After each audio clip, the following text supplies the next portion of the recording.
Hello everyone and welcome back to the 2023 servant class tier lists. This week we have the big casters, okay? Now, this was originally supposed to happen last week. In fact, I even started making this, and this is the second time I'm kind of doing this intro as well. But as soon as I started making this last week, I got hit with a migraine, so I had to call it off because my head was killing me. But hopefully this week, no jinx or anything, that we can actually do this. So yeah, we're just gonna hope that everything goes fine this week, because I know some of you guys have been asking about this. So yeah, as usual, for all the disclaimers, placement criteria, etc. At the top right of the video, right about now, should be a link that you can click, a card if you will. That's going to redirect you to another video I posted earlier this year. That's basically going to talk about all that stuff. So if you're wondering how I usually place servants, just take a look at that. It explains everything. It's just easier for me to refer to that video, so I don't have to mention all that stuff at the beginning of each list like last year. So now that everyone is hopefully familiar with all that stuff, we can just get right into it. Now, if you're someone that plans on watching this full thing, be it on stream live right now or later on YouTube, definitely get a drink or some snacks or both, because we're going to be here for a while. This list in particular is the longest one so far, I believe, so expect 4 or 5 hours or something at least. It's going to take some time. But if you're someone who doesn't want to watch the whole thing, which again, I fully understand, I wouldn't want to listen to myself talk for that long either. If you're watching on YouTube, that is, there should be timestamps written by your boy in the description, so you can go through there to find the servants you just want to hear about instead of, listening to the whole thing. So feel free to use those. Be sure to check the end as well, because some placements could shift before we lock this thing down after the initial placements, and some will also change on the fly as well. But okay, so there is one good thing though that that came of that unfortunate delay from last week, is that last week I was doing it solo, but this week I actually have Plushie back. How nice is that? Because he actually was busy last week, but this week, especially now that since JP is not getting content, I had the chance to get him on again, and of course I did. So how you doing, Plushie? Hey everybody, I'm doing pretty okay. Kind of sad about JP, because I even made a community post, being pretty copium, but yeah. Yeah, it is what it is. There's definitely kind of a content drought right now. I mean, here's hoping the collab event will be like insanely big or something at least, but yeah, it's kind of quiet on JP's side. So, before we begin, again, some shoutouts. Shout out to Copy for making this nice template. And again, if you guys, I will be linking all this stuff, including this template, in the description of the video on YouTube later. If you guys want to make your own tier list, you can do so. And later on a later date, I can just go back and press this, as soon as you can see my mouse, that is, because I always forget to enable it. Here we go. When I press this button that says Review Community Rank, it's like, I think it shows like an average of people's placements and whatnot, so we can actually do like a fun little retrospective at some point on what you guys think about the servants. Also, shout out to Jord for his AoE looping sheet, of course. I'll be referring to this again for some, nice numbers. Shout out to Trevor for the single target loop sheet. This is the more like realistic one that I'm using nowadays. So again, for, if you want to know how it works, there's a bunch of text here. You can just open it yourself and read all this. I think this is a pretty good reference. It's actually not like brute forcing necessarily like back-to-back-to-back MPs. So it's much more realistic. So do check it out if you want to see, but we'll be checking these numbers as well at some point, depending on the servants. And of course, huge shout out to Plushie for being here, because, this is still gonna take some hours for sure. So yeah, I think with that, we should be good to go. So I believe there's what, is it 46 casters, I think, if I did my math correct? And I think only 3 of them are new between this and the last year's tier list, so not too many additions, but still definitely a lot of casters. In fact, I think, again, this is the longest tier list. Maybe of all of them, honestly, definitely so far, but maybe the longest of all of them. So yeah, let's just kick it off. Again, the order will be from lowest rarity to highest, and within the rarities, we go from oldest release date to the latest one. So with that, the first servant we're gonna talk about is the only 1-star caster, and it is none other than Mozart. So what is he, really? He's an interesting case, in my opinion. He's basically like a setup support. You can bring him for some longer fights, I suppose, But I would just mostly place him on like setups because he has a lot of one turn effects. So he's an interesting type of support basically. Now his stats I don't think are really all that relevant. Unless you really want to keep him alive, then it's going to be a bit harder because again he has 1-star stat line. So with only 7k HP on base max level, you're going to need sub protection because he doesn't really provide that for himself either. But if you're working him as a support, like a setup wise, then the stats are kind of whatever. In fact, you kind of want him to die in a lot of cases. He has the solid caster deck, the usual. We're going to be seeing most of these today, so the triple arts. I guess it works for him as well.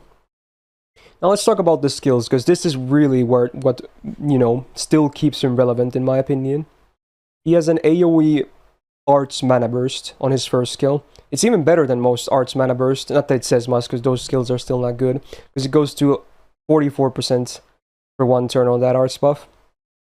Now again, it is a 1-turn buff on a 5-turn cooldown, so if you want to keep him alive, his downtime will definitely be felt. But for that 1 turn, this actually adds a good amount of Arts up. Now the second skill used to be absolute garbage. Now, not so garbage anymore.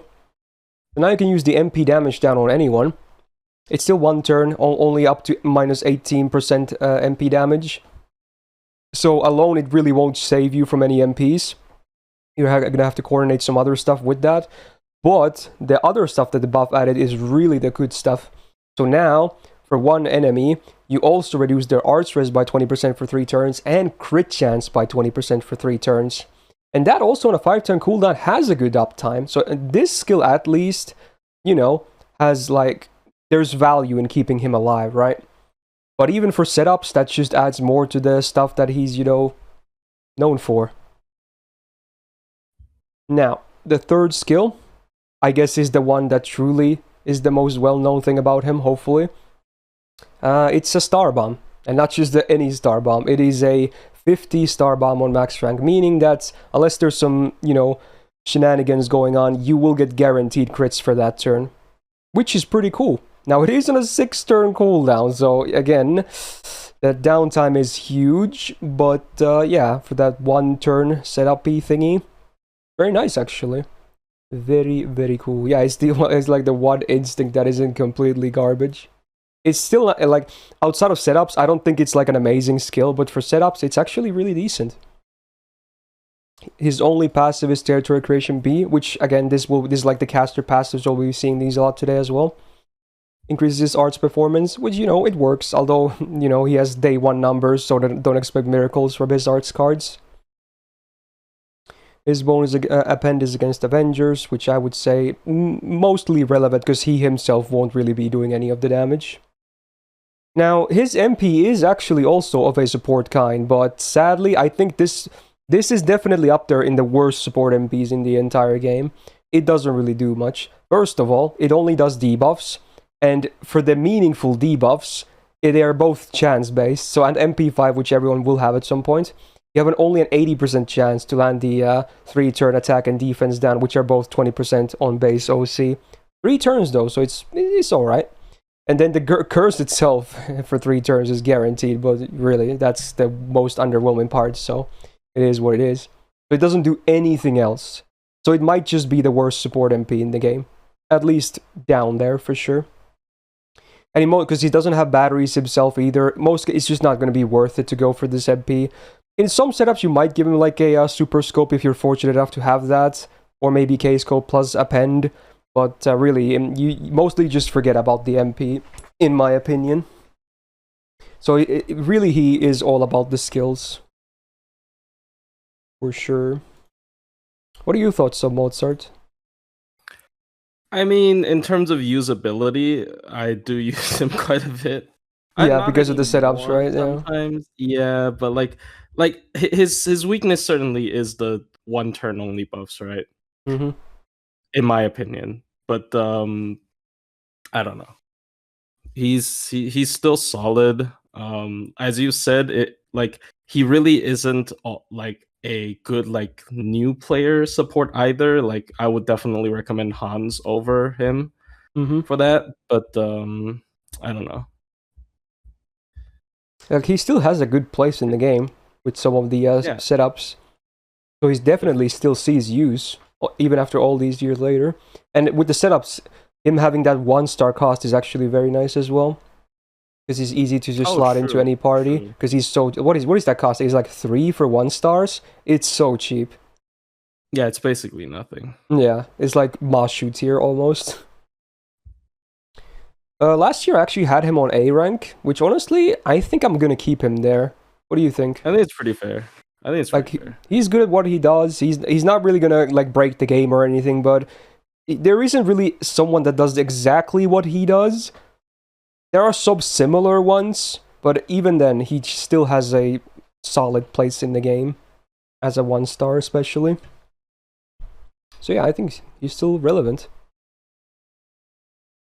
Now then, we're gonna move on to the 2 stars, and we're gonna talk about a big, well, not big guy, but a big favorite of mine. We got Hans next. So another support caster. He's a bit less one-turny than Mozart is. In fact, he's basically all 3 turns, which I really like. Now, in fact, in my opinion, the biggest downside of Hans is his stat line, because he has 2-star stats. So sometimes he can die easier, but man, while being basic on his stuff, he is still very solid as a support. Now, he also has the caster deck, and in his case, you kind of do want the MP, but luckily it's much easier to get the MP on him than Mozart because of the skills. So, what do we get on the skills then? First off, AoE crit damage for 3 turns, 40%, 5-turn cooldown. Pretty solid number on a good uptime. Obviously doesn't do anything else, but, you know, considering he also, when we see the 3rd skill, this skill becomes even better. So, yeah, even though it's basic, I still think it's an okay skill. For sure. Second skill is his battery. It is a pretty awkward 75% on max rank. I wish it was like 80%. It would make things a lot easier. Now, with the append, the battery append, you can make it easier to use as well, at least, you know, on the first rotation. But yeah, it still works, you know, because you definitely want his MP for fights. He's not really a setup support, maybe a little bit with his 3rd skill. And, you know, the stuff having 3-turn uptime. But I think Hans mostly actually is the opposite of Mozart, where you kind of want him to be on sustained fights. Mm-hmm. So yeah, this helps with that MP uptime, which you kind of want. And then the 3rd skill used to be extremely underwhelming, but this buff is one of my all-time favorite buffs. After the buff, the skill is just real good. So now it's a targeted buff that gives the target 15 stars per turn for 3 turns and 10% MP gauge every turn for 3 turns on a 5-turn cooldown. So again, it's a good uptime, and both of those effects are real. Every DPS is going to love those effects, especially if you're dealing with a crit DPS. And honestly, Hans really shines with the ones that true love critting because of his 1st skill as well, improving the crit damage. It's a very, very great skill, especially, it's like a EX tier skill, especially among bronze servants. I love this buff. So overall, while his kit is basic on skill-wise, I still think it makes sense that it works. Now granted, he doesn't have any proper defense outside of, you know, a little bit from the MP, so you will have to bring someone else most likely to help him keep alive, but, you know, the kit itself still is very, very good. He has some arts up as well, 4%, sadly a low rank, but you know, he has 1-hitter arches anyway, so it's not like you're missing out on too much. Now, he does have debuff success rate, while he doesn't even do debuffs because of lore, so this can be kind of just ignored, I guess. He does have damage against Alter Ego, which I wouldn't really recommend using him to DPS, you know, a class that he's not good against, so that's also something you can probably ignore. And then the MP has been buffed to, give you 1 more effect on it. So what is the MP then? Much like Mozart, at MP5 he has an 80% chance per buff to land the things. Now, the way this works is that he has 3 different buffs he's going to give out to the party, and every single buff will have an individual calculation.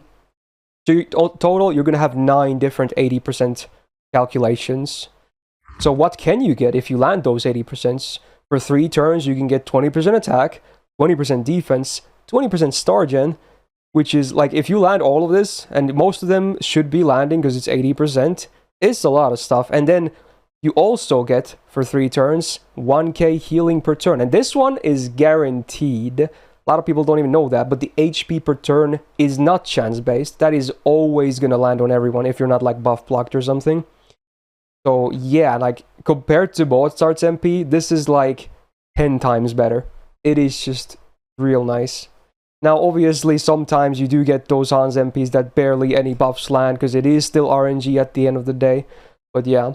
And also, yes, like Chad is saying, it's definitely worth noting that because all of his effects are overcharge, which is insane that he has 4 overcharge effects, OC buffs and CEs are definitely well worth it on him, because again, these are all 3 turn effects. While it might not seem, because the whole full range is from 20 to 40% scaling, but you gotta realize it's 4 different things and they're all 3 turns. The scaling is definitely very good regardless. So yeah, this I really like Hans. What do you think about him? I mean, you can't get better than that. I have to say, his MP. If his MP was guaranteed, I would just use him in most of my stall, because I really like the defense up on top of, and his MP is also pretty spammable, right? And the when you spam that defense up, it starts becoming really relevant for your team.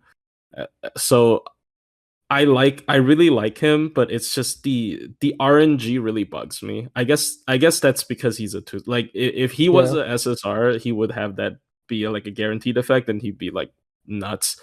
But I other than the RNG, I like everything about this character, his kit, the targetable star per turn, and the buff that you mentioned you really like is really solid as well. He even has a 50 MP battery, so he can just use the any 50 MP charge C. It's really good. Yeah, like the Kiara C, for instance, is really good on him from backlining, because then he gets an overcharge buff as well. Yeah. He's just really good. Like there's kind of nothing to complain, and especially if you want to run like low star comps, I still think he's probably the best sustained support. Like even with the crazy stuff like Asclepius heal or whatever, I still think if you are able to spam his MP, and if he lands most of it, of course, the value he gets is just so high. Like yeah, it's also the combination of the defense up and the healing per turn from the MP that really is nice. It's so much sustain. Yeah, it's so much sustain.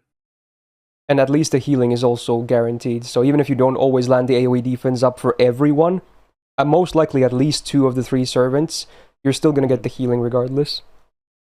Yeah. Now, last year I did have him on EX, I believe, and honestly, I would kick myself if I didn't place him on EX. He is that good. Yeah, as a 2-star, yeah. Like, he's like, who else would we argue is like the best bronze servant in the game? Like, both 1 and 2 stars included. Like, is there someone that's better than Hans at what they do? I'm not sure. He might be. Oh yeah, Chen, obviously. Yeah, Chen Gong.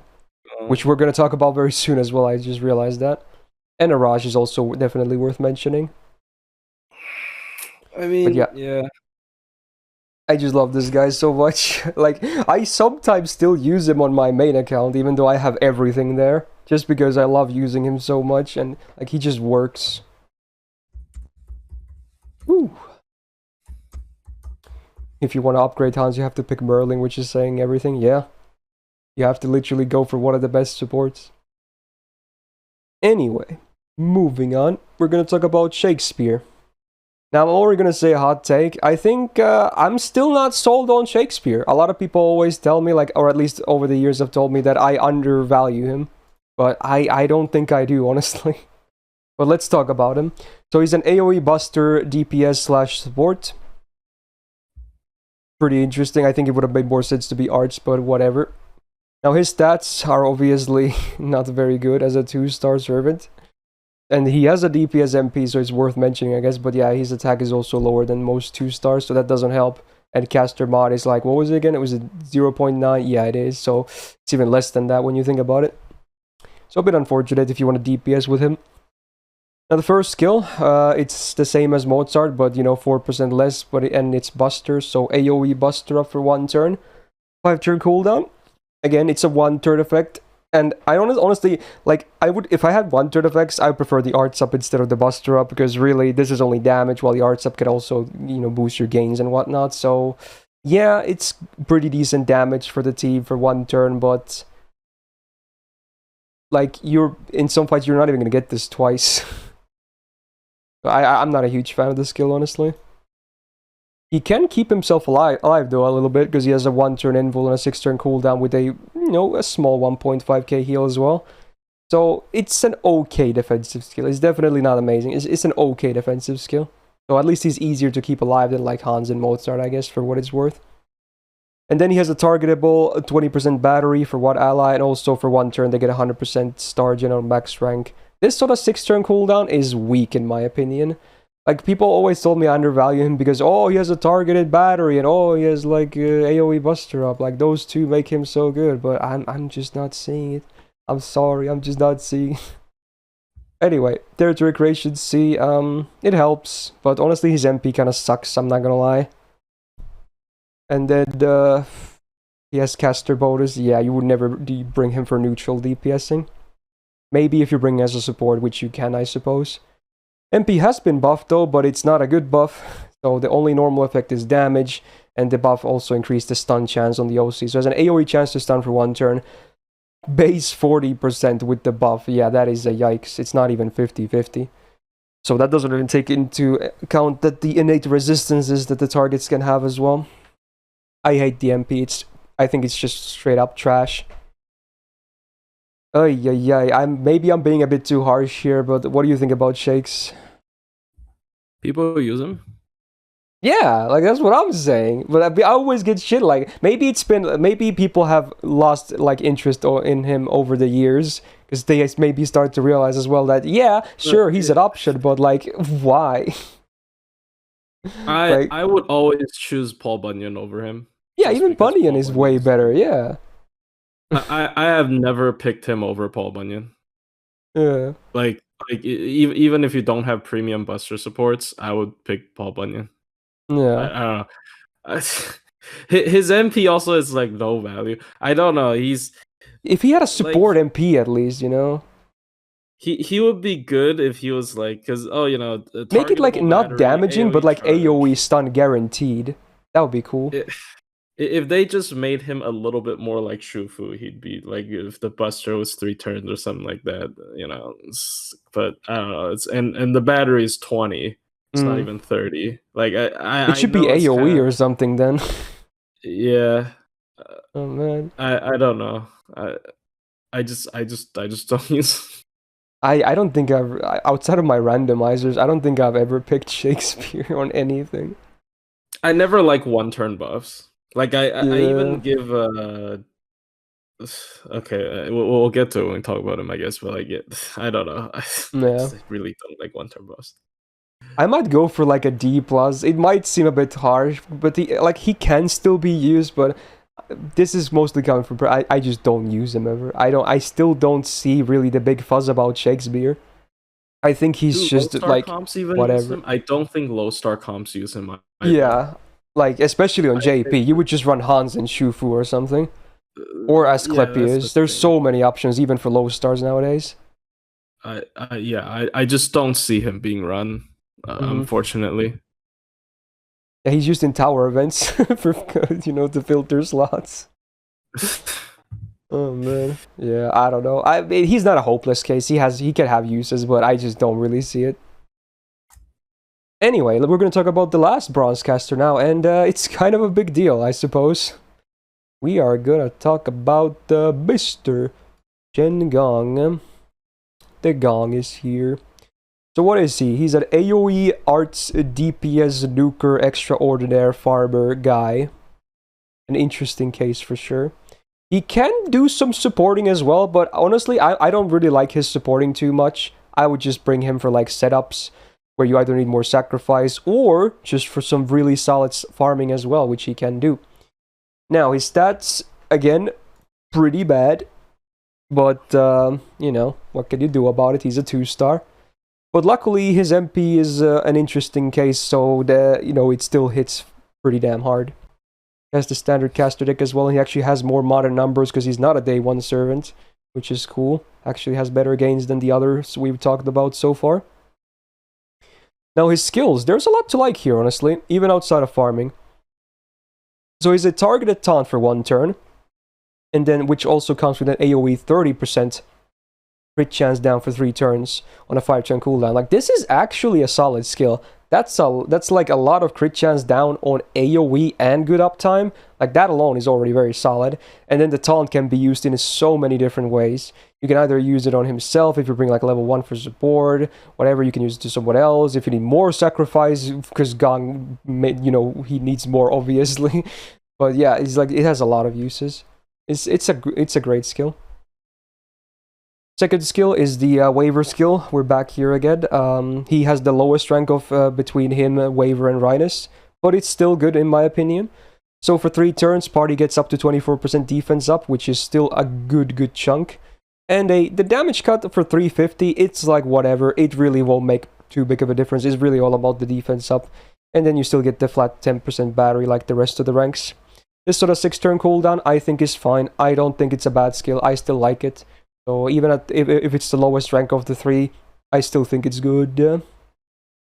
Third skill is his like weird Merlin thingy. So 1 ally gets 50% buster up for 1 turn. That works on everyone. But if you do target a berserker, they also get up to 100% crit damage for 1 turn and 3k max HP for 1 turn. Now on a 5-turn cooldown, if you do use this on Zerks, then it actually is fairly okay. But if you don't, it's just a targeted mana burst, really. And he himself, it's kind of awkward because he has an Arts MP himself, so for him it's kind of useless. And then I would have loved to, I don't know why it didn't come with Star Absorb as well. It's kind of weird. Like, if you're going to give a Berserker that much crit damage, and if they don't have, like, Star Absorb, they're just not going to crit anyway. So, yeah, it's kind of weird. I don't know. Like, if anything, this is my least favorite of his 3 skills. But, you know, it can have some use. Territory Creation C for 6% arts up is very nice. Yeah, you know what? In his case, the debuff success rate for 8% actually does matter. Very cool for the first skill. He has a Lancer Append, which can be relevant because you can actually use him for neutral farming, especially if you have a really fat copy. So it's not a completely useless append. And then the MP, really what makes the standout here, I suppose. So it's basically Arash's MP, but AoE, and instead of sacrificing himself, he sacrifices the first ally, basically. That is not himself on the line. So it's similar, but at the same time, it's very different. So it has a ridiculously high base mod already, because it's a sacrifice MP, right? And it has 4 hits. But if an enemy lives, you get 4 additional hits. Now this is really where it comes, like, he has an Arts MP, right? Unlike Arash, he can actually loop. Yes, especially if he gets those 8 hits in to every enemy. Which is very, you know, common, I would say. Now the OC itself, it adds the 4 hits, right? On base you get, like, it doesn't add too much damage. But if you add some OC in, you get even more damage for those 4 hits. I mean, it's even then, it's still going to do crazy amounts of damage, even on base OC, right? It's still good for damage, but OC is even better when you think about it. Like, very high scalings for obvious reasons, because it's a sacrifice MP, right?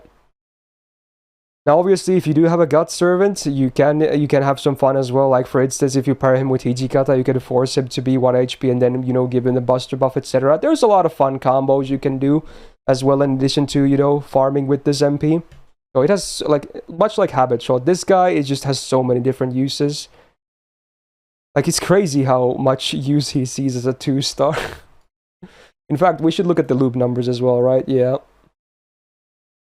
Well, actually, I guess I just realized that Jordan never put him up, but okay, he definitely deals really good damage, though. So, in fact, he might just take a dump on all the other ones. That's very possible. Especially if you have a better setup going on. Anyway, what do you think about the Gong? I mean, well, I don't know what more to say. Like, people obviously really hype him up, and he definitely deserves that hype. If we're comparing him in sense of a 2-star, he's definitely overtuned. Oh yeah. I remember when I first started JP, I actually did use him as a support because I had nothing. And when I was beating through story, and like the targetable taunt and the defense was actually really good. As you say, I don't like the Buster Up because it's one turn, but it's still 50%, right?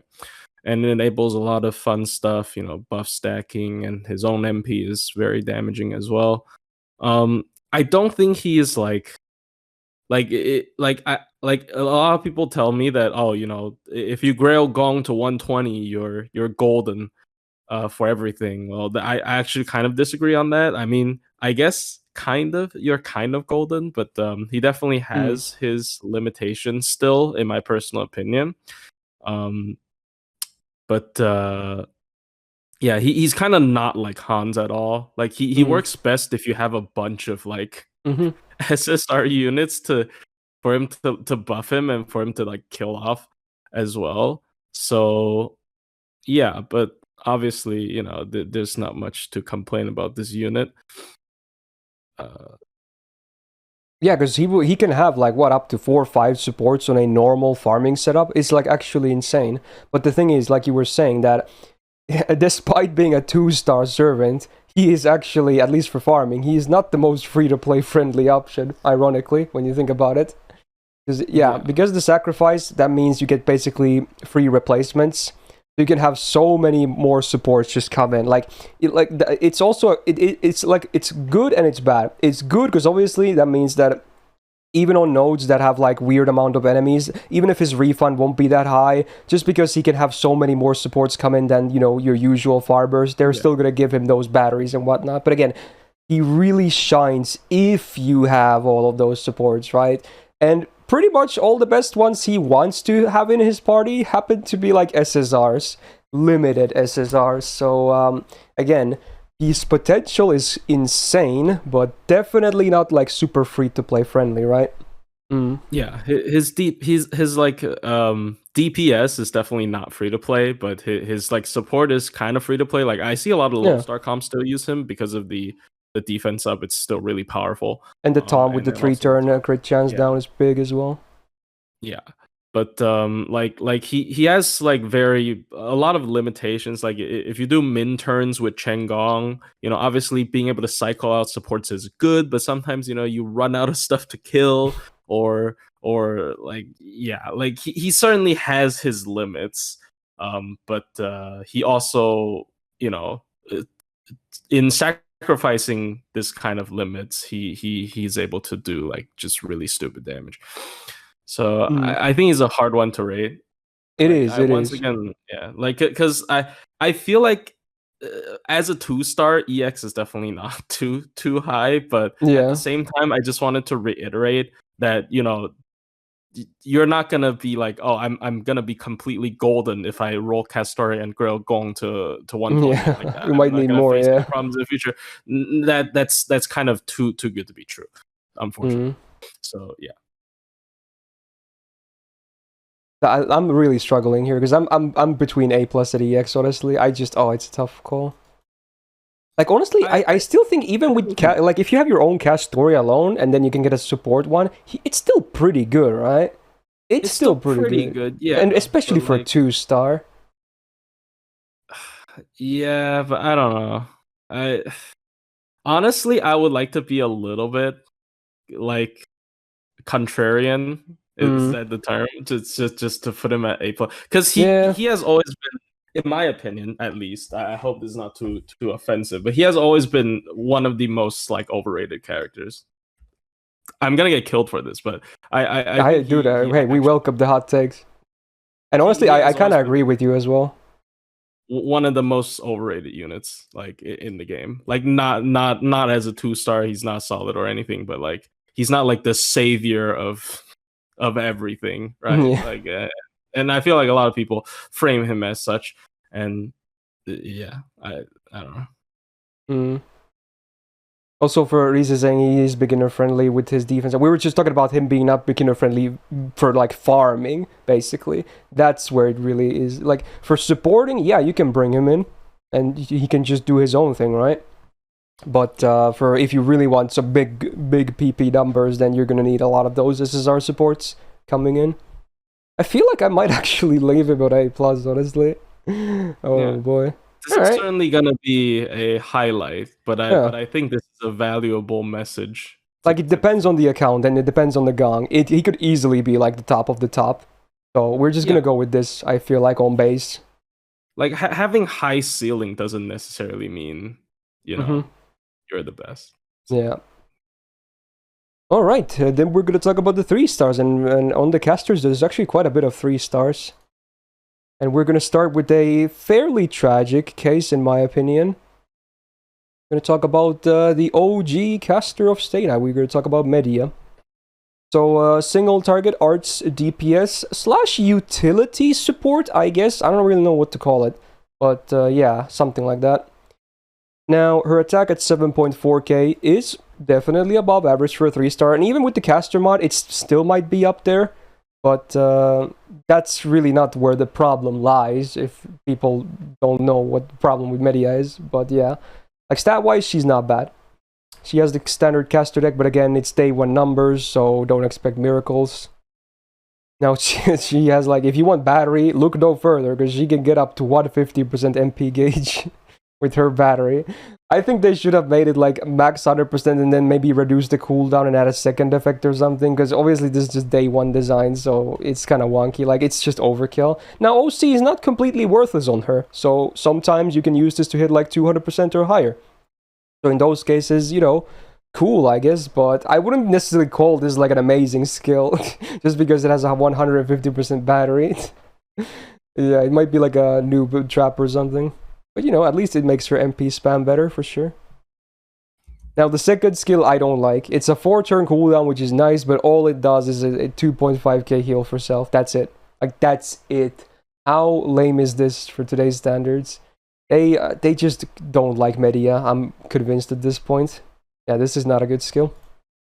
Third skill is a targeted cleanse, which is cool, and then also gives the target 50% MP gain for 1/3 on a 6-turn cooldown. So massive downtime, but both effects are pretty good, useful. But I wish maybe make it the MP gain like 30% in 3 turns instead. That could be cooler, give her some more use, but I don't know, these skills, man. And one thing you might notice that there's no damage. There's no damage and no proper defense either, honestly.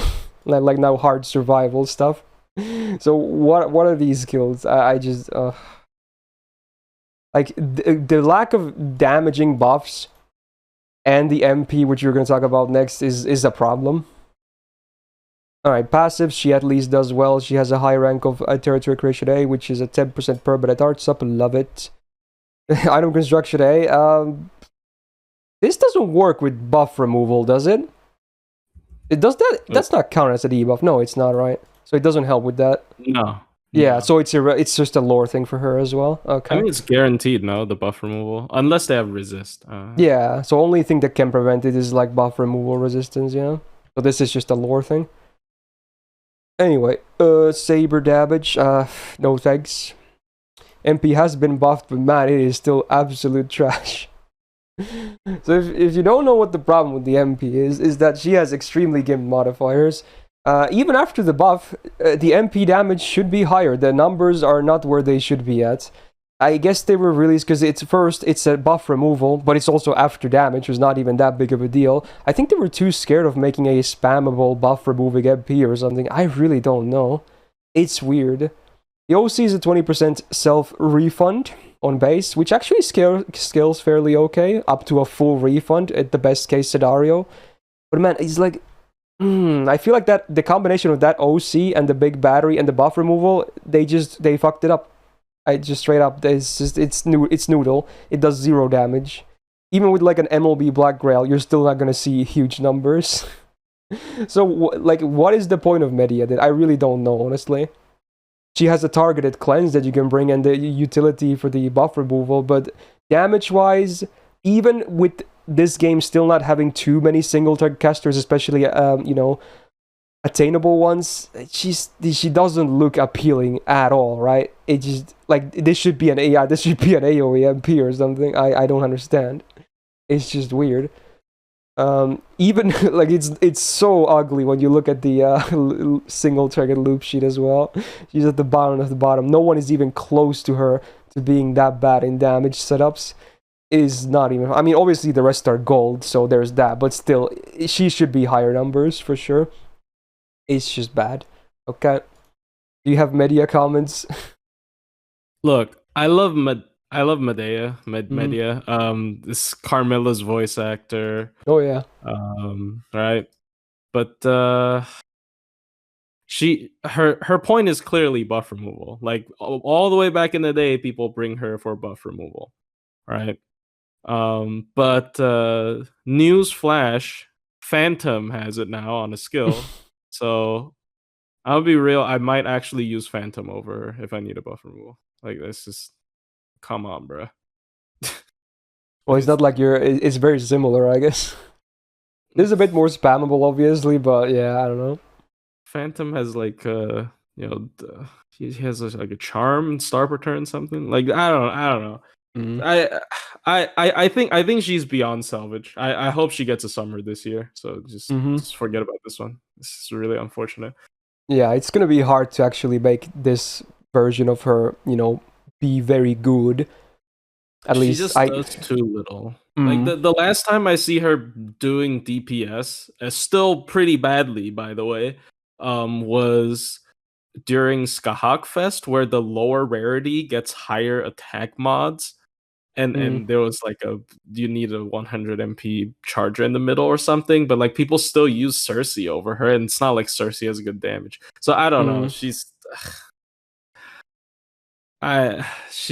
unfortunately, I don't see a point at this point. Like, yeah, maybe debuff cleanse, but there are so many better choices for debuff cleanse. I don't know. So where should we place her? Last year I had her like C plus or something. I think that's too high though. Is like maybe I'm thinking C or D plus maybe as well. Like you can still bring her, especially if you count like my free to play. If I pull a Medea, I might put sub levels into her and use her. But I probably wouldn't be using her for too long, honestly.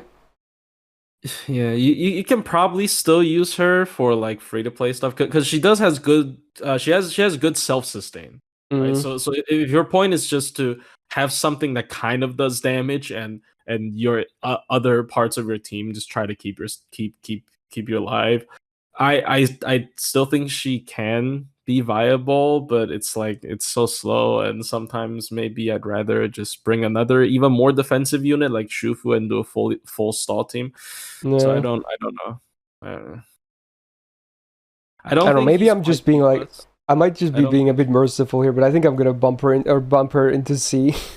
Yeah, I don't think she's quite like because I really don't like Shakespeare. I'm sorry. Not as person. Yeah, I kind of want to place her above Shakespeare as well. Not as person, but I really don't like Shakespeare's gameplay at all.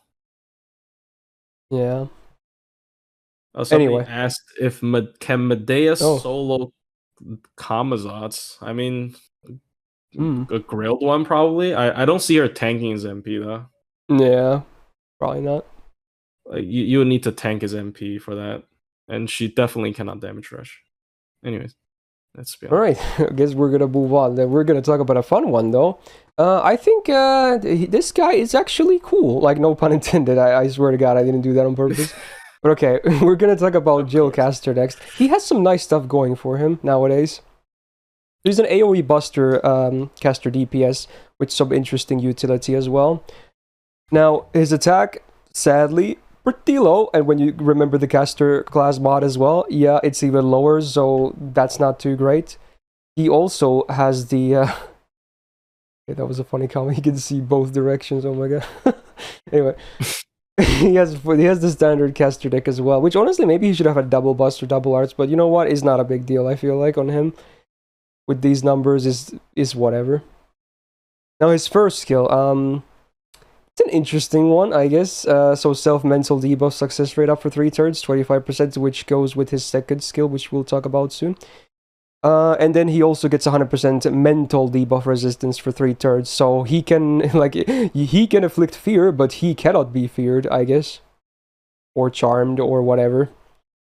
But yeah, on a 5 turn, it's a pretty underwhelming skill. I'm not gonna lie, it's very specific. It does help with the second skill as well, at the very least, but it's just not very good. So the second skill, actually no, it's the third skill, never mind. We're gonna talk about the second skill first. This used to be arguably the worst skill in the game before the buff. This or Boudicca's first skill before their buffs were probably tied for like the worst skills in the entire game. But they did buff it, so now it's a very nice skill actually. So now it's an AoE MP damage down for 1 turn, 20%. Now, most cases that will not save you again. So unless you're willing to, you know, stack up some other effects with this, then it's kind of whatever.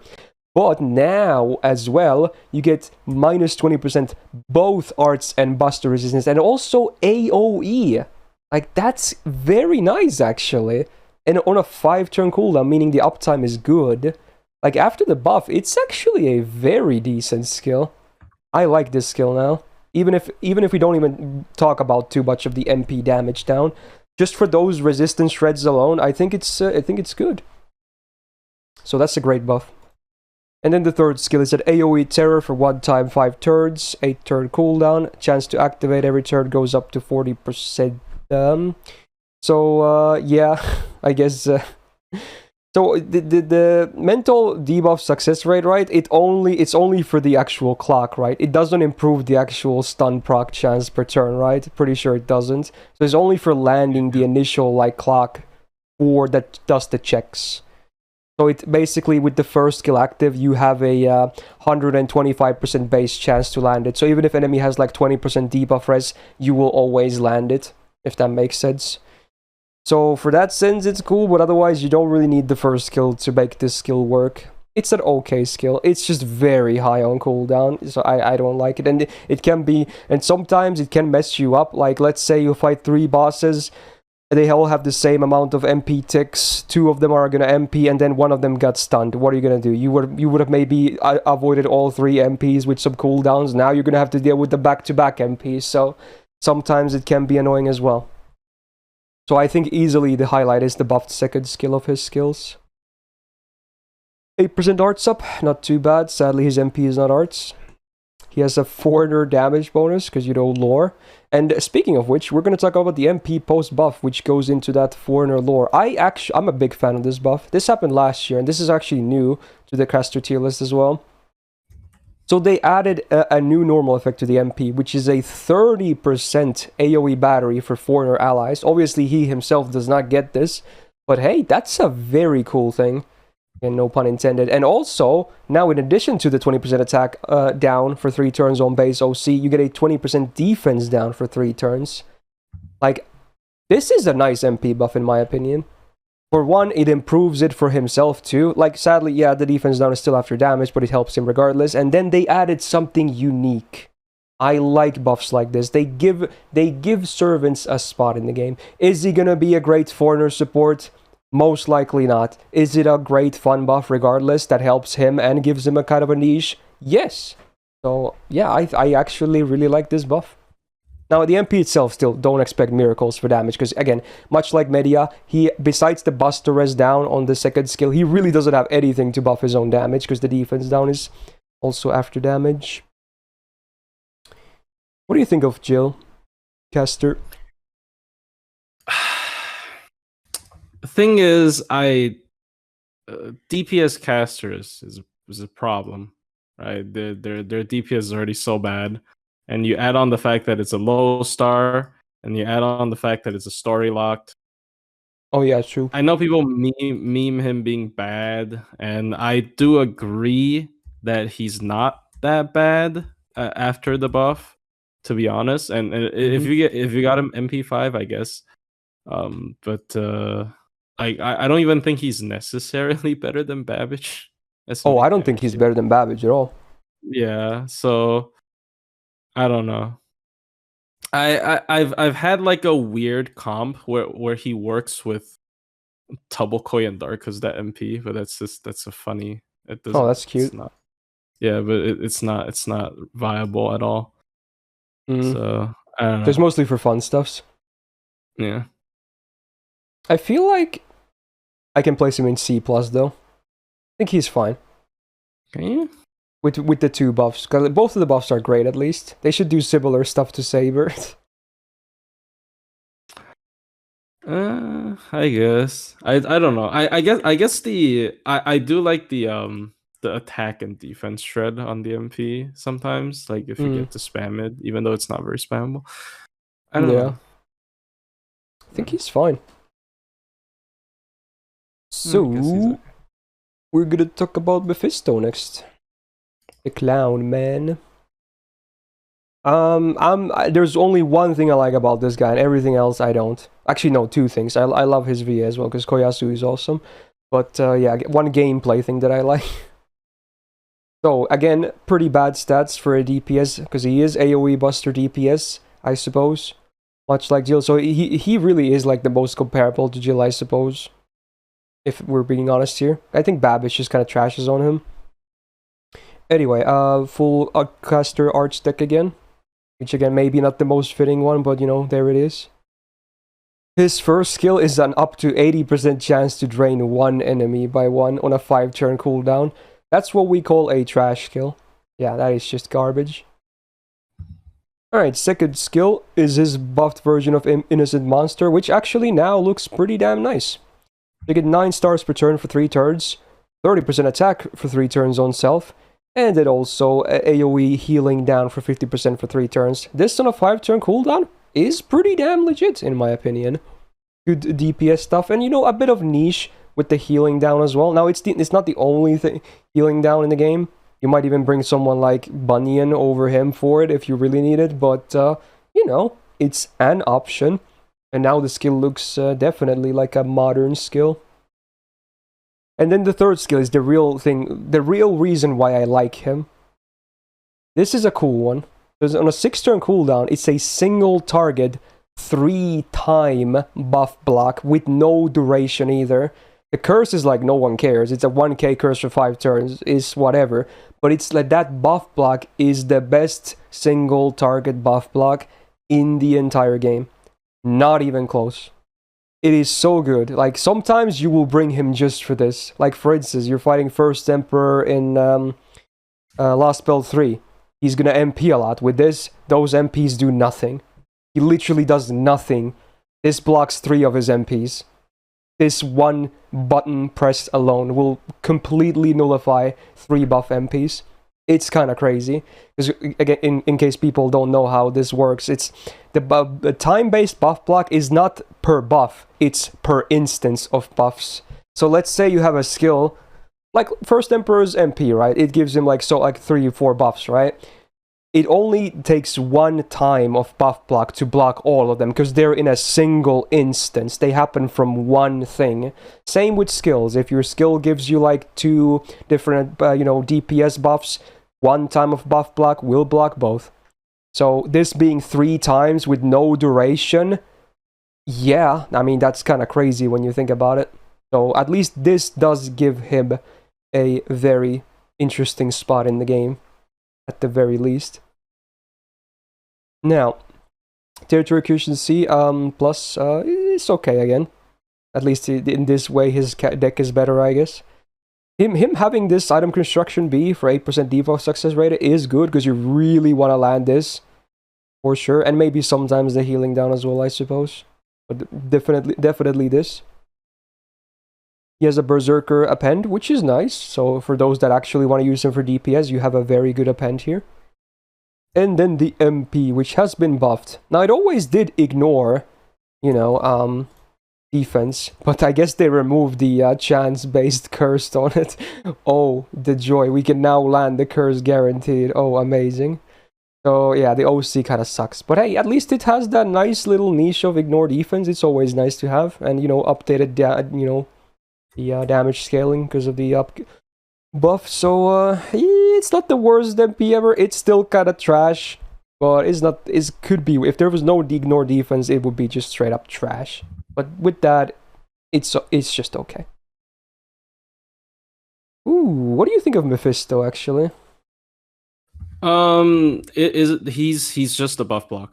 Mm-hmm. He like nothing else. Like his innocent monster is good because it gives him defense down, so he dies. Like, So you don't even do the buff on him. like honestly, he's just a buff block. I've been milking the Kamazot's fight on my alt. I've already milked 2 videos in the past week, and like random stuff like Koyan Light and Okuni, which we'll talk about later, I guess, is able to solo him. But the only reason they got to do that was because his buff block. He blocks that's both the the cool. guts. Yeah, he blocks both the guts from him on break as well. So like I think he's a hard case to rate. I think he's pretty much worthless outside of. I know this is a bit mean, but I think he's basically worthless outside of that one skill. But when you do need that skill, as you said, it works wonders. I mean, it's the best single target buff block bar none. It's just it's on you can do it on command because it's a skill. Yeah. So you don't even need a CE on him. It actually has quite a short cooldown. So if you do want to live, keep I suppose you can kind of. But I feel like sometimes it's even not that easy for them to use it up in 6 turns. Sometimes, like, depends on the boss. Sometimes they don't really buff themselves. So yeah, it's really good. But everything else is just I don't. I feel like I could maybe even put him on B, which I had him on last year, or similar to Jill. I feel like because it really is the best single target buff block in the game on command. It does have value for sure. Yeah. I mean, even if it's just that one thing in his kit. I think though for low stars, maybe this is a bit mean, but like low stars, I feel like because of their low stats, a lot of times I would rather take a throwaway unit like that does like one thing and then they can just leave afterwards. I think that makes me use them more. Like maybe objectively they're not good, but it makes me use them more when stuff happens. So yeah. I think I'm okay with B, honestly, because no one does it as well as he does. Alright, then next one is a really interesting one nowadays. We're going to talk about Caster. Now, he is story locked as well. I forgot to mention that with Caster Jill, so both of them are story locked, but yeah, let's see what we're working with here. So he's an AoE buster. Honestly, definitely a farmer. I guess you could use him for DPSing as well, but I think he really shines on farm. His attack stat could be higher again, of course. But there are ways to obviously make his MP hit really hard as well, which we're going to talk about. So, he has a standard caster deck, which is whatever. I guess if you really want to DPS him with his, optimal supports, maybe you prefer like a double buster or something on his deck, but it's all about the MP pretty much. Now, skill-wise, we have first skill is actually pretty good. 50% crit damage for self, 50% debuff risk for self, both 3 turns, and then a 30% battery. Now, this on a 5-turn cooldown is actually really damn solid. Like, this is an old buff. I'm actually surprised they did this. This buff has existed for a very long time. So, yeah, it's pretty damn nice. This on some other servants could be, like, even crazier, honestly. But yeah, even on him, it works. Even if he's not, like, this is the biggest crit DPS, but with some supports, you could definitely make a case there as well. Second skill, he has the good version of PFA again, like, the other 2 3-star coups as well. So, you get the 3-hit evasion, no duration, like, it's just that good on a 5-turn cooldown, it's amazing. And then, in case you lose the evade or they ignore it, you have 18% defense up for 3 turns, so, yeah, some added protection, it just makes sense. It's still one of the better defensive skills in the game, man.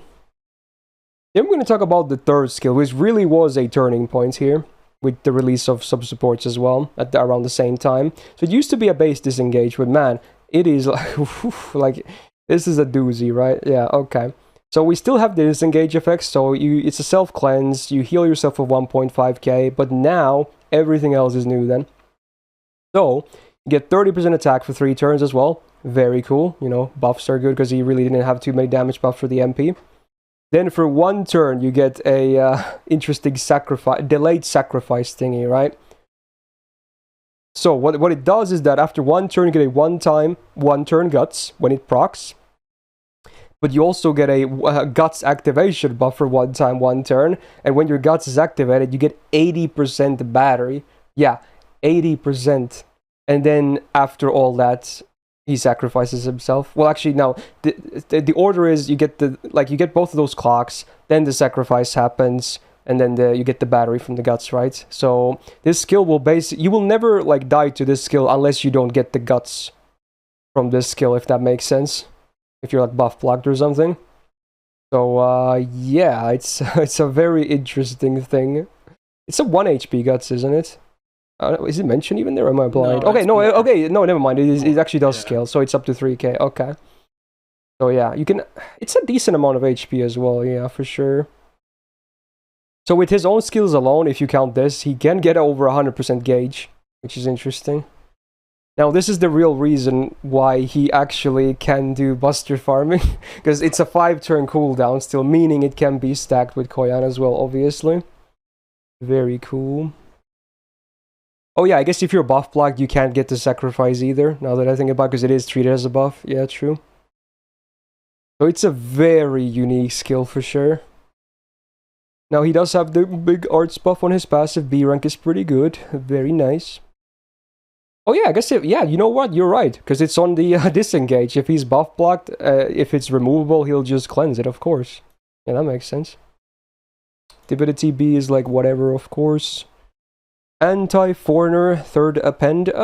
Again, you maybe could run him there as well, depends, but not the biggest deal in my opinion.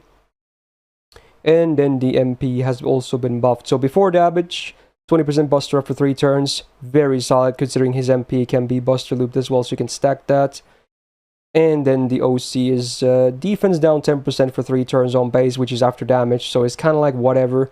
And then the burn. It's a 10-turn burn though, so if you're actually using him to DPS, it's like the easiest way to have uptime on a burn if you're running Honey Lake. Like for that, it's like amazing. The burn itself does like no damage, but it's a 10-turn burn, so you will basically always have that damage mod up. You will never even need command codes or anything like that. So it's a neat little thing, I suppose. Now let's talk. I think his low pin number should be here, right? Okay, it is. Okay, definitely. So you can see, like, obviously there's not that much competition when it comes to Buster, caster looping, but like if you can run the premium setup, which is the big black grail, double Vich, Oberon, you can see that these numbers are very, very legit, okay? So, when you think about it, he's a 3-star, right? Now, obviously, it's like you might need even more than the premium, because I believe, yeah, the calculation is done with the MP5, and remember, he's also story locked, so there's a lot of ifs in here, right? You have to have an MP5 story lock, even if it's a 3-star, it's not free. You have to have the triple support, you have to have the big black grail to really reach the high numbers, right? But if you can do it, it's crazy, right? Now, George wants me to look at Arjuna Altar because it's calced on neutral anyway, so sure, dude. Why not? We'll do like a little thingy here. Yeah, now obviously, I don't know why he wanted me to see Arjuna Altar, but yeah, okay. I guess, yeah, because he's calced at normal, or like neutral, right? I guess that's why you wanted me to take a look at that. Okay, I see it. Okay, but yeah, much like Chen Gong, his potential is kinda crazy. Just crazy. A very interesting servant. What do you think about Caster Ku? Well, I recently revisited him because I was making the Koyan Light video, and he is actually among one of the most flexible Buster Loopers in terms of number, because his 30 battery is also 5-turn cooldown. So there are so many combinations where you can loop with him, and he does not need any CE at all. Which means Black Grill, or you can run any like event bonuses, yeah. Yeah. So obviously, I think the problem is the MP5. Like, if you're able to get him to MP5, because for some reason he not only has an upgraded MP, he has a ramp up MP with the Buster up that is able to ramp up every single turn, which is kind of ridiculous, to be honest, in my opinion. And and you can still loop with him even if you keep his skill 1 at level 1. So I remember during like hunting quest or something, I was looping him. He was 1-1-10 and like or something ridiculous because I'd never thought of using him. And it's just he's just good. Like I thought he would have damage problems, which he does because he's a 3-star caster. I don't know, like he's not gonna be like super ultra neutral farmer, but as a low star looper, as low star loopers go, he's probably pretty close because you can run Black Grill and he has a ramp up MP. So yeah, as you said, if you do want to use him a lot for Buster farming, I do think he has to at least be MP5 and probably also would need Black Grill most of the time because that's his advantage, right? His advantage is being able to run Black Grill. So yeah, I don't know. He's good, and even outside of Buster looping, he's still an AOE caster with PFA and like a cleanse. Yeah, he's easy really to keep alive as a DPS as well. Yeah, and a really short cooldown battery as well as crit buff. So even as a caster DPS, he's really solid. I did try him in the White Day challenge quest. I didn't end up uploading the video, but I tried a semi like low star composition, and he's also just really good as a main damage dealer. So I don't know. He's solid, but he's just a bit expensive. George is also saying that he really needs the level 100 Black Grill to get that attack boost, though. Yeah, he definitely needs the Black Grill because caster's already not the best at damage dealing, and he's a 3-star. And yeah, but I guess if you like Morgan, oh yeah, he does share a rate up, right? Yeah. Yeah. True. That's pretty big get, I suppose. Yeah, he's only in Morgan's first banner. If they put him in Oberon's banner as well, I feel like a lot of people would just have him at MP5. And for sure. Like, super good. Yeah. Kind of. I guess it's good to make him a little bit exclusive, but yeah. I feel like even with the requirements, I don't know. I kind of feel like I should put him in EX. Like he's just that exceptional as a 3-star. I think that's actually fair because even outside of farming, he's still good. He's still upgraded MP with a PFA with a 5-turn cooldown DPS. Like in 3-star standards, you kind of can't get better than this. Like, this is such a good character. Yeah, he doesn't really lack anything, to be honest. Oh, he's on the second Oberon banner? Somebody told me. Oh, that's actually cool then. Wow, the value is real. Okay. Then, we're going to talk about another pretty interesting one. Maybe a bit fallen off these days, but certainly still has a spot in the game. We're going to talk about Paracelsus next. There's an AoE Arts DPS or a kind of a loop support, which is like Arts loop support. Very interesting case. Now, sadly, his damage, I'm just gonna say it, it's garbage. It's like Medea, because I think he has a GIMP modifier as well, so it's not good. So he's mostly just picked for supporting, right? Pretty much. His stats definitely don't help, because they're also lower than average with the caster class mods, so yeah. He has the standard caster deck, which I think obviously makes sense him being Arts at all. He, much like Medea, has rapid words, not 150%, instead he only gets 80 with the same cooldown, so, kinda scammed, I guess, but, it still does the trick, I suppose. It's a free MP in most cases. Second skill is really important for his supporting playstyle. It's at AoE Arts up for 3 turns, 20%. Cooldown is atrocious at 7 turns. It should never be this high if it's only 20%, but if you're using him for looping, I guess the cooldown doesn't matter, but for anything else, it's not good at all. Way too bad. And then the third skill, really important buff here. So it's a targeted guts for 1 time 3 turns for 3k HP, max rank. And then with the buff, you also get 50% MP generation for 3 turns.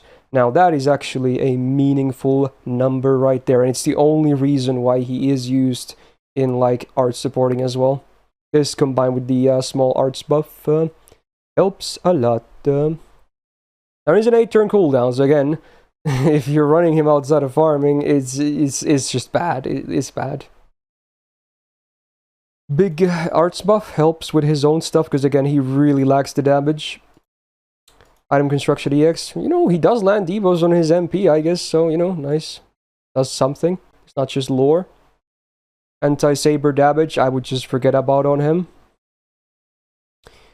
The MP has been buffed, but it is a god-awful MP still. They did nothing but up the damage numbers, and now it's like... it's like it says Buster MP value. Like, what is wrong with this dude? Oh my god. Why? And then it's an AoE attack down for 10% for base OC for 3 turns. Not that big. Ugh. Like, why, dude? I don't understand. This MP just sucks. It's god-awful. So really, I wouldn't really talk about too much about him besides, like, being like a loop support. What do you think about Paracelsus?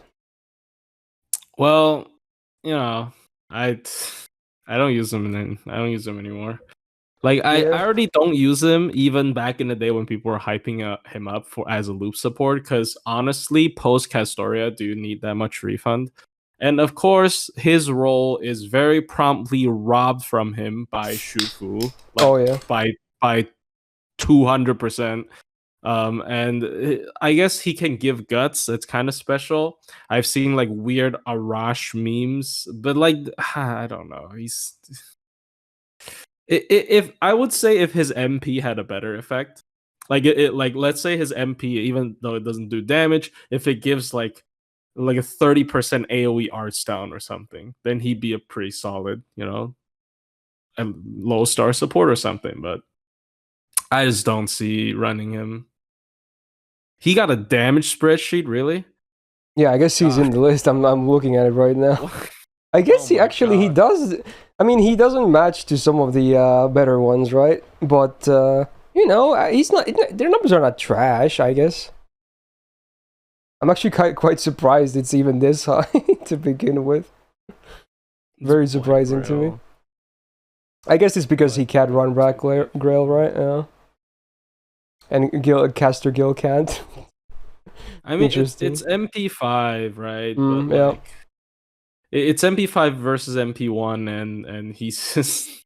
You're just not gonna use him. Like, you're not gonna use him to farm. Like, Sieg is also free when you think about it.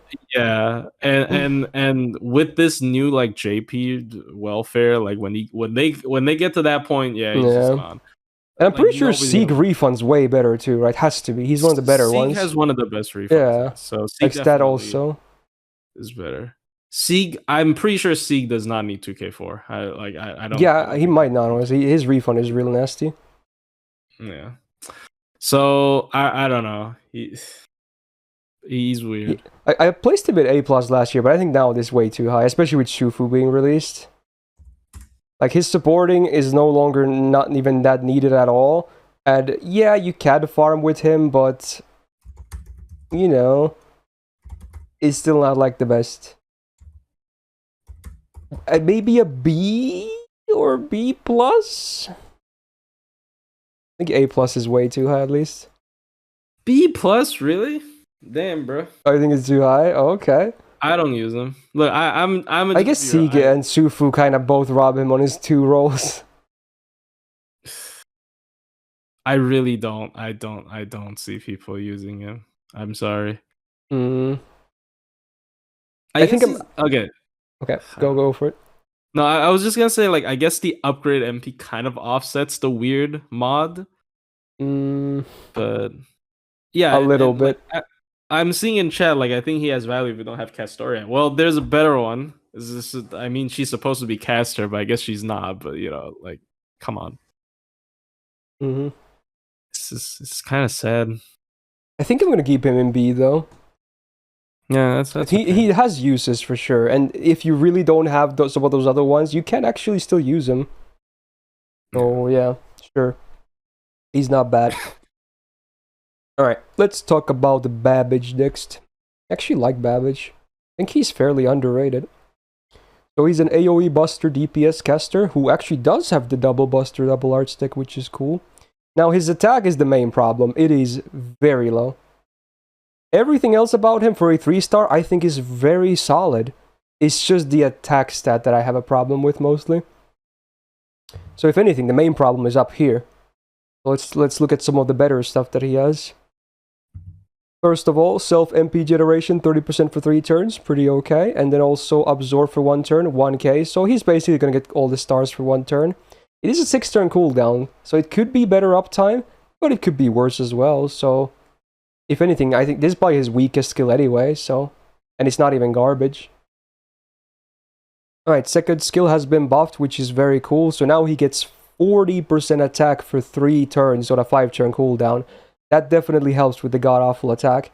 And then a self-invul for 1 turn. Like, this is a very solid 5-turn, like, invul skill. Like, most 1-turn invuls are already 6-turn cooldown. And then you get that really big attack buff on a good uptime, so... Yeah, it's actually a very solid skill despite it being basic. And then the third skill has also been buffed. He gets 25% MP damage for 3 turns. Crit damage, 100% for 1 turn, which matches with the absorb. So now he could actually have a very solid crit turn as well. Gets a burn for 300 damage every turn for 5 turns. Is not a big demerit though. And then now also a 30 star bomb. So he can literally make his own crit turn. You just press this in the first skill, boom. Probably should include the second skill as well for the attack. So, yeah, he can actually have it. Like, he just produces everything he needs himself for that turn. Now, this is on a 5-turn cooldown, so it's actually pretty damn solid. I do like his skills, honestly. Defense, we got good offense as well. Yeah, it makes sense for a DPS. He has item construction falls rank gaze, so 10% debuff success rate, which helps a little bit with the MP, I guess. Caster append, pretty irrelevant in my opinion. Then the MP has been buffed, but sadly this is the worst of the buffs because this is just a really early buff, so it only buffed the damage. And the OC is a 10% defense down for 3 turns on base after damage, so it's like whatever. The MP and the low attack are the worst parts. Besides that, his skills are actually very good in my opinion. I think he is, like, he might not be like the greatest DPS ever, but I think he can still output some solid numbers. What do you think of Babbage? I have never used him until recently because once again I was trying to do a free-to-play run on the White Day CQ and people really recommended me Babbage. And yeah, his skills are really solid. When he bursts, he actually does pretty good damage if you need something against an assassin, but I don't know. I guess it's not fair because he is free MP5. I was gonna say I would still just prefer, like, even for boss killing, I'd really prefer Caster just because he has disengage, he has that short cooldown skill one, he has the PFA is just so good. But he is free MP5. I don't know. Is there a good welfare? Oh my god! I just accidentally roasted Elizabeth again. Alright, sure. Yeah, but I would probably pick him over Caster Liz. I think I would, even after the buff. Yeah. Oh well. I think he's solid, honestly. Last year I had him on A rank apparently, which I might still be around that number, honestly, or that number, not number, but letter, I guess. I have no idea. I don't use the character. I got no say in this. Okay. Is either B plus or A in my opinion. He's good. Maybe A, honestly. I still like A on him. I always like Babbage. He's just good. He's good. I don't mind him being AoE, honestly. I think that's fine. Okay. Oh no, it's time. Oh no. I guess we have to do this. Yeah, okay. Well, okay, we're gonna give him the fair rundown. That's what we do, right? We're gonna talk about Geronimo then. So we get an AoE arts DPS. But in case you're fighting 6 enemies, you could be looking at a farmer as well. Hell yeah, dude. Okay, definitely not accounting for that. Alright, attack, again, pretty low like a lot of these 3-star casters so far, so that definitely is not aiding his cause. They should give him like 10k attack, because he has nothing else. They just give him like 10, make him the highest attack 3-star. Fuck it, dude. Like, no one would care. It would be fine, dude. Give him something. Okay, he has the same deck as Babbage, so it's double Buster, double Arts. Which in his case, I think triple arts would have been better, but I guess because of his skills, maybe there could be an argument, but honestly, no, just no. Okay. We can cover all the skills in one go. Yes, 50% of all the card types for one turn. On 3 different skills. On a 5-turn cooldown. It's all the same, dude. It's one skill. Like, oh my god. Like, he can have one fat, like, mighty chain once every 5 turns. Oh my god. And then he's useless. But think about that one mighty chain though. Okay, even with these god-awful hit counts and whatnot, still, that one mighty chain though.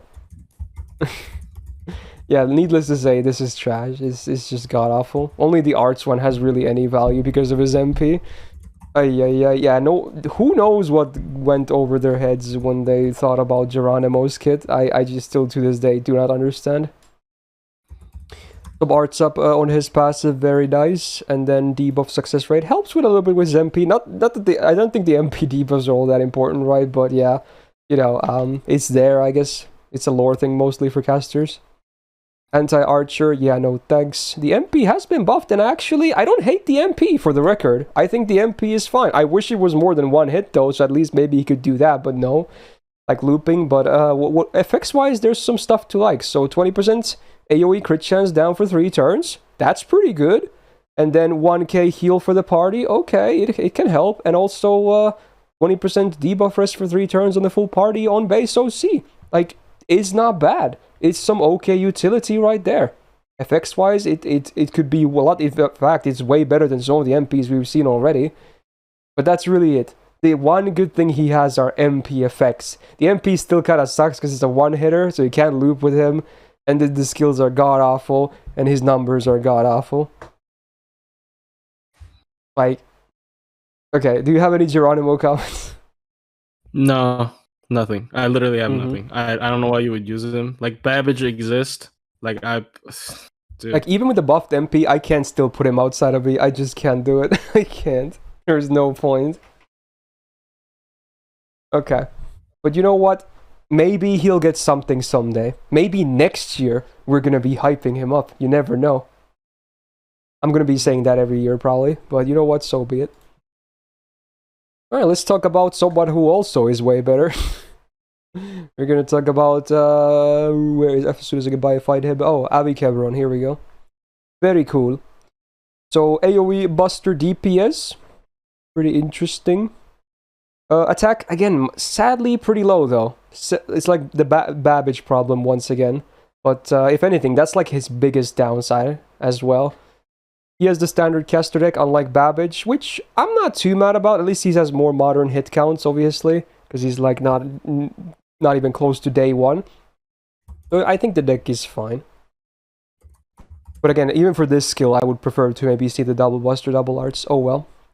So his first skill, 6-turn cooldown, you get the red and the blue for 30% 3 turns for self. It's on the weaker side of these duo effects. It's a 6-turn cooldown, and it doesn't even have anything else, but it's not trash. It can still work, so, you know, it's okay. He has an 80% battery on max rank, because it's, you know, rounded up, I suppose. Pretty weird numbers, though, but yeah, 80% battery. It's a high cooldown at 8 turns, but... you know, his MP post buff is actually pretty damn solid, so this definitely helps with the uptime. And you could also, in DPSing with this, it's very realistic that you could run Black Rail on him as well. I could see that. So it helps with that too. Now, the third skill is an interesting one. So it's also like it's not a sacrifice, but it does something when you die. So for 5 turns... If you die, you give your party 2k heal and then 3 hits of invul. A lot of people don't even know this. This is a very cool thing, actually. The invul stack is literally... It's 2 hits of invul for 3 turns on ranks 1 to 9. But if you actually max this, it goes to 3 hits. That's like a completely unique scaling. I don't think anyone else has scaling like this on any other skill that only changes on the max rank. It's pretty cool. It gives a lot more value besides the cooldown. I mean, obviously the cooldown is pretty irrelevant. It's, I mean, because, you know, you're probably going to die in those 5 turns anyway if you're going to activate it. But, yeah, it's cool. So your surviving allies get 3 hits of invul for 3 turns. That's actually very solid. The heal is like, it's okay. Sometimes it's okay, but it's really about the invuls, really. So, yeah, this actually can be utilized properly in some bosses, for sure. I think overall his kit, it's fine. It's not, like, crazy good. It's fine. Now, passives, he got that arts passive. I guess, again, this makes the standard caster deck a little bit better. Item construction B plus is like, whatever. Does he even have debuffs? I don't remember. I don't think he does, right? Yeah, he doesn't, okay. So it's, again, lore thing. Anti-Berserker Append, actually a good one. And then the buff MP. So there's no normal effects, but the OC, we get some cool stuff. So for 1 turn before damage, 20% MP damage for self on base. Not bad, it's okay. And then also, after the damage, you get 10% AoE MP gen for the full party for 3 turns on base, which can help get your MPs faster for everyone involved. I like it, even if the number is not that high on base. It's still a cool little bonus. It's an alright MP for sure, yeah. He's not in the sheet, is he? No, he's not. I think you could supposedly run him in Buster Farming with some setups, but maybe it's just not worth. I don't know, because he's not even in the sheet. What do you think about Avicebron? I gotta admit, I mean, most people probably I don't really use low stars. I remember when he first came out, I tried to like specifically run him for the skill 3, where I put like a poster girl on him. Sorry, and like I didn't find it worth it to be totally honest. Just like if you just use him for the skill 3, but actually, I think because I've seen him in a lot of low star compositions. He has really good damage. He has upgraded MP. The MP damage up effect is what is it 40? If I oh no, it's 20. No, it's like 20. It's 20, yeah. I think he has okay damage, and he has a really big battery. I like it. He has 80 battery. He can run Black Rail for DPSing. Yeah, I guess. Yeah. So. Or maybe even Rising Mud Rain, because the OC actually scales okay on him. True. I think if you run him in like a budget composition, and you actually use his DPS value, and then afterwards he still gives your team the skill 3 value, he can be really, really worth it. Because I do see him in a lot of budget compositions, like a lot. Just because the skill 3 is a big bonus. Like if you treat the skill 3 as his main gimmick, I don't think it's ever worth it. But yeah. I think if you treat it's a good bonus, I agree. Yeah, as a bonus, he's actually pretty solid for your team. But once again, I don't see him being run outside of it, because I would say he's still solid without the skill 3, just because of how big his battery is. But he's more of a boss killer. I don't know. It's kind of. Yeah, I feel like he does better against bosses than farming for sure. Yeah. So now the question, I think his main comparison would be Babbage. I think baseline I'm looking at B plus, or maybe the same A. Honestly, I'm between these two personally. Well, usually if you're doing like low star against not very diverse classes, you usually just stack maybe like a class advantage servant. So I guess I don't know, they can synergize. They are somewhat similar. He has an easier time getting his MP, but I feel like Babbage has better like uptime though. Yeah, so maybe I would put him just under him. I do like him as much as Babbage, but but like personally, I don't use either of them that much. So once again, I don't really know. But yeah, I feel like I'm gonna put him slightly under Babbage personally, but he's still very valid and viable, no problem. Ooh, 2 more left, and they're actually both interesting. Let's talk about another story lock, unfortunately, but still a very cool unit. Asclepius. So he's basically he's a support, obviously, but his main stuff is like keeping your team alive and providing you with like some gains as well.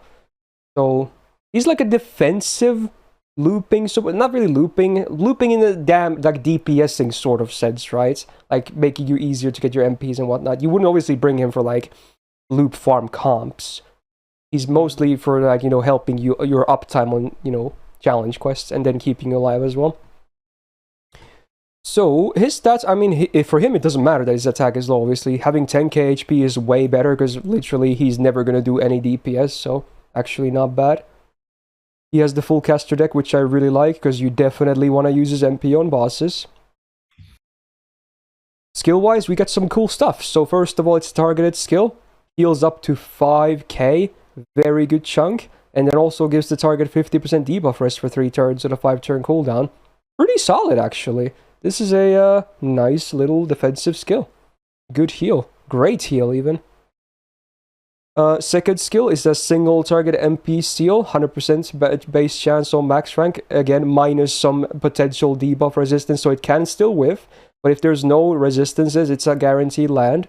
And then there's the AoE 30% MP gain up for the full party on a 6-turn cooldown. Yeah, so that's what I was talking about when I meant like, you know, he can help with the gains and the loops as well on the bosses. Very nice skill. I'm a huge fan of MP Seal, especially when it's like a base 100% chance. Even if it's only one enemy, it's still nice. I think this skill is just very good. You can easily pop it turn 1 as well, because you obviously don't have to use MP Seal on the turn of the MP, because, you know, it still prevents a natural tick at the end of the enemy's turn. So easy turn 1 pop, very viable. Third skill is his 20% AoE battery, which is remarkable for a 3-star. Very standout. And then also a full party cleanse. Now, it's like a really good skill. Now, you will definitely feel it in the cooldown, though. It's a 7-turn cooldown.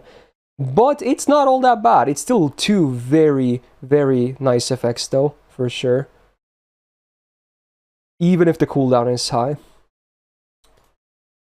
So, the cooldowns definitely vary a bit in his kit. But, you know, there's still a lot. I like all of his skills, basically. At least effects-wise. He has 10% art stop, very nice. He has debuff success rate. Actually, oh yeah, he has this on to 12%. So actually, yeah, it's even harder to resist the MP seal then, because it's a 112% base chance to land it. That's actually really cool. Divinity is, again, kind of useless. Archer append. Well, again, you can bring him as a support like against any enemy, so maybe sometimes you can get like some thousands more damage, but it really isn't worth it unless you just like the guy, just have a ton of copies. And then the MP, more defense. So it's a party what guts minus his self, sadly, for 1 time 3 turns. Now on MP1 you only get a 1k res HP and up to 3k on MP5.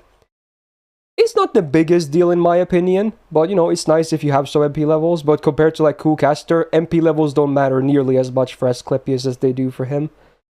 Also party debuff immune for 1 time 3 turns, very solid, easy uptime, because you know he has 3 turns. And then also big heals, party 1k healing on OC base every turn for 3 turns, which scales up to 3000. So OC is not even terrible on him either. Very good sustain. He's just a character that makes sense. He's very one-dimensional, but you know, he's good at it. What do you any comments on Asclepius? He is so good against Cernunos. I actually cannot pick. Like, he's not even a low-star replacement. He's just like one of the best units you can bring. Yeah, he pulls his weight against gold as well. Yeah. He has so much, like his cleanse plus the immunity reaches a critical number where it starts to become like you just never get debuffed, and when you're fighting something that is very debuff heavy, it just kind of goes out of control. And full cleanse, AoE full cleanse is also really strong. Like the one gripe I had with Santa Nightingale was it only cleared 1, and Asclepius obviously is able to clear everything. I actually use him a lot against hard, like any debuff heavy bosses. I would just the first thing I would. Yeah, he's high on the prior list for sure for that. Yeah, the first guy I would go to is him. Well, and like people are saying like Irisviel killer or whatever, but he does have one weakness in my opinion, which can be actually a plus. Sometimes depends on your team. You mean the guts that he doesn't get? Yeah, he doesn't get the guts himself, but and he's a 3-star. So if you do want him to stick onto the field, you do have to like especially protect him. And like he's gonna be good against face cards with all the healing, but MPs he's gonna struggle against himself. Yeah, so you definitely like try to pair him with some other servant that can, Yeah, honestly, you're probably not. You're never gonna run him as a solo support. No, you're probably like because Castor is so good, just run him and Castor and something. Obviously, I do feel like though, like maybe there aren't that many super debuff heavy bosses at the moment. Like I don't feel like I encounter them much. I personally use him a lot just because of I like to do like 7-turn big Kiara, and he has a particular use there with the skill 1 because the 50% debuff resist. You try to like pump up your main damage dealers debuff resist to 100 so they can block the break effects and all that. But I guess he's really dependent on what bosses Lysenko come up with. I think on base he's always gonna be good, but depending on the boss he can be really good. Yeah, like on base he's fine because he still has a 28 AoE battery and the MP gain up, as you said, and he has like guts and heal, like the heal per turn, and the targetable heal is pretty big as well. So like yeah, as you said, like even on base, if you want to sort of like a slow team, he can provide, and his MP level doesn't matter at all in my opinion as well. Yeah, I think MP1 is totally viable. There's nothing wrong with that. MP1 is super viable. It's just like bonus if you get the MP level is not needed. Yeah. And when you like once in a blue moon when you have like super heavy debuff heavy bosses, he's just so good. He lives up to his name of being like God of medicine. God of medicine. He fixes you up. So good. Yeah. I think last year I had him on A+, and I think I'm just gonna plop him down there again. I think he's really good. Yeah. I think that's fair. There's nothing wrong with Asclepius. Depending on some boss, he might not be the best value, but he's always going to be good. That's for sure. Yeah. Can pull his weight easily against gold as well. Alright, now we're going to talk about the last 3-star, and in fact, it's also the first new servant of this list, 1 of 3. Again, I can't pronounce his name. Zhang Jue is one of the names he has listed here. I don't know. I'm very bad. Can you pronounce his name, Plushie? Yeah, I mean, Zhang Jue is pretty accurate. There's like 2 ways to pronounce his name. It's kind of weird. Yeah, they have them both here written. Yeah, but yeah, basically, Trom Caster man. Epic guy. So what is he? He's like half DPS, half support, but honestly, I would not really use him as a DPS too much. But he has interesting support applications, though, I have to say. Something that no one else even does. Like, well, there are some that do similar things, but if you want the full 9 yards, like literally, then he can kind of be a universal thing for that. You'll see what I mean. A lot of people already know.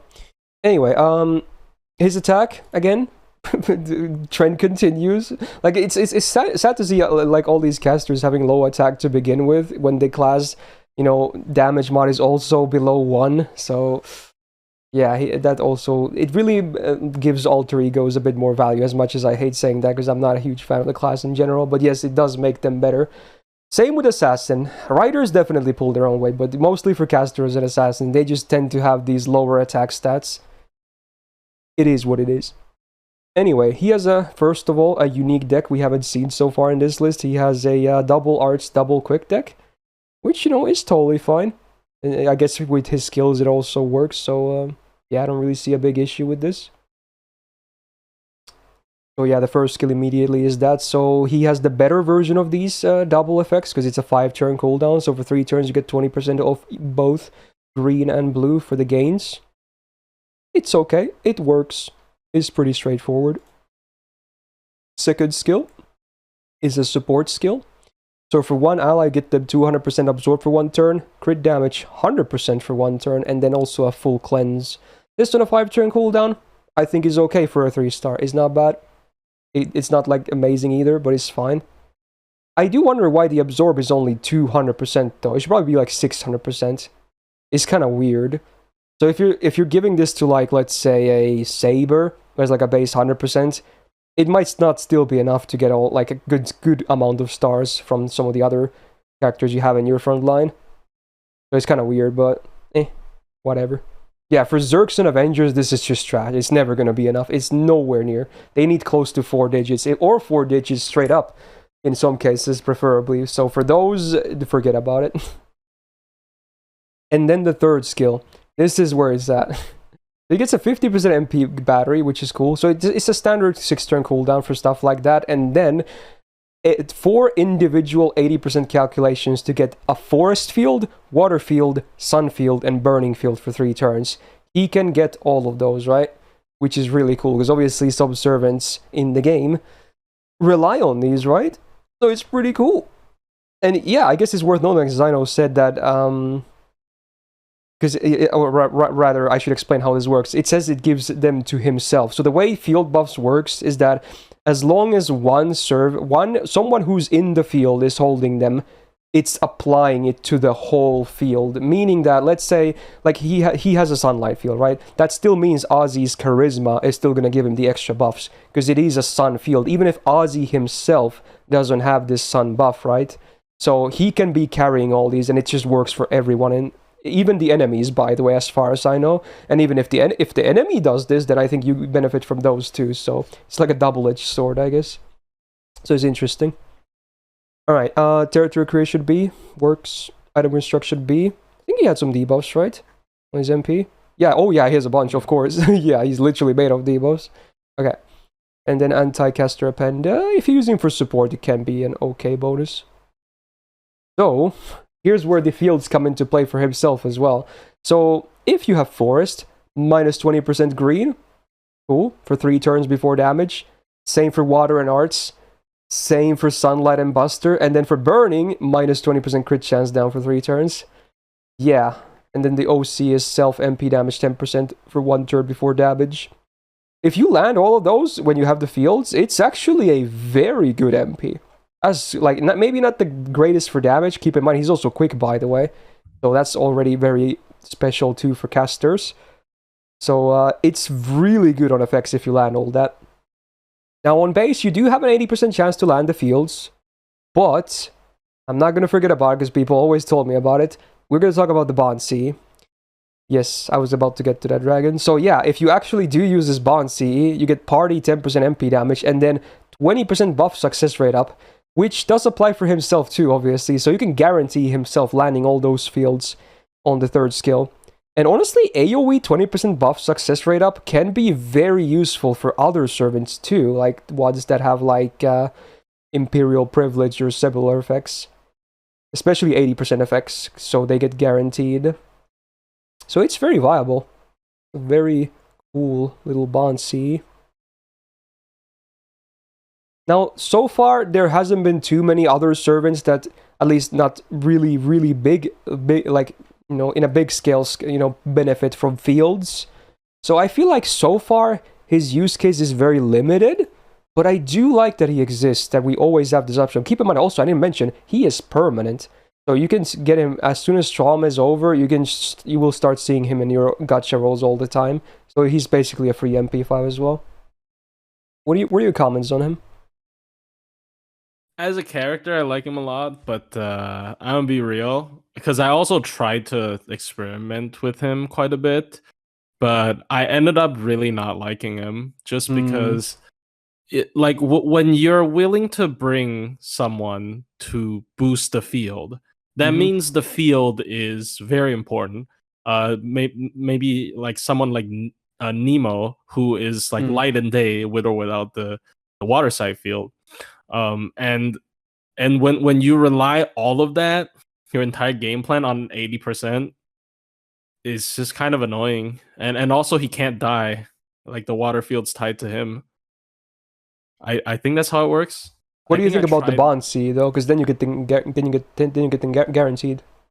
Yeah, but first, I like Bonsi already requires like even for a 3-star, which is arguably it's easier to get, but I still think it already requires so much investment to get the Bond CE, and also like I think having to like keep him on the field might also be an issue. I don't know.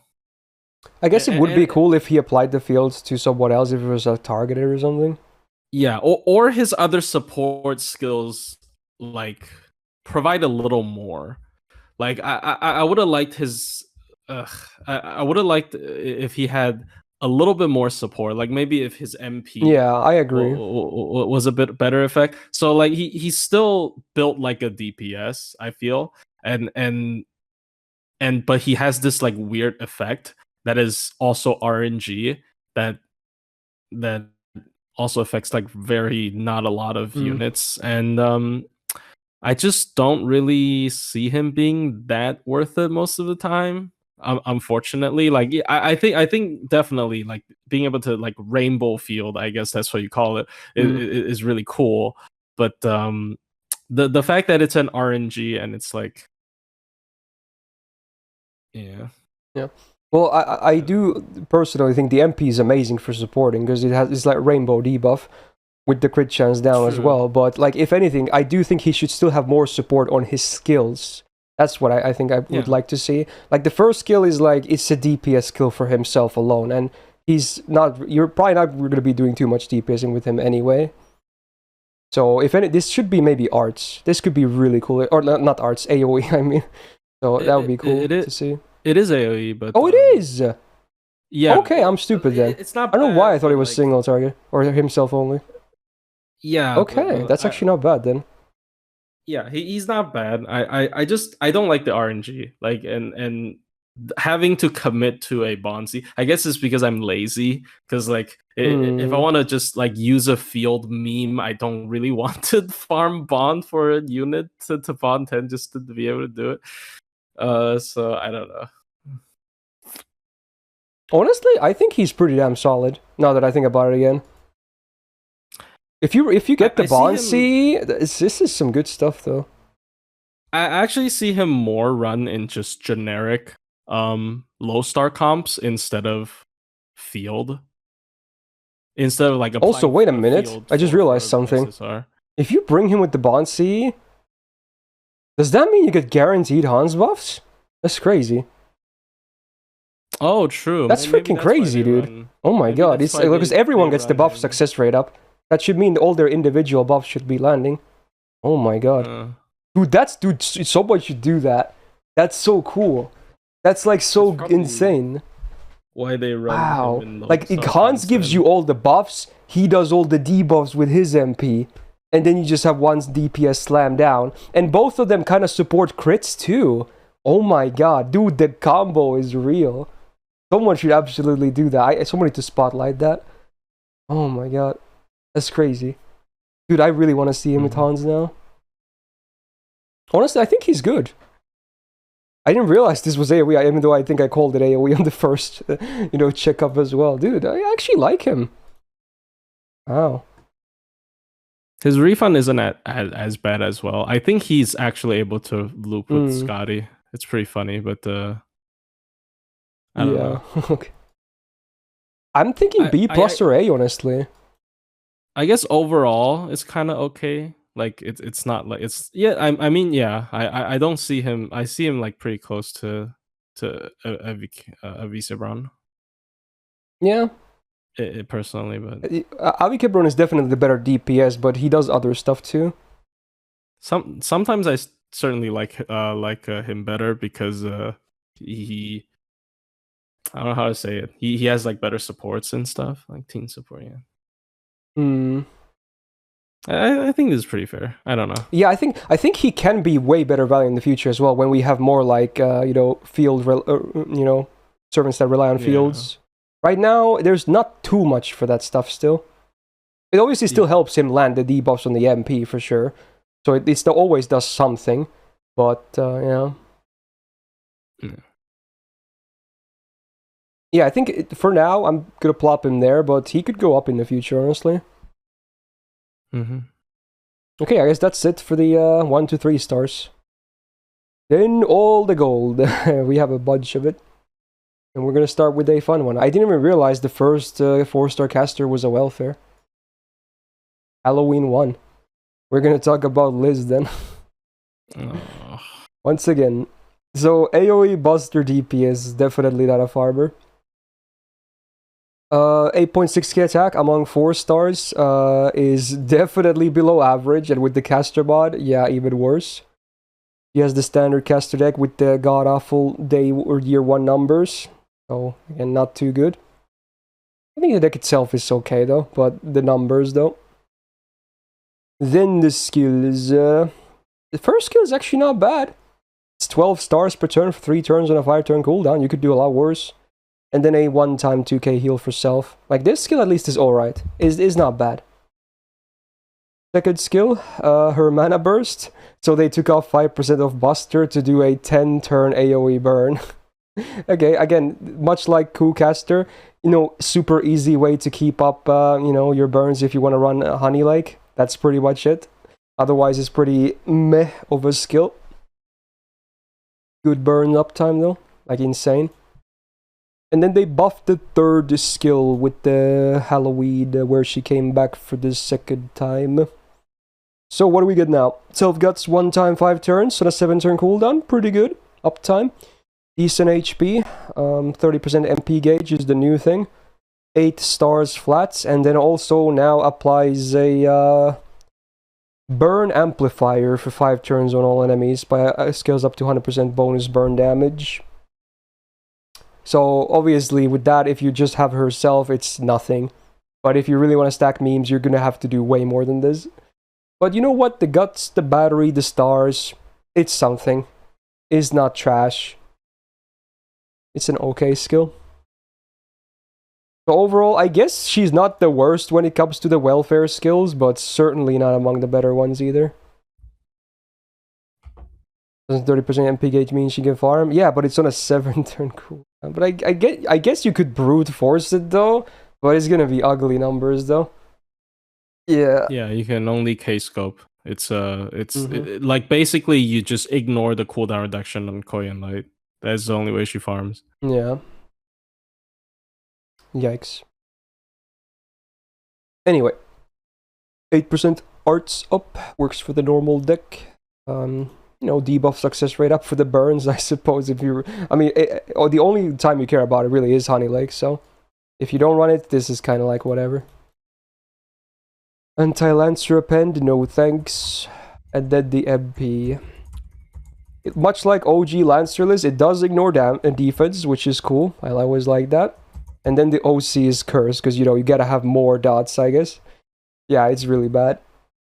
But you know what? Free MP5. That's something, right? Yeah, okay. Yeah, I don't know. Why is it not a burn on the MP? It's kind of weird. I guess was it because Lancer had like a curse as well or something? Maybe they wanted to keep it the same. Because I believe this MP is the same as Lancer MP, right? Before the buff. I think it's identical. Because even the animation is like near identical. Probably because of that. Yep. Okay. Yeah, I don't know. I've never been a huge fan of Caster Liz. I think her damage is just kind of poop. What do you think, as the Liz enthusiast? They literally gave the battery to the worst skill because it's 7-turn cooldown because the guts. Like that they basically this is how I imagine they designed the Liz welfares. They accidentally put every single good skill in one welfare and all the others just bruh. Yeah. I guess Alter Ego is not bad, but I still think she's actually pretty outdated, but whatever. Yeah, come on, man. Why would they could have just at least not put on the gut skill. Like that's so stupid. Yeah, they should probably put it on the mana burst or something. But that way she could also stack the burns better too. That is stupid. I don't know. Where should we place Caster Liz? E plus B? As a Liz fan, she's a D+. Oh my god. Damn. I'm not joking. Oh wow. This is unacceptable. Like they gave her a non-buff, basically. It's so bad. I'm so mad at that. Like when they reran all the welfares, none of the buffs actually did anything. I think I'm gonna leave her in C. I feel like D is a bit too harsh. But you know what? I can understand it though. Like D+ even. Yeah. I do prefer her definitely to Shakespeare. And because she's free, I think that's fair to say. Yeah, but I guess. But like Babbage is just better. She doesn't even have an upgraded MP. I don't know, man. I think I'll At keep least her Ryder there. Liz is good. That's all I can say. Oh yeah. We definitely agree on that. Yeah, the other ones are just so bruh. Well, it is what it is. Alright. Let's talk about another support then. Because, you know, casters. Gonna talk about Medea Lily. Also story locked, sadly. So what is she? She's a heal bot, is what she is. That's it. Heals, heals, heals, heals. Now her attack again is low, but it's good because you don't expect her to do any damage anyway, so 13k HP. Very solid for a 4-star support. She has the full caster deck, which makes sense. She has the same huge battery that OG Medea does. And again, OC can sometimes be okay on her, so you know, it's a bit overkill, but yeah. It's... And the big cooldown is there though, because she's definitely like unlike Medea, or she's definitely never used for like setups pretty much. So she's mostly used for like slower teams. So there you will feel the cooldown. Second skill has been buffed, and it's the same joke as Martha's buff. A little bit less funny though, because it's better. But yeah, I'd say poison cleanse on the party. Pretty weird, but okay. Lore, I guess, and then a 3k heal. Which is not nothing, especially when you combine it with the third skill. So on a 5-turn cooldown, it's passable. At least for a heal. Third skill with the buff, I actually like it. So one ally, I wish this was AoE. I wish it was AoE, but whatever. The one ally gets 100% healing up for 1 turn, so if you use this before the second skill, suddenly they get a 6k heal. How about that? Pretty cool. And then that ally also gets 3 turns of 100% buff removal resistance, and also the cooldown gain came down to 6. So their buffs are safe, yay. I do like this skill now after the buff. I really would have wanted to see it AoE though, because she really isn't that OP. I think they could have made this AoE, even if it looks really good after that. But it's fine. I like it. 8% arts up, not bad at all. Then debuff success rate up, doesn't really work with her. Saber append, yeah, no. And then the MP has been buffed as well. So it's a full cleanse, very cool. And then on MP1 you heal the party for 4k. The scaling isn't even that big, it only scales up to 6k. Even at MP1 you're already doing fine in my opinion. And then the OC is 40% base debuff rest for the whole party for 3 turns, which is not nothing. That can definitely help. And you can even stack it maybe, sometimes. Because it's a 3-turn effect. So, yeah. Actually not a bad effect. It's a very one-dimensional MP, obviously, because it's all defense. So it's very similar to Asclepius' MP in that case. Because both also cleanse and whatnot, right? But like, all she does is heals and some resist. She gives you debuff rest, and then one guy gets buff removal resist. That's really it. There's nothing else. I don't hate her, though. I just think healing is, like, of all the defensive mechanics in the game, it's definitely on the lower side of, you know, tiers. I don't know what to call it. Oh yeah, I guess it does, the OC does scale pretty okay. You can, at 400%, you can get it to 100% debuff res. I guess it's worth mentioning, so OC can be useful on her as well. You can stack it as well, even if it doesn't reach 100 the first time, right? It's 3 turns. True, yeah, that I did mention, but yeah, that's very true. Yeah. Do you have comments on her? I guess I guess she's also like not bad in the sense that, as you mentioned, how similar she is to Asclepius. Like a lot of these debuff heavy bosses doesn't one shot you anyway, so the guts doesn't necessarily come into play. Mm. I don't know. I just feel like burst heal sometimes is not really. Yeah, it's just like useless sometimes. Yeah, like she heals too much and then she got like a couple dead turns. I mean, she does have a 100 MP battery, so it's not like her dead turns are like super long. So in general, I still think she probably heals pretty well. But Yeah, well, arguably she's the best healer in the game when you think about it, because that's really all she's known for mostly. yeah, and probably like the big Kiara solo. I think that Yeah. that's like the most people bring it up when they talk about her.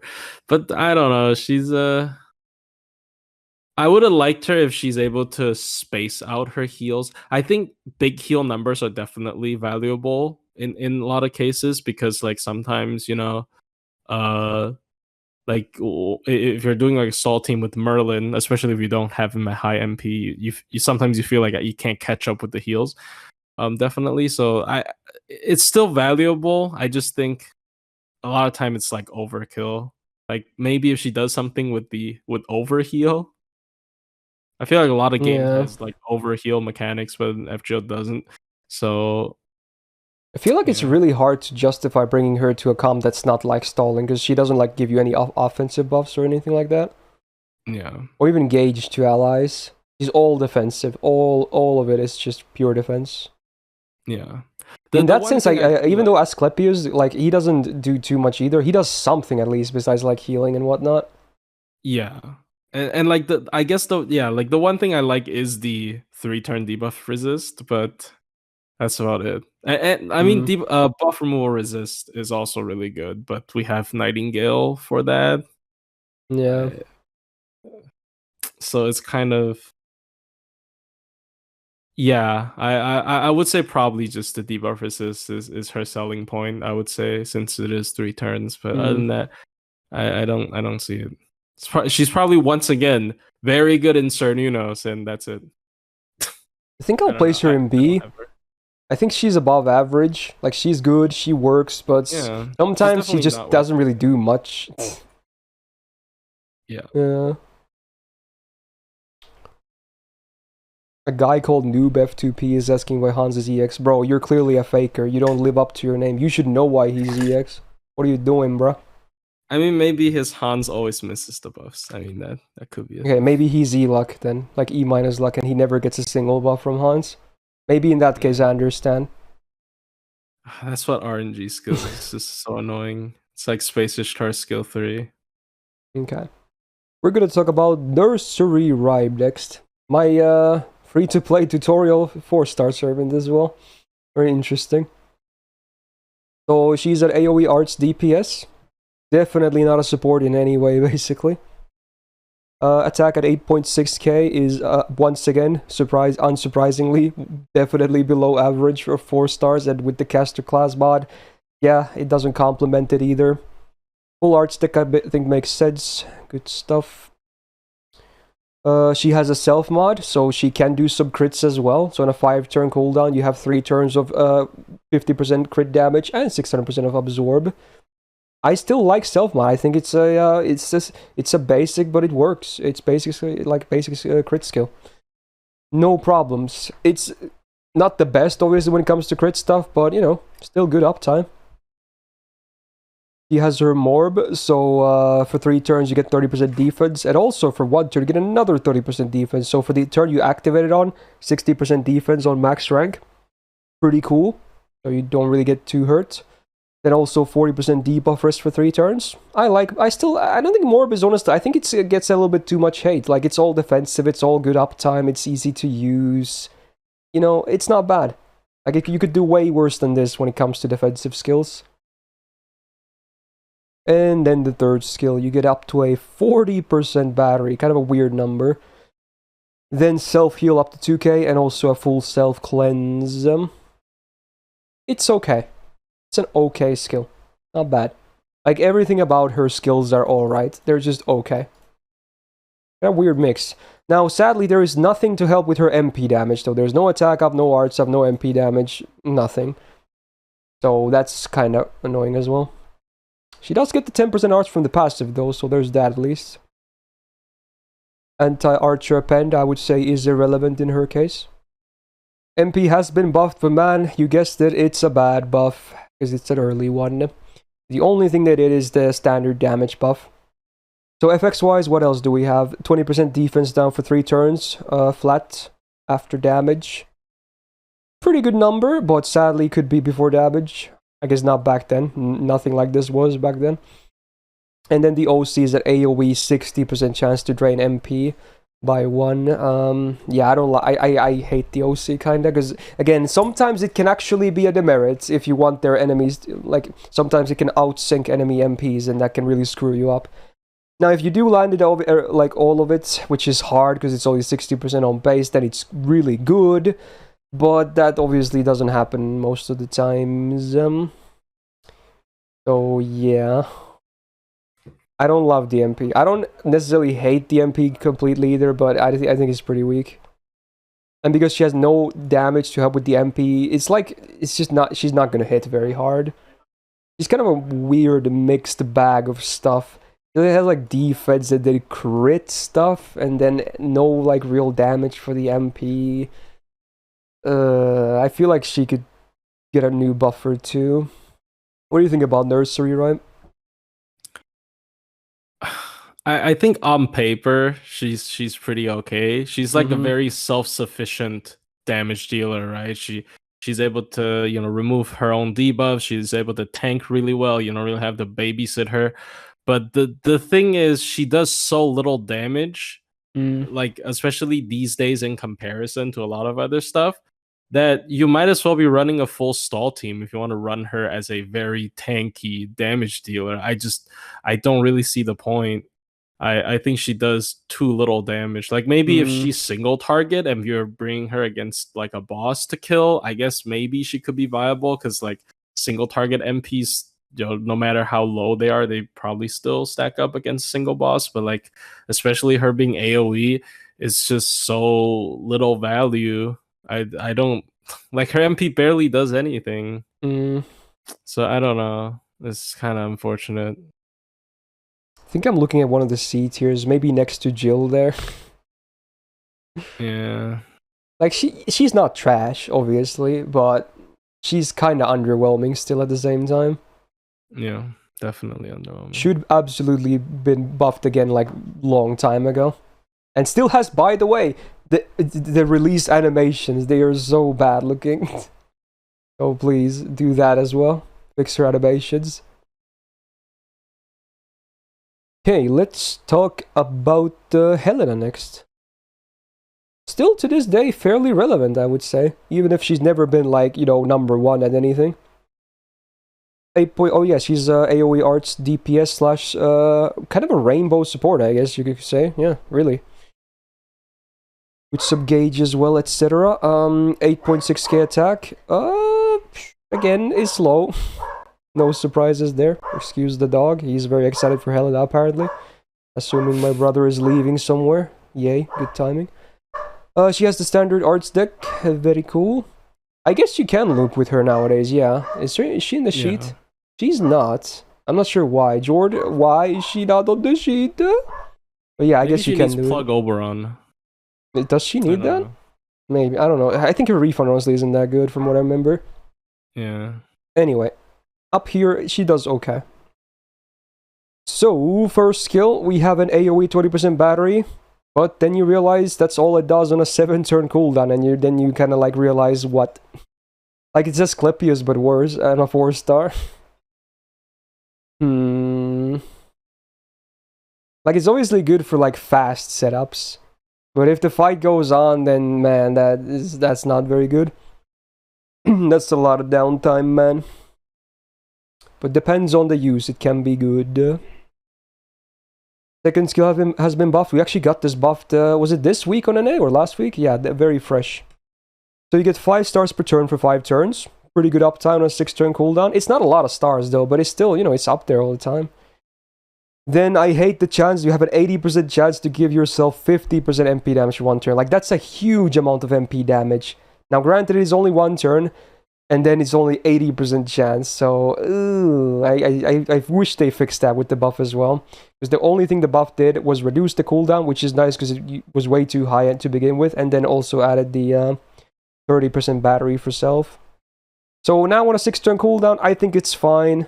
It's not like amazing, especially if you whiff the MP damage, so yeah. Third skill, this is the best skill for sure.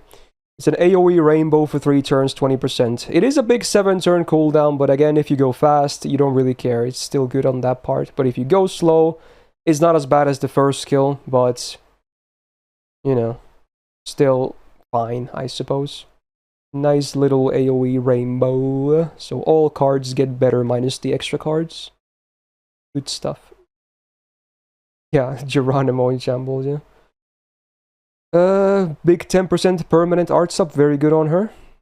8% more debuffs decrease, or debuff success rate. I can't talk. Actually good on her with the MP. Anti-archer append. If you bring her for support, can be a bit relevant, but otherwise, no, she's gonna do kind of noodle damage there. MP has been buffed, yay. Ignores defense, very good on the bonus normal effect. And then on the OC, we got 3 effects. They're all after damage. 10% defense down, crit chance down, debuffers down. 3 turns each on base. The debuffers down is like whatever, but the defense down and the crit chance down can actually be helpful on bosses. For farming, they're all kind of relevant because it's after damage for the defense down as well. I think the MP is fine. I don't hate it. For farming, it's kind of whatever, but for DPSing, it's actually okay. It's fine. Helena. What do you think about the OG Loli Baba? I feel like she's a bit outdated, which is weird to say because she got like skill buffs and MP buffs. She's the Abigail of casters because of the cool. I just feel like there's her party buff is a bit too small to run as a support. Like I remember people used to run her as a support just because she has AoE battery as well as a rainbow buff and star per turn. But like all these numbers feel really small these days, and it's just like it shows what happens when you're not dedicated to one role in this game and they just kind of screw with your numbers. So I don't know. I don't like her that much, to be honest, gameplay wise. I've always liked Chiron a lot better than her for support, and yeah, because usually you for support if you have the option of single target buff versus AoE, usually the single target is the better option. Yeah, like his rainbow is bigger because it's single target. Also a lower cooldown. Definitely. So I don't know. I guess it's cool we're getting her costume or something, but that's about it. Yeah, that's a nice buff. It is a buff though with Miss Crane. The small synergy. Yeah. Yeah, I guess you're right. I think I would be okay plopping her into like B+. I think she's still easy to use, very relevant, but is she like very, very good? Not really. In fact, her own damage even isn't that high. I don't know. I'd actually put her lower, just me though. I actually don't feel like she's okay. I can't say that. I still think she's better than Nursery, but like at this point, I feel like they're kind of. I think I'm okay with B+. I like her full tier above Nursery, honestly, personally. But then I guess you could say both should come down. But yeah, I think I like them there, honestly. Yeah, that's fair. You should go back and watch the segment about Gong if you want to hear about that, MC. Alright, 2 rows left. We're gonna talk about the other America Singularity 4-star caster, because there was 2, and sadly, this one is story locked. Edison. This is a really cool one. I feel like Edison is underrated. Well, to be honest, a lot of people don't even have a single copy, which maybe that kind of is wrong for me to say, but yeah, after his the last buff, I think he's really cool. So what is he? He's an AoE arts DPS slash kind of a loop support for like challenge quests, similar to Asclepius, if you will. Not really for like farming, but for bosses, he actually can do a lot. But then, again, his stats are just pretty bad, though. So his own DPS won't be high. But thank God he does a lot of other stuff besides DPSing, because otherwise he would be kind of hopeless. Full arts deck, the caster one, I think is good for him. Now, let's take a look at some of these buffs. The first skill, here we go. This is already cool. It's a single target, 30% defense up for 3 turns on a 5-turn cooldown. That's a lot of protection already on a good uptime. And then it also comes with the cooldown reduction. Ooh, very great utility for sure. Like, cooldown reduction is still rare in this day and age, especially targeted, so I think it's a great skill. Second skill, this is the latest buff, I believe, and I really like this. This is cool. So, you get 10 stars per turn for 5 turns. It's okay. 8-turn cooldown, so the uptime is not the worst. Or the downtime is not the worst. Now, you do 10% AoE battery per turn for 5 turns. That's so cool. I love that. That's so cool. You get team battery for so long, and then also party MP damage for 5 turns, 20%. That's so nice. I really like this skill now, man. Like, sure, it's a high cooldown, but they're all 5-turn effects as well at the same time. Like, this is such a cool buff. Like, it keeps the whole team just going and going for both stars and the gauges, and even the damage. It's a very nice skill. And then the third skill is a targeted overcharge for 2 stages and 1 turn. It also gives them 30% star gen for 1 turn, which I think is really random as fuck and really bad effect, but at least the OC is cool. So this is definitely the weakest part about him on a 6-turn cooldown. But usually you pair him with Castoria, so at least, you know, she loves that, he loves that OC. And you can do it with Tammy as well, she loves OC as well. And, you know, if you pair her with Tammy, you get more cooldown reduction. There is some stuff out there you could try, you know? In fact, I probably should have done that myself. I think when this buff happened, I think I was gonna try something like that, but I never actually ended up doing it. But yeah, this is some cool stuff, though. A lot of utility, for sure. Yeah, they should buff this skill, and he could be insane, depending on what they do with it. Alright, sadly, he only gets 4% arts up, because he's a faker. And then 4% debuff success rate. So passives-wise, he's not doing super well. Archer Append can be okay, because I think you can bring him as a support as well, to be honest. And then the MP, there's stuff to like here as well. So it's an AoE skill seal and MP seal. 100% base for 1 turn each, very cool. And then also OC, 10% crit chance down and attack down for 3 turns. Very, very cool. So he can cripple the enemy a little bit, and then he can give you a lot of utility as well. I think Edison is really cool. What do you think?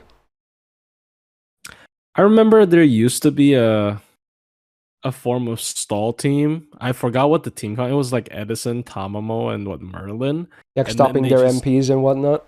Yeah, forever MPC, and they just keep dropping their attack, right? So it was a pretty fun comp, and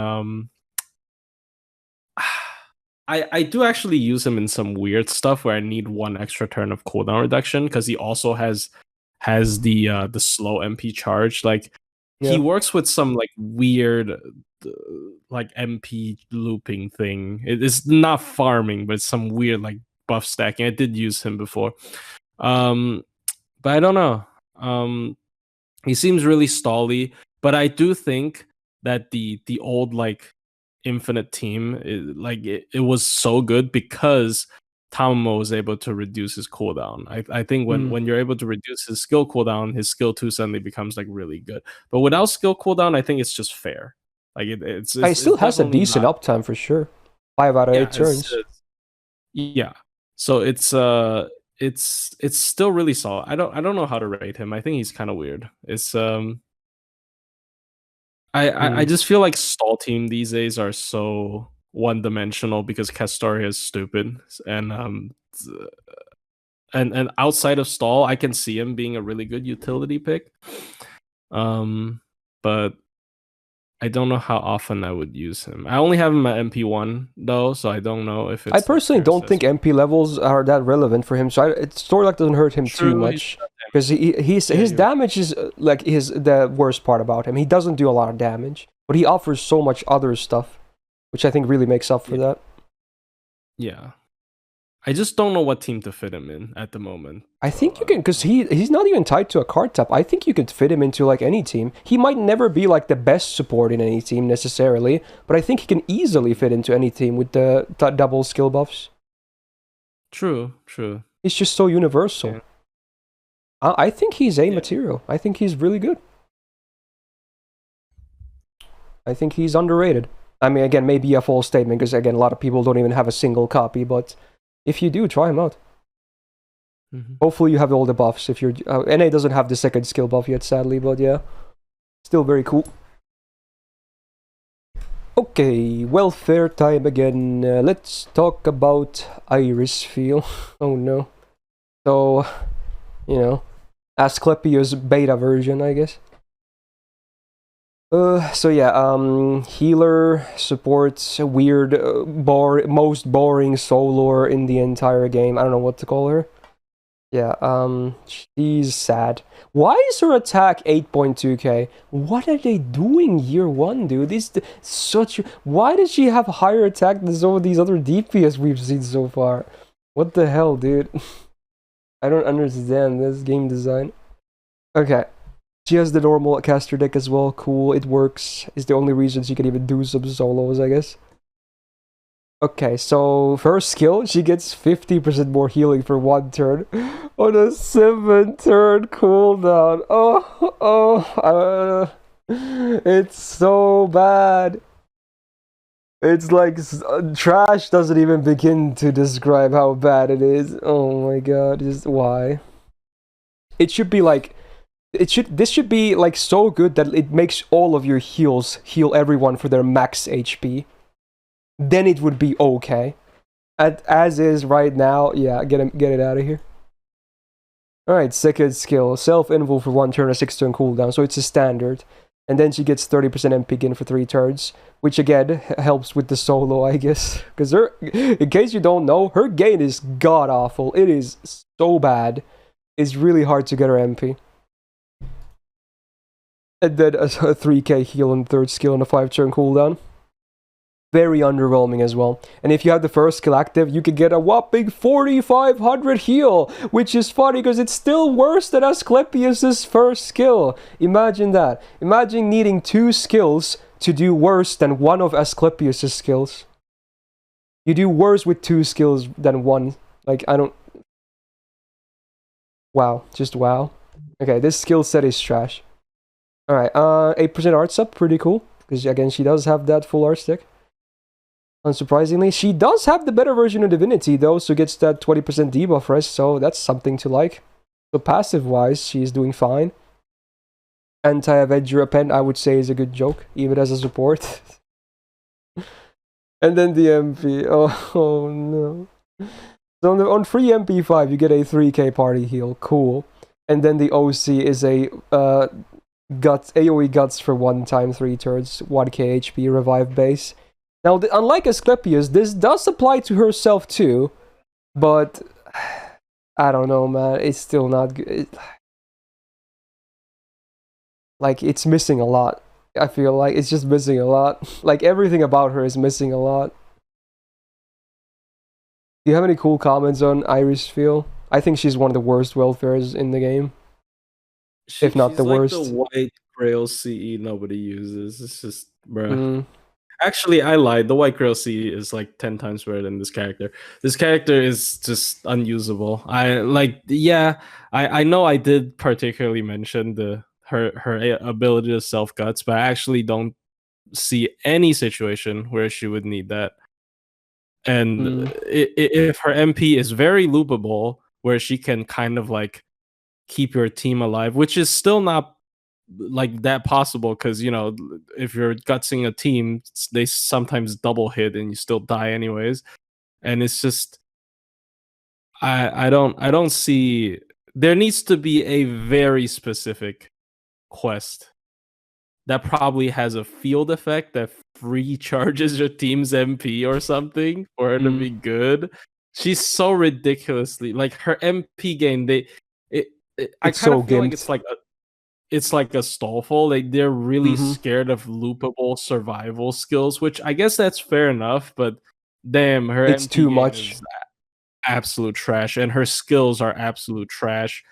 Uh, it's just it like she almost feels like Scheherazades. Okay, I guess that's not a spoiler, but Scheherazade has AoE guts, right? She almost feels like that skill as a servant, and you even have to work for it because you don't get to use it immediately. It's not like it's very easy to use her MP twice. Mm. It's just Good luck getting she's 2 so MPs bad. out of her in one fight. That's not like the Yeah, biggest stall in the world. yeah. So she's like one skill on an AoE caster who, granted, is very underrated, but people likes to joke about how bad she is, and bruh. I Come was on. thinking maybe putting her in the D tier just because she does have a little bit of solo potential, but I just can't do it. I think she's bottom tier. I think she's E. I think Yeah, like, Geronimo yeah, might she's not actually completely hopeless, but man, she's just trash. Like, yeah, if you want a like okay, solo last spell tree, go for it. But let's be real, you could do it in so much faster ways too. lost spell tree. All right, that was a huge meme. I'll be real. That fight, Yeah. Geronimo, because Geronimo has a heal on his MP, right? Mm. I think Geronimo might actually soul that tree better than him. I'm not joking. Like I'm Yeah. not. I'm actually serious. I'm actually serious. Yeah. It's so stupid. Okay. All right. Maybe the worst welfare in the game. Probably is. Okay. God. All right. Let's talk about someone who actually is way more relevant. We're gonna talk about Nitocris. All right. AOE arts DPS slash farmer. Pretty cool case. Kind of basic, but she's still, you know, she works. 9k attack. There you go. Now we're seeing some better stats, but still, you know, on the lower side for 4 stars in general. But I guess among casters is probably decent. Yeah, okay, I can give you your FA. There you go. You guys, Jesus, calm down. All right, full caster art stick makes sense. I like it, especially with the buff to the first skill. I think we got this buff this week on NA as well, right? I think so. So, first skill, we get 100% insta-kill chance, bonus for 3 turns. It actually can be very relevant. She is used sometimes for like insta-kill farming as well, when her damage isn't enough, and she is capable of insta-killing a lot of different mobs. But now you also get 20% of arts up for herself for 3 turns, which I like. Of course, helps with her main damage, and then also a 3k party heal. Big AoE heal, honestly, on a 5-turn cooldown. Like, this is a good 5-turn cooldown skill now, in my opinion. I like it. Then we got her big battery as well, 120%. So if you want to go from 0 to 100, you only need rank 8. Even less if you have the append. Pretty cool, pretty budget friendly, I guess. 7-turn cooldown. Yeah, I guess it's fair because it's a full gauge, basically. You know, it's like a staple, of course. And then the third skill, self-guts, 1 time 3 turns and a 5-turn cooldown. So the uptime is pretty standard. Okay HP on res, and then also comes with a full cleanse. So it's a little bit better than like a base standard guts. Not like amazing, just an okay skill. If anything, the first skill is the real good one after the buff. 10% permanent arts from the passive, very nice. 9% debuff success rate, which can help a little bit with the MP as well, not bad. Divinity doesn't really help at all. Anti-caster append, not really, because like you're either gonna insta-kill casters or like deal bad damage to them anyway, so eh. And then the MP has been buffed, hooray. So before damage, you have a 50% chance to insta-kill. So one of those. But honestly, in her case, because she has that major battery, it doesn't really matter. She still has use cases. Even if this means that she probably can't really do because it's the looping, of course. But then with the buff, you also get 20% crit chance down for 3 turns on AoE, which I always like. Not the most damaging MP out there, because again, the only thing she has is the arts up for 20% after this buff, so yeah. MP itself doesn't do a whole ton of damage, although easy to run Black Grail with, because of the full battery. So that's nice. And then obviously the MP can easily insta-kill a lot of mobs as well when you have the first skill active, so sometimes the damage doesn't even matter. She's not in the sheet, I suppose. I think that makes sense. What do you think of Nitocris? I think she's still very legit. Yeah. I actually think, like, I know you just said her damage is not the best, but like, because all 4-star caster AoEs have pretty bad damage, so ironically, her You're damage probably is right, yeah. actually, yeah, her damage is actually not horrible amongst them, and like insta death is always gonna be is always gonna have a place in farming. Like sometimes in hunting quests, they just throw out like bronze enemies with a Yeah, lot of HP, and true. they're just free fodder for her, and uh I think that at least secures a place for her. I mean, of course, you can use the less like free to play version. You can use the big one, I mean, but Dolman.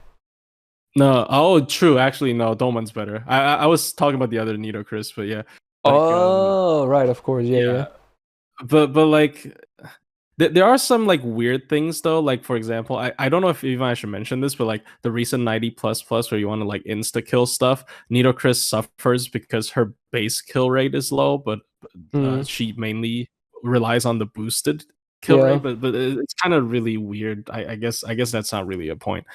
Um, but yeah, I feel like she's always gonna have a place. 100 MP battery, really easy to use. If you want to clear 2 waves, usually I don't think like 2 deathable waves are that common anymore, but Mm. uh,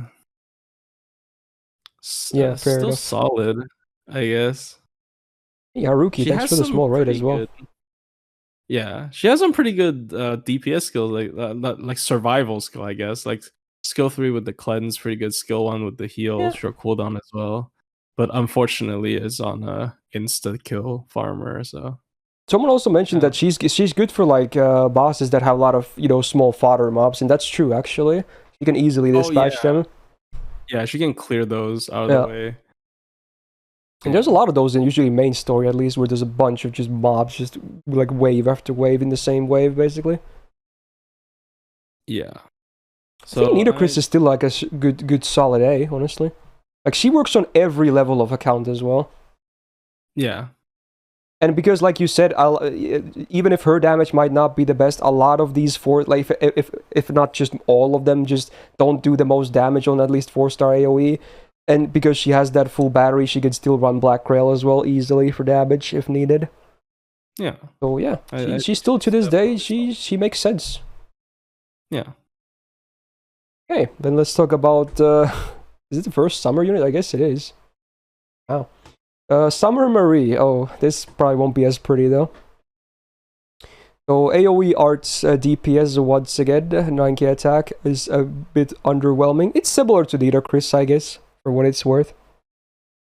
Full art stick as usual with these casters. I like she has the infamous 5-hitter arts with 3 of them as well. It's pretty funny. You can see the is it a beach ball, I guess? Just go through the enemies is pretty funny. Yeah. Volleyball maybe, yeah, there you go.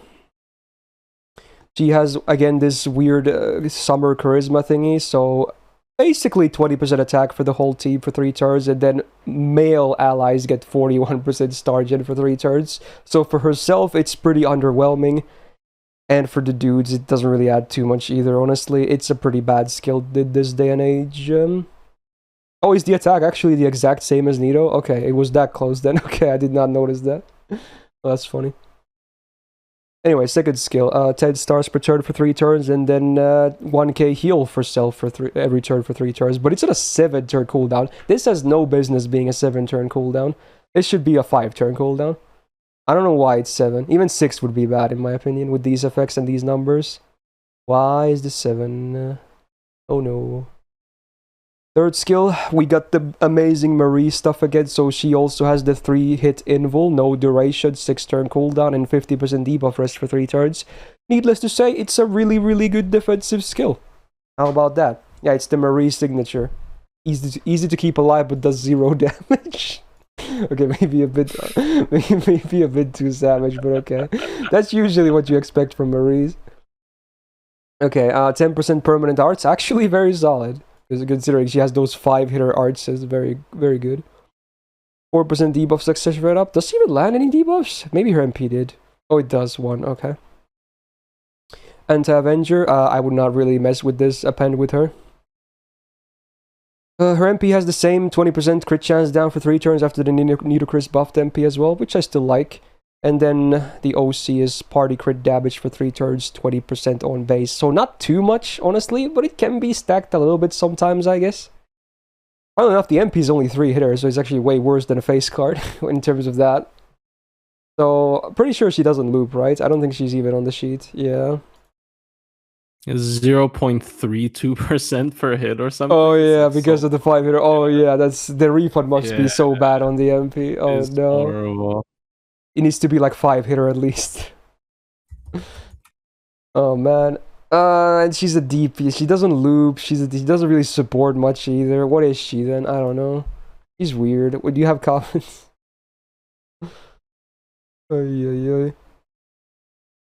You get anything to say on Caster Marie? I have never used this servant, but moreover, I have never seen this servant on JB. She's pretty rare. Yeah, you're right, actually. She is so rare. She's like a vase, and that's about as much she does. Yeah, you just put her on display. Yeah. Oh god, I don't know, man. That's kind of what she's. I think I'm gonna put her next to Shakes. That might be look a bit brutal, but I think I would prefer the free MP5 on Caster list, honestly. Although she's a bit easier to keep alive, maybe, but does that really matter? Why would you bring her in the first place? You're not gonna bring someone just to be a survivor. Right? Like, they have to do something else, surely, right? Yeah, I think I might actually put her there. It looks brutal, but yeah, it is what it is. He's definitely in the contest for the worst summer unit in the game. Ay, ay, ay. Oh well. Rip Bozo. Alright, let's talk about Caster Gilgamesh. I feel like he's fallen a bit over the years. During his release, everyone praised him like crazy. The first 2-3 years maybe. He was talked about a lot. He is still obviously talked about because he's still Gilgamesh, but I feel like he's a bit overrated, might I say. Anyway, he's definitely not bad. So AoE, arts, DPS / support, and also I guess he can loop, it just won't be pretty, because again, much like oh my 0.16 on the MP gain. Oh no. Yeah, okay, well, it's an interesting thing, so yeah, it's really hard to do. Anyway, full-on caster deck, I think, does make a lot of sense for him. So he's basically summary in terms of looping. He can do it, though. He's a little bit better, but yeah, okay. But at least he does supporting, so there's that. First skill is an interesting one. So it's a party AoE 100% star gen for 3 turns. The cooldown is pretty big, but it's an interesting one, because with this, considering he has a 10-hit MP, even as an arts MP haver, he can generate a lot of stars. He can do like 20-30 stars easily on his MP with this active. It's really interesting, because normally arts generates like crap for stars. So it's interesting. We get 21% attack up for the team for 3 turns. But his A+ charisma. Again, is not amazing, but you know, it could be worse, I guess. It's just there. It's more supporting, because all of his shit is AoE. So, yeah, party 30% AoE arts, pretty cool, 3 turns, 3 turns, or 30% of 3-turn debuff success rate as well.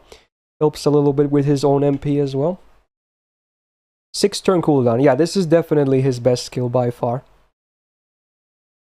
But yeah, all of his shit is AoE, so that's really what he's known for. Now, maybe not all of them are like amazing buffs, but you know, AoE. Yeah, his 1 quick is terrible, I agree. Alright, self-debuff success rate up more, 10%, so with the 3rd skill you could have 40% on him with max rank. 10% perm arts is really good on him for obvious reasons. All of his arts have insanely high hit counts. In fact, probably the highest in the entire game overall. Fun fact. Divinity B, whatever, Archer bonus for supporting, it can be relevant. And then the MP has been buffed. So AoE drop defense, 20%, 3 turns. Sadly after damage though, could help a lot if it was before, oh well. Then you get 20% defense up for the party for 3 turns, so you do the reverse as well, which is pretty cool. And then with the buff, you get 30% crit damage for the party for 3 turns as well. MP. I like it. For farming, it's kind of doo-doo. But for some bosses, it can be alright, actually. Yeah. No worries. Now, you might think that, yeah, it's a 10-hit arts AoE. Surely it loops like crazy. No, it doesn't. You can do it, as you can see here, but you can't even run Black Grail. Like, how crazy is it? Like, a 10-hitter arts MP AoE, and you can't run Black Grail. Oh, God. Yeah, so the numbers with the 50%er, they're not good. I would advise not doing this. Unless you're really the biggest Gil fan and you really want to brute force it, go for it. You will need a third support as well, for sure, but even then, it's not gonna be like crazy good numbers. So I would not really bother with farming with him, honestly. And apparently the gain is so bad that you can't even run Ocean Flyer. You literally have to run the CE with MP gain on it instead. Oh my god. I guess, yeah, was this Bond C worth mentioning? Let's see.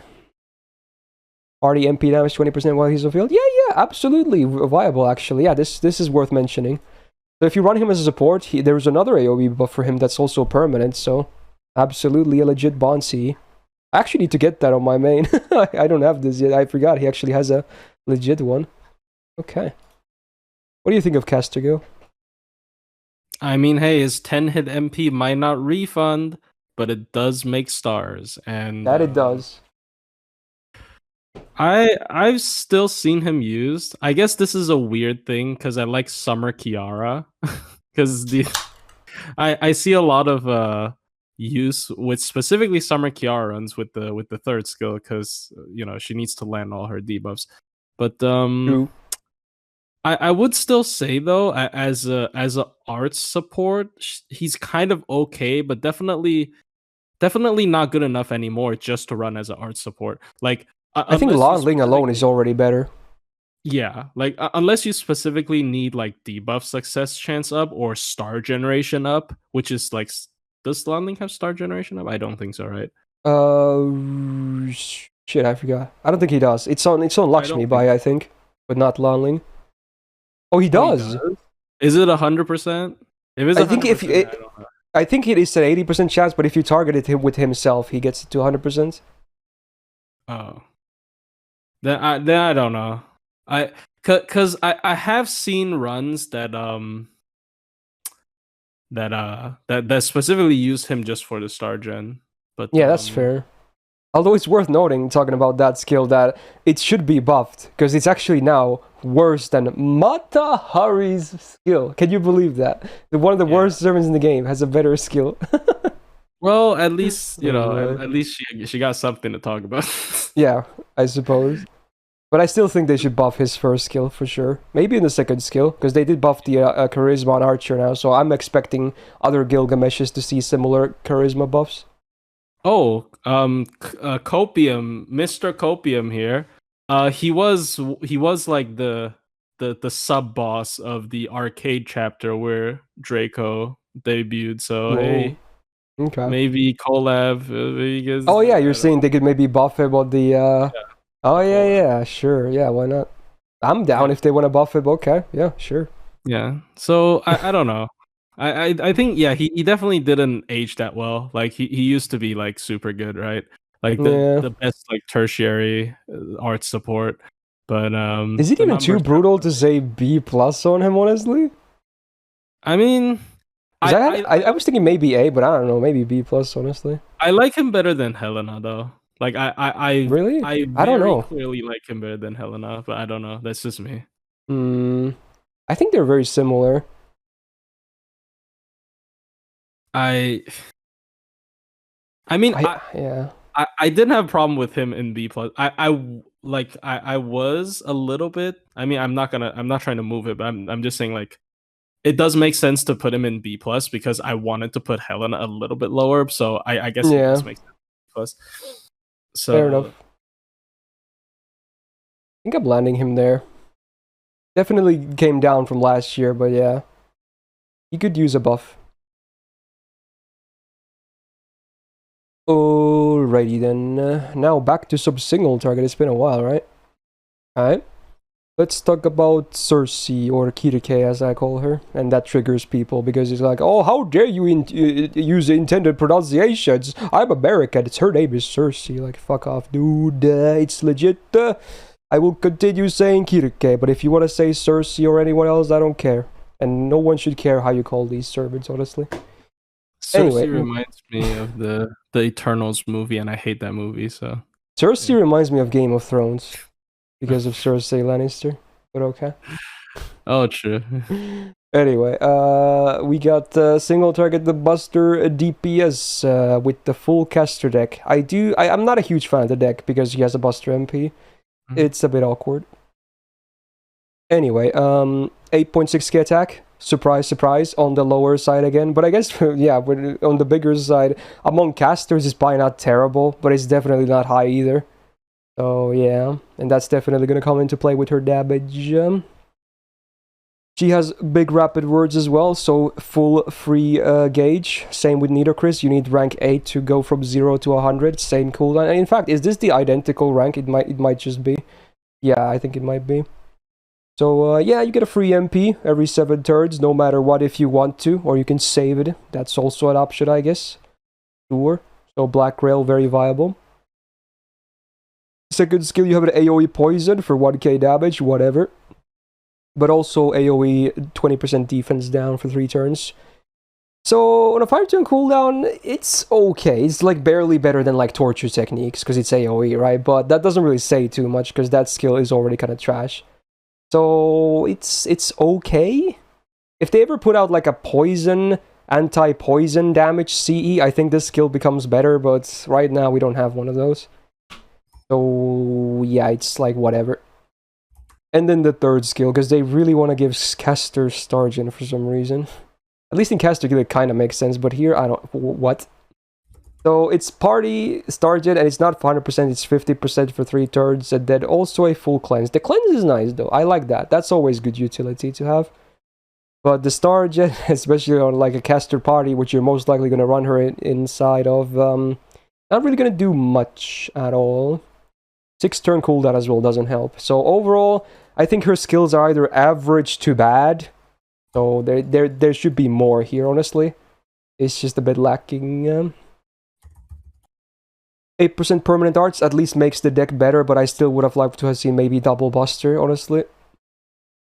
So debuff success rate up is good, because she actually does have some debuffs to give yourself some combat against innate resistances. Anti-caster pen I would not bother with, because I don't think you run her as a support. MP has been buffed, which is cool, because it kind of did not great damage, especially if you're not running Black Grail. So, for 3 turns, 10% crit chance down on the enemy after damage. Not that it matters if it's after or before. It's okay, I wish it was like 20, because it's only single target, but whatever.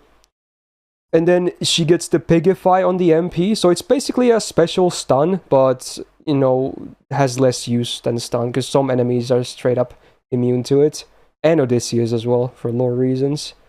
And then with the buff, you also now remove offensive buffs, so it's a bit more defensive, I guess, in that sense. I really wish she had more damage, like, there's nothing, really. There's a defense down, yay. Man, they don't like giving casters too many offensive stuffs, huh? You use their support of Barb as raid for the debuff clear. Okay, yeah, maybe for some 1-turn raid shenanigans, you could maybe do it. I could see it, but man, that's pretty niche, though. I don't know. I feel like she could be way better. What do you think about her? Her damage ain't the best, and she's weird. She's like oddly, I use her quite a bit. Yeah, I mean, it's probably because there's just not that many like single target caster options, to be honest. Yeah, and she has the Wonder Battery, right? But but mine is like MP5. Like she's yeah, she's permanent. So bad. Her damage is so bad. And it's worth noting that a lot of enemies nowadays are just straight up immune to Pigify as well. It's a real bummer if you don't like. It's really good if you do. Like if you don't get that, it's actually a lot of value down for bosses for sure. A free turn is huge otherwise. So yeah, if you don't land it, yikes. Yeah, I saw someone in chat also said her refund is bad. I think it's Oh a yeah, combination her gains are not good. of having triple arts as well as having a quote unquote stun MP. Like they're really scared of that, except for when they made comma for some reason. But sure, and like, yeah, I don't know. She's weird. Mm, And the 100 MP battery thing is not that rare anymore, right? Because we got Faker. I don't know if she like. yeah. Oh yeah, true. Although I guess you wouldn't really want Faker into cavalry though. That's the one thing. Yeah, true. She's pretender. Mm.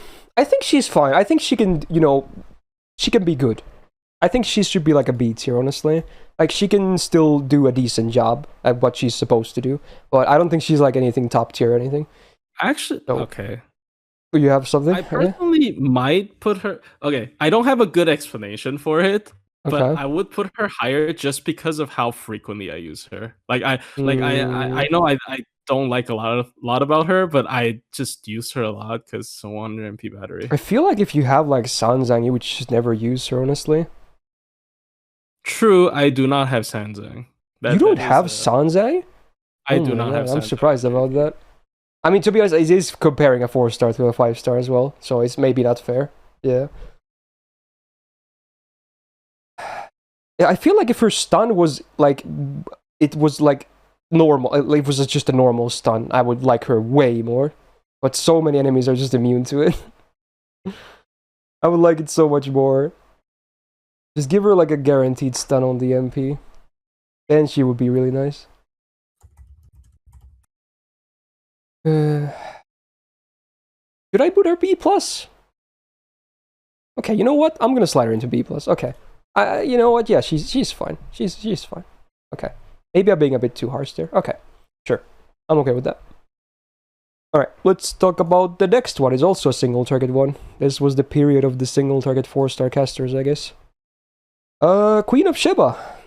Is it Sheba? I think it's Sheba. I always say Sheba. I've just gotten used to it. I think it's Sheba though, because that's what the Japanese also says. But yes, we have single target arts DPS caster this time, and in fact, at least she has a bit more of a DPS buff presence, I suppose.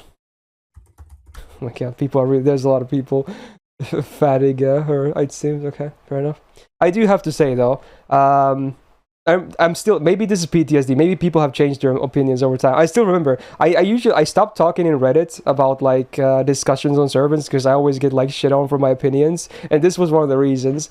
When I was talking about Sheba, I was like saying, bro, she does like 0 damage with her MP. Then everyone's like, what are you talking about? Have you ever used her? She's just like amazing damage. Bro, whose Sheba are you using? She does 0 damage. MP is so bad.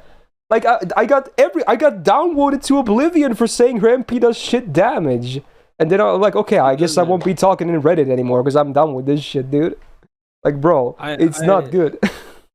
There's like a YouTuber who I don't know if you've heard of, Autobean. He's a big Sheba fan. Yeah. He has her at 120. I think it's a 120. Oh damn. And he also agrees her damage is not great. Yeah.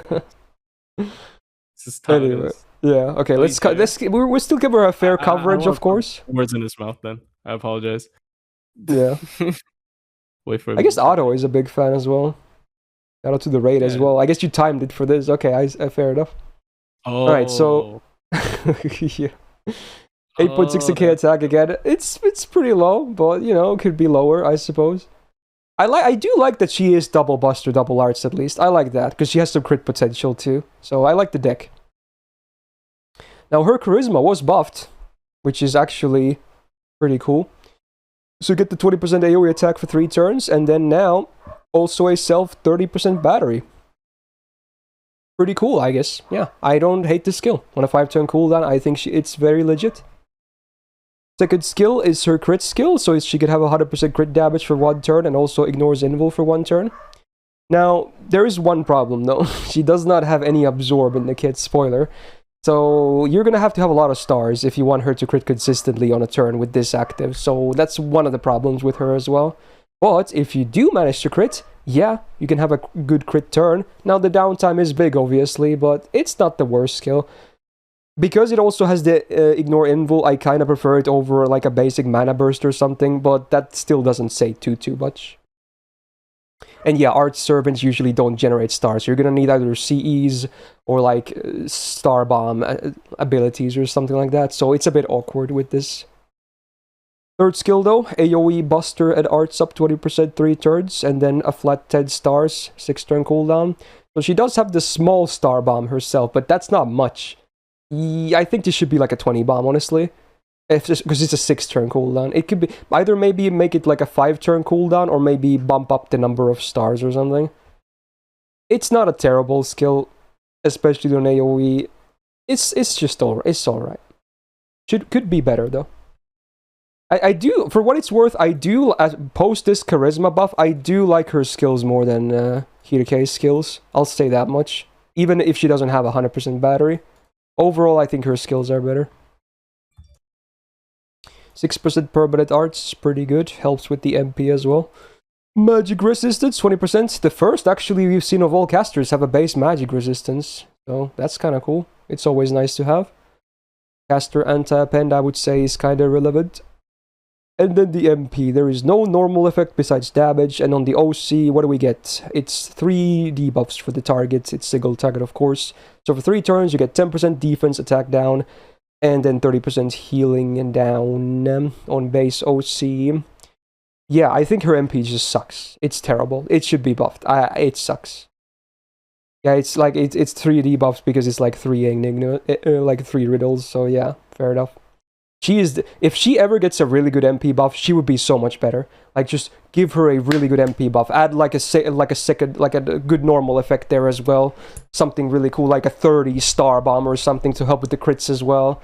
Ooh, then you will be looking at much more side. But as is, I don't like the MP. It just doesn't do damage.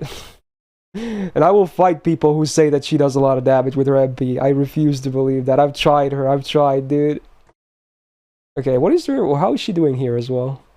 Yeah, like even with double cast Doria Black Rail setup, she's still like not doing too hot, right? Yep. Hey, she can loop with that though. That's pretty impressive, I'd have to say. Yeah, I guess. I mean, this is not like brute forcing. It's not like from her gains alone. This is a realistic scenario that assumes some face carding as well. So it's not that crazy, obviously. Otto demonstrated a video where he actually did 3-turn loop, but I forgot the composition. It was like a legit from, because it is kind of high hit, right? So yeah, I kind of forgot. I apologize, but yeah. So what are your comments on her besides everything we just talked about? I guess you already commented a little bit. I honestly, I think because of her refund, like there is potential there if you want to do some like if like a single target meme, you can do it. But honestly, I find myself using her less than Circe. Yeah, same. I can pronounce the right one. I use Kirke more. I mean, again, you can use whatever. I'm not mad with others. I'm just saying people are always mad at me for saying it like the way I say it. I don't care how anyone says it. You can say whatever you want. Yeah. So like, she can refund loop. But yeah, like once again, I feel like she's definitely geared more towards high difficulty quests because she has like a crit skill set. She has the invul pierce and all that. But yeah, as you said, I think she needs like one more good buff, like either on the MP where you just make her MP better, which is very viable because her MP can kind of loop, it's high hit count, or you can make maybe the invul pierce last longer or something. I don't know. She's I think it has to be an MP buff for sure. Then she could, depending on what they do with it, besides the damage up, she could actually be very legit after that. Also worth mentioning that I didn't say, she's story locked. So chances are people have a better copy of Kirke than her anyway. Yeah, your MP level's gonna be not very good. Yeah. If her MP had like a star per turn or something, if they were to go, I don't know. I'm thinking C plus or B. I would definitely place her below Kirke though. I mean, I think she's just like half a tier below. I don't think she's the full tier below, to be honest. But yeah. Okay, fair enough. Yeah. I think I'm okay with that. Yeah, give her a really nice MP buff and then she could be really good. Alright, then we're gonna talk about Sieg, I guess. Okay. Fair enough. All bias aside. So, out of the welfare, AoE arts DPS, but honestly, mostly definitely a farmer is what he's known for. His DPS is probably okay too, but would I run him over some other options? Probably not. But hey, at least in farming, he's pretty good. So 8.3k attack is again low side. Oh well, what can you do about it? He's got the double buster, double arts deck. Fair enough. Not bad for DPSing purposes. First skill, self 30% MP generation for 3 turns. Helps with them loops. And then also 2k max HP for 3 turns. This sort of 6 turn cooldown. The one thing I do like is that they're both effects that you always want to have, so you can just always easily pop this turn 1, basically. Even if you're not looping, so, you know, get some value. It's an okay skill. Second skill, we have his mana burst, and it's a really bad one because it's only 36% for 1 turn. This skill is terrible. It does give him a small spike in damage for wave 3 if you're farming with him, but man, otherwise this skill is jank. It's just terrible. Third skill, dragon damage, 100% for 1 turn, and also a 30% battery, 6 turn cooldown. Also terrible if you're not fighting dragons. If you are, again, it's just a spike for 1 turn. So, still not amazing. So, overall, his skills could be way better, I'm not gonna lie. He really just lives and dies by his MP. That's all it is. His skills are way, like, just not great. Alright, 12% crit damage. Why not? It's nice. I mean, he's not gonna be critting too much, honestly, because he won't be generating stars either. But, you know, if he does crit, hey, more damage. He gets 6.5% debuff as an arts up. Cool. I guess it's bonus debuff res, otherwise it would be just arts up, because it's like a territory creation. Although maybe the arts up would be higher if it wasn't for the debuff res, so I'm not sure if it's a, you know, a good thing or not. But you know what, it's okay. Anti-saber append, I probably wouldn't run him too much on neutral, honestly. And then the MP. Like, it's pretty damn basic, huh? There's no normal effects besides damage. But hey, it's a free MP5, and then also the OC is pretty good at 20% defense down before damage for 3 turns. So that helps a lot. Ooh, if he wasn't a free MP5, he would definitely be way worse. But the MP still, it refunds a lot. People have seen he can depending on the node, he can easily go from 0 to 100 with the MP alone. His refund is that good. Now, numbers-wise, what are we looking at here? He does actually beat everyone else when it comes to arts casters when assumed MP1 here, because he has a free MP5. So, you know, definitely good on farming. No one can deny that. But maybe if you have some really good copies of the 5 stars or someone else, that you could maybe make an argument for them. But yeah, he's definitely amazing in farming. That's for sure. What's your comments on Sieg? I definitely like him a lot because he has really good refund, but my question is, because like I feel like damage checks is starting to become a thing. I'm actually curious, like, would neutral choices be better than him on assassins? Then probably not. I don't know. Maybe not, but it's a lot. Maybe it could be similar numbers. Yeah, I don't know how good his damage is still. I feel like he definitely has a damage problem because of that art sub only lasting a single turn. It's not even that big. It's not like extraordinarily big. It doesn't have a secondary effect to it either.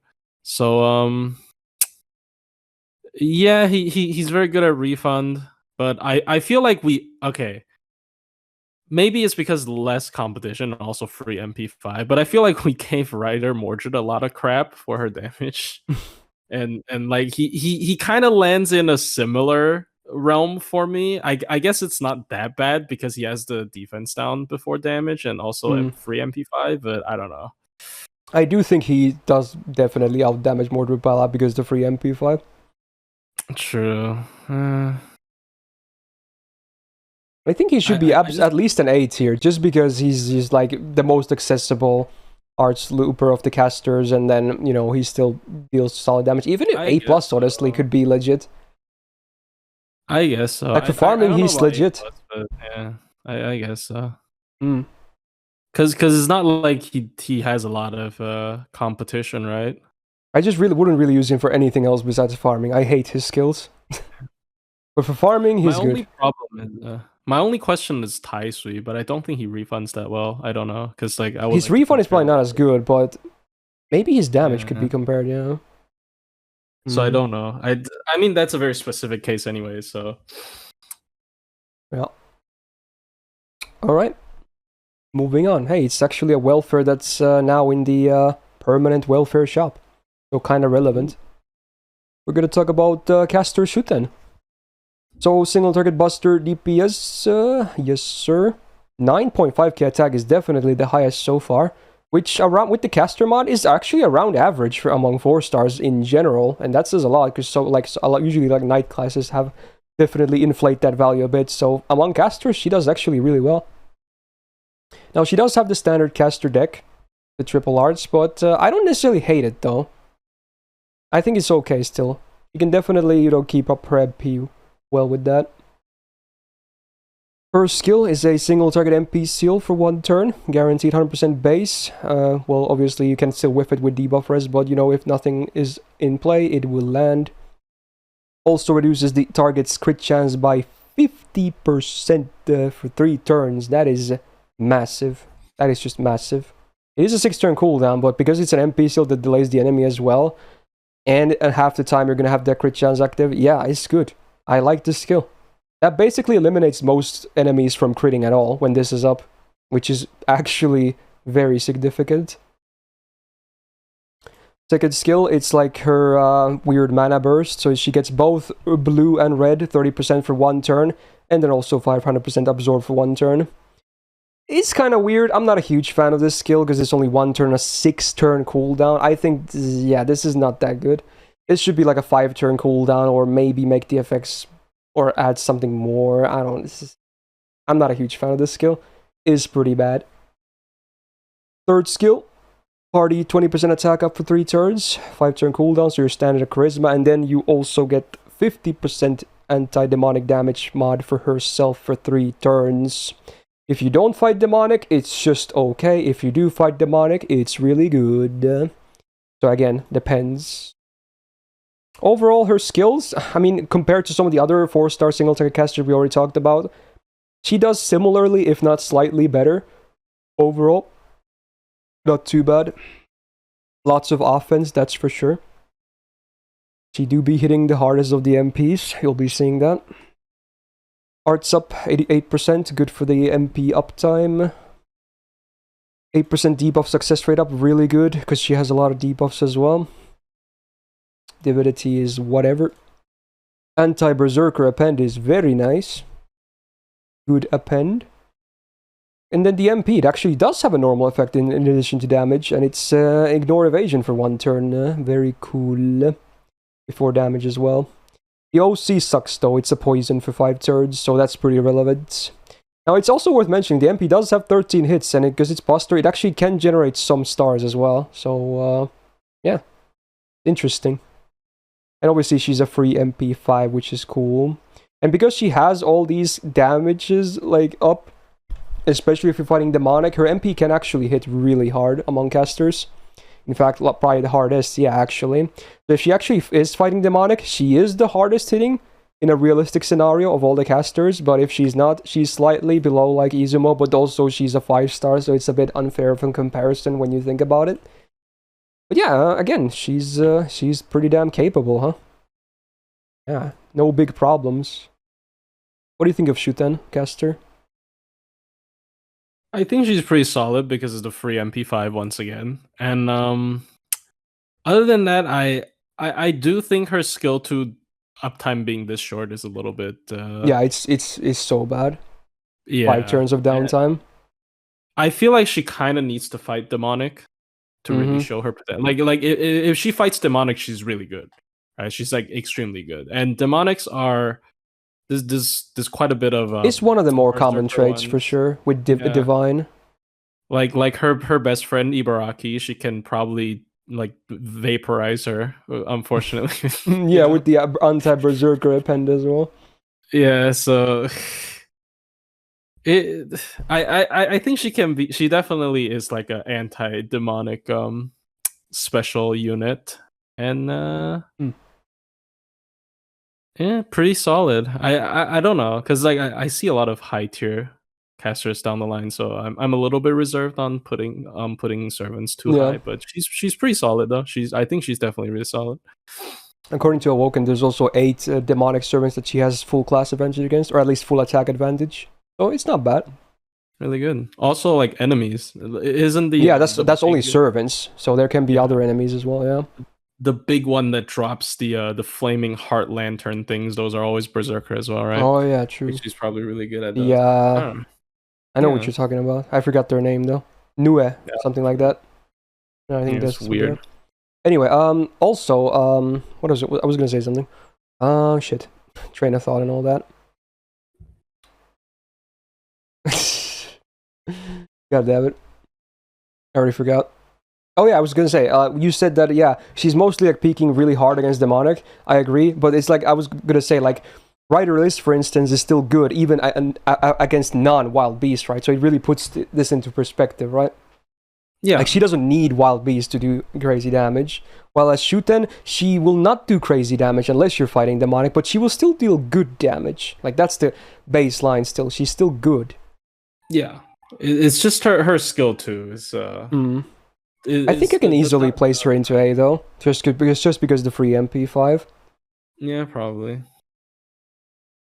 Yeah. Now, if you're like yourself and you have an MP5 Kirke as well, and you know, good options for supports and CEs, maybe you'll pick her because of the big battery. I don't know, but with my criteria, I think I like it like this. That's fair. Okay, 5 4-stars remain. We're gonna talk about a fun one next. Actually, an improved one. There is still many things I don't like about her, but yeah. Talking about Miyu next. Limited support caster. I don't know, what should I... She's not an art support, because she only buffs her own arts, but I don't know, what should I call her? MP? Crit support? Something like that? Stars? Something? She's like a mini Merlin that doesn't go into any card type. I see her as a Merlin substitute, yeah. Yeah. As a heal. And like, because she's a living human, there's some weird stuff you can do with the... I think that's just X-Naya, though, I'm not sure. He likes doing the fair enough. Living human in her. Anyway, her stat line, 12k HP for support. Not too bad. Could be higher, but you know, still some HP to work with for a 4-star. Full arts caster deck makes sense for her as the support. And I guess it makes also sense because she gives herself only the art buff on the first skill for 3 turns. 30%. So it's a good number, but man, it's only for herself. Good uptime as well on 5 turns. And then self-grid damage, 30% for 3 attacks, 3 turns. Like, it doesn't make any sense. It really doesn't. Just make the numbers 20% and then make it AoE. That would be such a big help. Such a big help. Like, why is it self-only? Or targetable. Or targetable, yeah. True. In fact, that's probably the better option, yeah.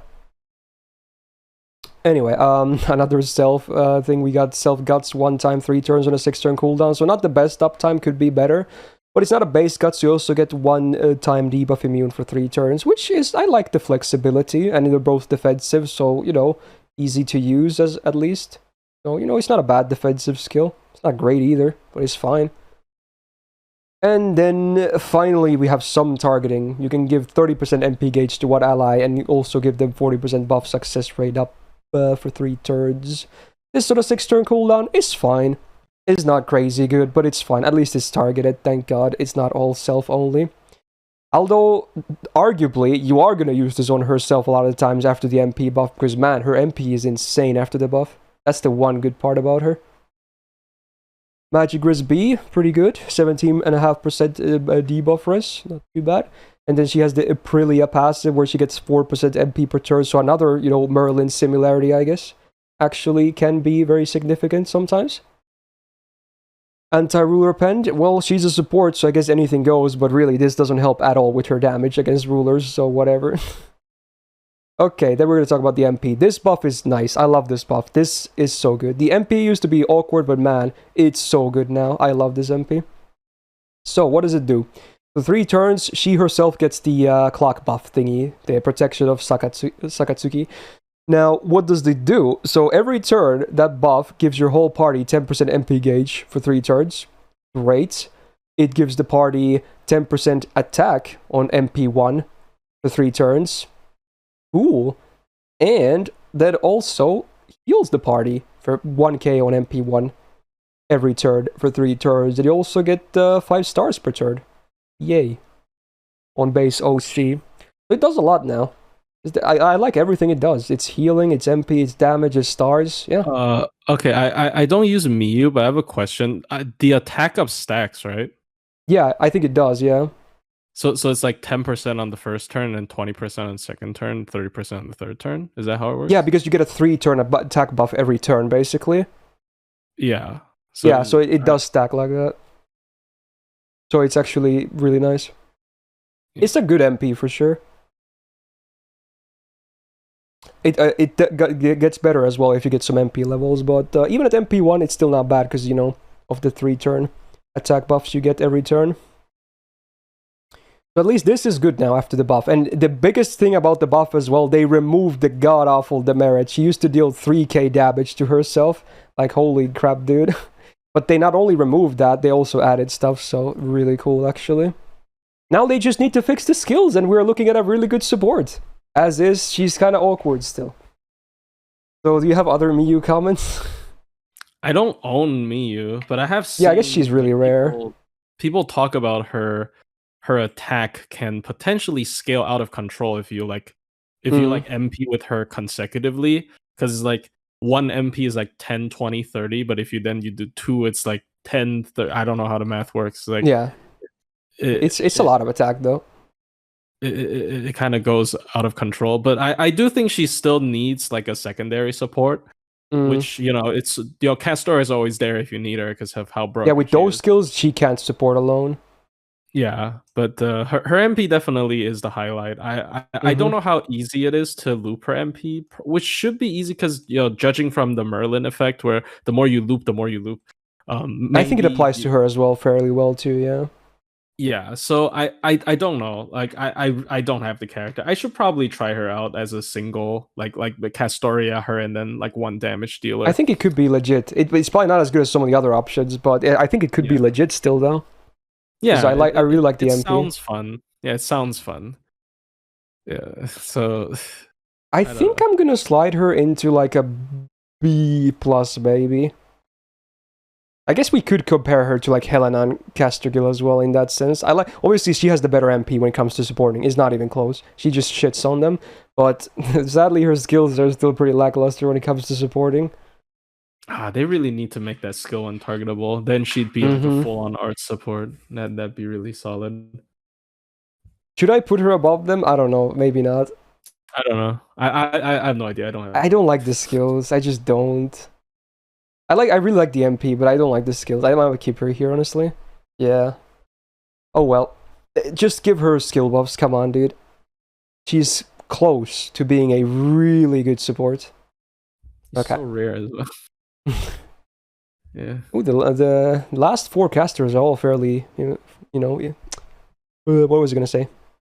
Interesting. There you go. Words. My brain is so fried right now. Well, let's talk about Charlotte Caster. There really weren't too many 4-star casters in summer, huh? There was a big gap here, but I would say the wait was kind of worth it. So we got a single target arts caster DPS, 8.4k attack. Again, could be higher for sure, but she can still dish out a good chunk of damage. Full caster arts deck, very nice with her. She could easily keep refunding her MP as well. First skill, self arts up 30% for 3 turns, pretty good. Then AoE confusion, so you have a 30% chance to skill seal the enemy every turn. Really cool. 1 time that is. And then also a party evasion for 1 attack, 1 turn. So it's like a harp of healing, but doesn't last as long basically. But it's still good enough to, like, you know, tank an AoE MP for instance. so should not be discounted, I suppose. Although sometimes it can be awkward, because you might want to, wait it for like for an MP turn, and then you might not get the arts buff that you kind of want as well. So it can be a bit awkward, I suppose. Thanks for the gifted subs. Oh my god. Okay, I shouldn't focus too much on that, but okay. But yeah, sometimes it can be awkward, but still, I like this skill. And also, wait, maybe it's actually, someone said, maybe it actually, can this skill seal multiple times? I guess it can, because it doesn't say, unless they forgot to add it. Okay, that's actually really good with her MP, I know that I realize it. I didn't realize this can act, because usually confusion is only one time, right? Oh, wow. Well, that's interesting, actually. Because you'll see why, because her skill seal, I'm not a huge fan normally of. It can be pretty good. Sometimes it can be a demerit too, but in her case, it's actually really good because of the MP. But yeah, if this can do it multiple times, that's actually really good. This is only 30%. Okay, yeah, so it's not a high chance. In fact, they might not get skill sealed at all during that duration, but yeah. But at least, hey, we got a 100% chance to skill seal one enemy on the second skill for one turn. So that's cool. And then you get 10 stars per turn for 3 turns on max rank, and also party 20% MP damage for 3 turns. I do wish the MP damage was self-only, though, in a higher number, but oh well. It's still nice that she has MP damage in her kit, though, because supports like Castoria don't offer that. So on a 6-turn cooldown, and considering she actually likes Skill Seal, I would say it's a good skill. Third skill, we get a self-battery for 30%, and then you give another ally 30%. MP gauge is really interesting. I get you can do this for herself too for 60%, right? You can, yeah. So it's actually it's nice and flexible because again, she really loves Castoria, for instance. So and because Castoria MP is pretty broken, you can sometimes split the gauge, right? She always gets 30% on this no matter what. But then it's up to you to decide: do you want to give her the other 30%, or maybe like a support of yours? So it's actually a pretty cool little flexible thing. On a 6-turn cooldown, I think it's fine too. The kit makes sense, especially when you see the MP. Now, she's got some passives, alright. 5% arts up and 10% arts crit damage. Why not? Sure. Then, we got 6% debuff success rate up. Good, because you really want to land the skill still on the second skill at least. And then 10% star gen. Not the most relevant, maybe. Although, even as an art servant, she can generate a bit of stars. Maybe not like Caster Gil style, obviously, but a bit of them. Third skill is Anti-Alter Ego, which I'm not a huge fan of considering she's a caster, so that's kind of a yikes. And then the MP is pretty damn good. So normal effect, you get 20 stars every time you use it, and it's very spammable, so that's great. I guess that's where the crit damage is also kind of cool for. And then it's a damage mod against skill-sealed enemies. Yeah. It's the good old 150 to 200% range. So it's another one of these cases where it's a servant that can make her own niche. Now, obviously, not every MP is gonna hit a skill-sealed enemy, because, yeah, she has 2 of them, and this can also do it multiple times, but they're all 1-turn skill seals, right? So there will be many turns where you MP and there's no skill seal, but man, many times you will have the skill seal up, though, and in that case, this MP does a crap ton of damage, right? So, yeah. And her gains are good. In the sheet, wait, actually, she's not listed here with the skill seal damage as well. That's weird. Or is she? Is it in the notes? Assume skill seal for status for peak. Not normal since it's only 1 turn. Okay. So for peak, yeah, sure. Pretty good still. And it's easy to do. Keep that in mind. And honestly, she only loses to a free MP5 and a 5-star. So really, it's like, it's not making her look any worse, if anything. This is only MP1. Whoa. What do you think about Summer Charlotte? I have quite a couple of MP copies of her, and she's actually a really good damage dealer. Like her MP damage is really high if she can hit the skill seal. But the bigger problem is for her to hit that skill seal. You would usually have to pair her with very specific units, like Murasaki. Summer Murasaki comes to mind. Who's like can both be art support but also skill seal. But like I just think it's a little bit too inconsistent. And you really want to use her skill 2 as soon as possible as well, which is unfortunate because that is the only guaranteed skill seal. So but you could probably MP turn 1 easily anyway with your supports. Yeah, but I guess this is Minturn brain rot again. I don't know. It's like I find it hard to supply her with the skill seal consistently. And obviously, if you're doing a slower team, it probably doesn't matter. You can always just wait for the one peak damage turn and then do that, and then just stall until it happens again.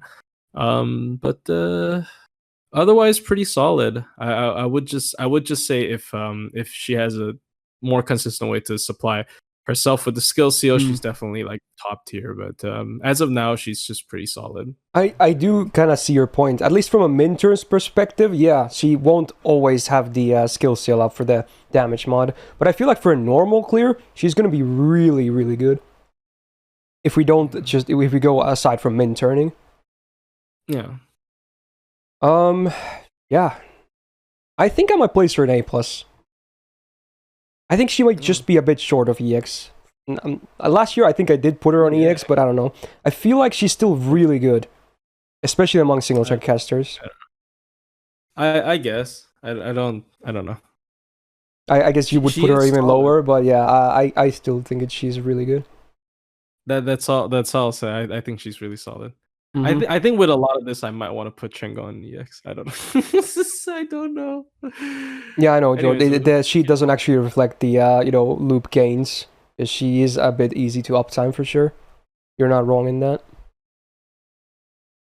Okay, we can adjust it later. Yeah, we'll see. All right, 2 or 3 more 4 stars. We're gonna talk about a Santa next. Santa Martha. She is a support that has a quick MP. Very interesting stuff. So what does she have? 8k attack. Not that it matters because she's really a support. So 12.6k HP is higher than Miyu for what it's worth, I guess. It's a good chunk of HP as well.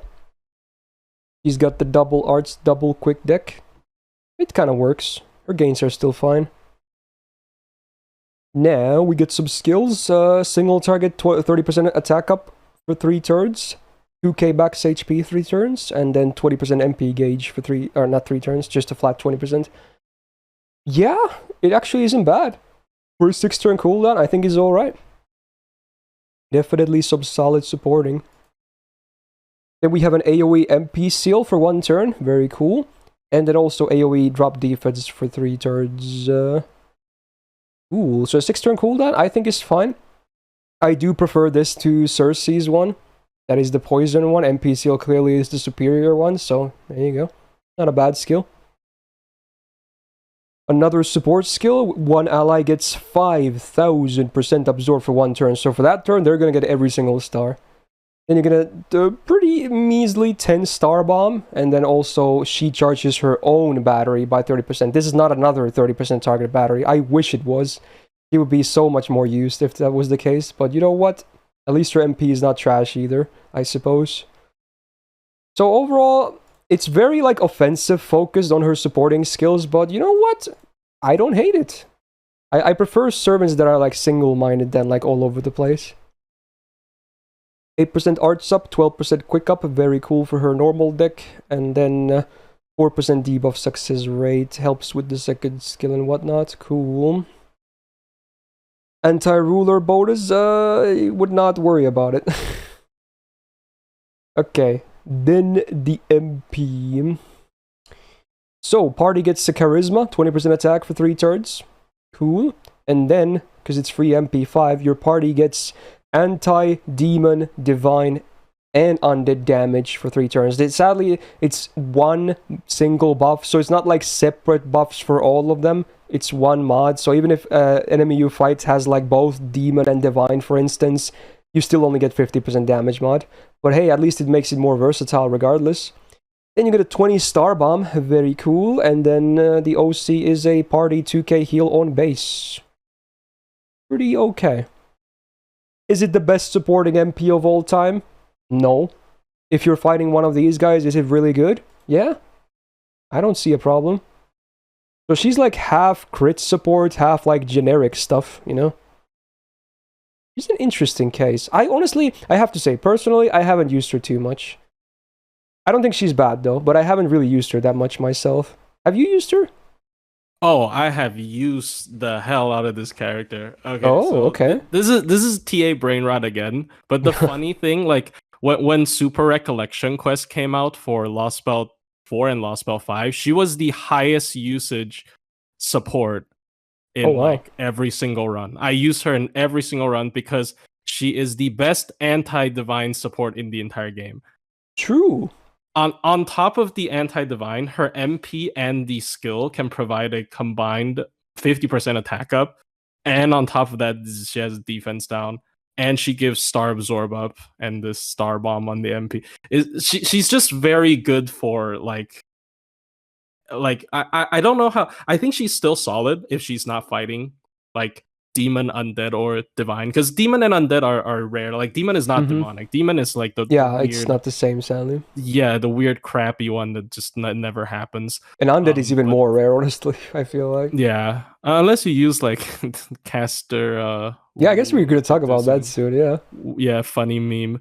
But but yeah, like I like this could very well be TA Brainrot, because I don't really use her outside of min turns, but whenever I see anything that is divine, she's the first person I put in the team. It's just it's 50% power mod is so good. It's kind of like Ginako's anti-lawful, it's lawful, right? Yeah, it's lawful. Ginagos? Yeah, I think it is, yeah. Yeah, so like when you see lawful, you just put it in the team. So it's kind of like, I don't know. I use her a lot, but I can't really vouch too much for her if she's not fighting these particular. I feel like traits. she still does bring a lot of stuff even outside of the power mods. Yeah, Or the power like mod the is star one. absorb up is good. The combined attack up from the skill and the MP is actually pretty solid. But I don't know how loopable her MP is. I haven't really seen her in like budget comps. Maybe she's good in budget comps. I feel like she can still. She feels solid. She feels solid because on top of I think she's a good welfare addition, honestly. Yeah. Even the Bouncy looks actually really good. It gives the party another 50% power mod against those same things and also 20% healing. Yeah. That can be legit too. So I think she's solid, but just when it's the anti-divine, there's no second person's better than her. And I feel like we can actually kind of put some emphasis on that because divine is fairly common on bosses. Yeah. Yeah, she's I could maybe even put her to A+, honestly. I was thinking like maybe A, but honestly... with my bias, I would put her in A+, just because, like, bro, I mean, honestly, I don't think it's even that bad of a bias, because Divine is still fairly common, and even if you're talking about it from a min-turn POV, I think even on slower teams, she would do a great job there still. Yeah, because Divine, it's a 3-turn buff as well. It's not just, 1 turn. You can always... and it works on face cards, not just work on MP, all that. And I think she works on, like, all levels of the account as well. Yeah. Yeah, she like for newer players, I think just the attack up and the heal on the MP is pretty solid. She can also sort of charge her own MP, so it's like you don't really need a K scope and all that. You can just bring what is this 75% called? I forgot what's the name. Which one? The 4-star C that starts. Oh, imaginary element. Yeah, that one. Sakura scope, if you will. yeah, basically. So yeah, I like her a lot. I think. When she first came out, people sort of like, whatever. But I think she's still a bit of a sleeper, but she's still legit, very legit. Yeah, she ended up being really good. Okay, 2 more 4-stars. We're gonna talk about the rats next. We got Daikokuten. Ooh, they're interesting. They're also quick, because apparently that year they just really wanted to add quick casters. They added like, what, 3 of them? Or 4? Meme killer. I forgot. Maybe, no, it was 3. Because, I think Zhang Jue was like 1 year after. Oh, no, yeah, Izuma was with them. Wait, I don't remember. Oh, wait, it was 2 and 2, like back-to-back years. Yeah, it was 2 and 2. Yeah, okay. Yeah. Anyway, still kind of close, considering there was never any before. So, what do we got? We got AoE, quick DPS, either DPS, or actually they can loop as well. Maybe it's not the prettiest numbers ever, but they can do it for sure. It's very pretty, actually. Their refund is really good. Oh, yeah, it's like a ton of hits, isn't it? Yeah. Anyway, 8.6k attack. Pretty solid. I mean, at least among casters. Or 4 stars overall, not great, but among casters it's fine. They have double arts, double quick. Makes sense for the gains. I don't hate it. I don't think they would ever put triple quick on a caster, so, you know, there's that. I actually really like their skills. There's a lot going on. So, first of all, self-quick up 30%. 3 turns on a 5-turn cooldown, so already a good uptime on that alone. Then we get 10 stars per turn as well for 3 turns, and also 1k healing for the party every turn for 3 turns. Like, this is a great skill. I actually really like it. Oh, he's actually a top tier quick refund. Okay, I misremembered then. Oh, wow. Yeah, because one of her skills, right? I think it's one of her skills. I mean, we have a lot. I mean, all of these seem to contribute, if anything. Yeah. Anyway, self 30% battery, and then party gets 10% gauge as well every turn for 3 turns. So this also helps with that. Pretty good for a 6-turn cooldown. Not great, but good. And then, yes, it's like all 3 skills.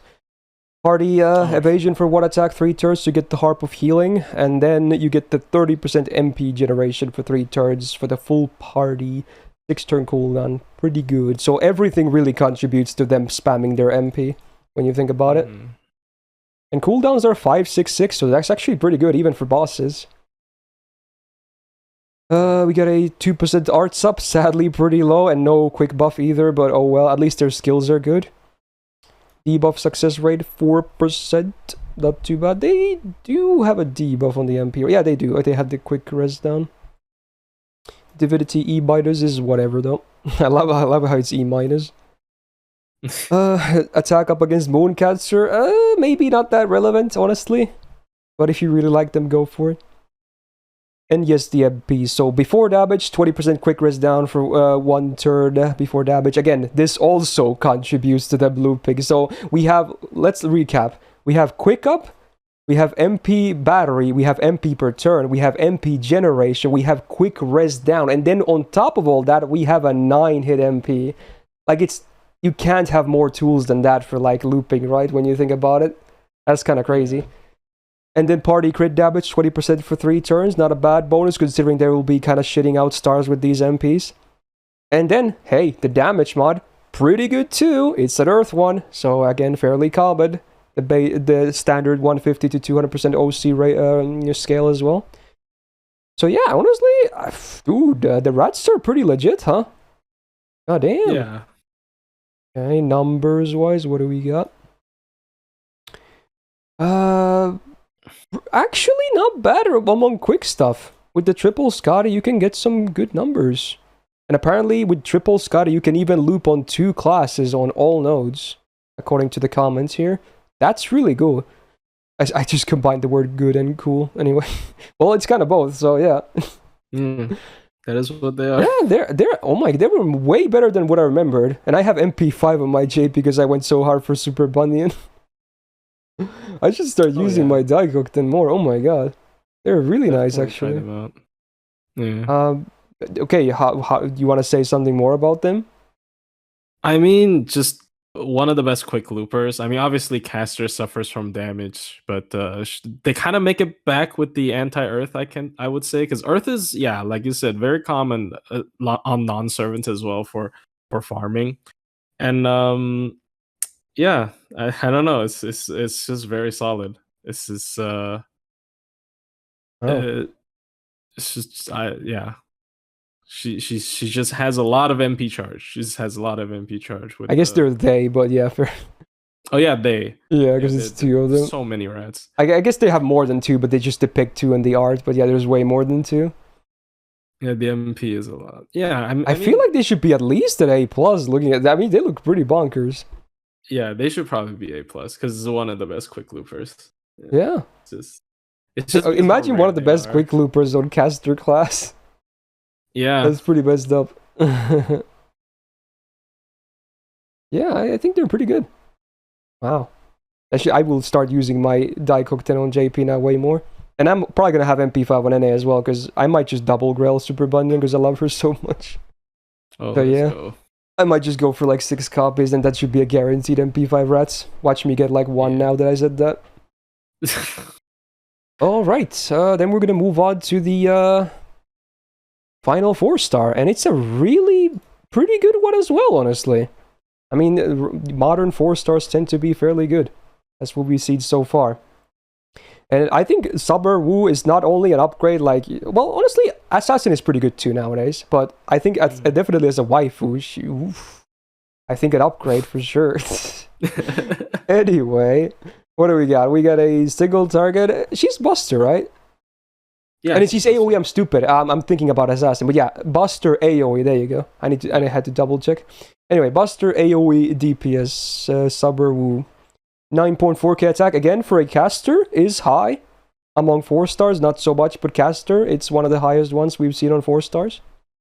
Double Buster, double R stack, I actually do like for the DPS purpose. Now, this is a summer charisma right here. Dude, it makes I feel so bad when I see the beach flowers still. Oh my god. So now, what do we get? Sure. On this summer charisma, we get 3-turn effects for the full party. 15% attack, 15% buster up, and 20% MP generation. Now, this is what a good charisma looks like. Yeah, sure, it's 1 turn more cooldown, but that's way, way worth it. Like, this is like 3-4 times better than a beach flower. Come on, dude, this is a great skill. This could be an SSR skill easily. Very good. Alright, second skill is an guaranteed AoE drain. Won't you look at that? Ain't that nice? And then party undead damage mod for 30% 3 turns. And also a party 20% of battery. So she does the good support AoE as well. Now it is a 7-turn cooldown, but that's a lot of stuff you get. And the damage mod also becomes relevant when you see the MP as well. So, yeah. Pretty cool stuff. Even with the hefty cooldown. Third skill, it's an AoE undead stun. Now again, it might look underwhelming for now, but again, for the once you see the MP, it makes a bit more sense. 3k party heal, not too bad, and also a full cleanse. Now again, it's a hefty cooldown, but I feel like she does fine, honestly, even with these 2 7-turn cooldowns, and this being a 6er. There's a lot to like here. Yeah. 10% arts up permanent, not too bad. 10% debuff success rate up, good, because she does do debuffs, and you definitely want to land this stuff on the MP. She is fully mental debuff immune as well, because, you know, that's fun. So that's a pretty damn good passive. You can never, like, charm her, you can never, like, confuse, skills, or, like, or terror her. She's good. So, that's nice. Cool. Anti-forwarder, a passive is like the not passive, but append is probably pretty irrelevant. Then the MP. So before damage, 10% MP damage for self, 1 turn. It's okay, OC. It could be higher, but it's not. At least it's not like a curse or something. Then also before damage, all enemies get undead trait for 3 turns. So now that we look at these two again, so again now after this MP. If you land that shit, you can stun them all. Then you can also, your whole party, including her, gets the damage immediately, because again, that happens before damage. So you can activate this early on as well. Also a 20% defense down for 3 turns. That is after damage, but you know what? It's well worth it, because you get the 30% damage mod and the MP damage before damage. And then also, that wasn't enough, so she also has a flat 150% damage mod against the man attribute. So, yeah, that's the most common attribute, by the way. It's a pretty stacked MP, considering she also has that anti-undead on her skill as well. Yeah, it's a pretty stacked MP. You can definitely tell it's a very modern one. Whoa. What's your comments on her? I think she is really good. Obviously, you know, people are going to mention the funny synergies, like with Martha, or with Ibuki Doji, who has a built-in one, Skahak, who has a built-in one, and they're definitely like solid. Like I think this is not like a pure meme synergy. I think it's actually pretty solid, especially for someone like Ibuki, who's like also AoE. And she has the 20% battery AoE as well. Yeah, and she's a buster support. And oh yeah, and Gray, somebody mentioned in chat, Gray also has anti-undead.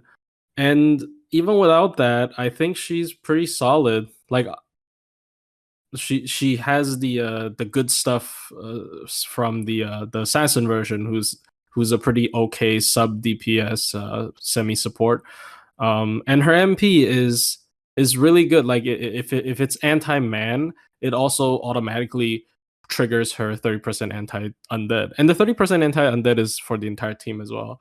So like you wouldn't actually like whiff the undead trait thing. So I also like that part a lot, which is like you don't really feel like that part is wasted, even if you're not using a specific anti-undead servant. So I really like her. I think she's extremely solid. She's extremely solid. I think I would honestly place her right next to Daikokuten. Yeah, that's They're fair. both really solid AoE casters. Definitely the best of the 4 stars. And honestly, kind of compared to some of the 5 stars as well.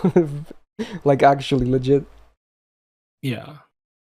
And for certain servants, she's just like almost tailor-made for them, right? So it's really good.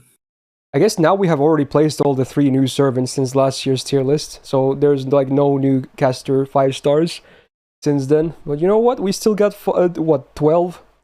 Or is it 14? I think it's 14, I can't count. Yeah, that's a lot of SSR casters, so it is time, I suppose. Controversial. This is the part where everyone skips to. No one ever listens to anything before, right? Anyway, if you do though, you're a trooper.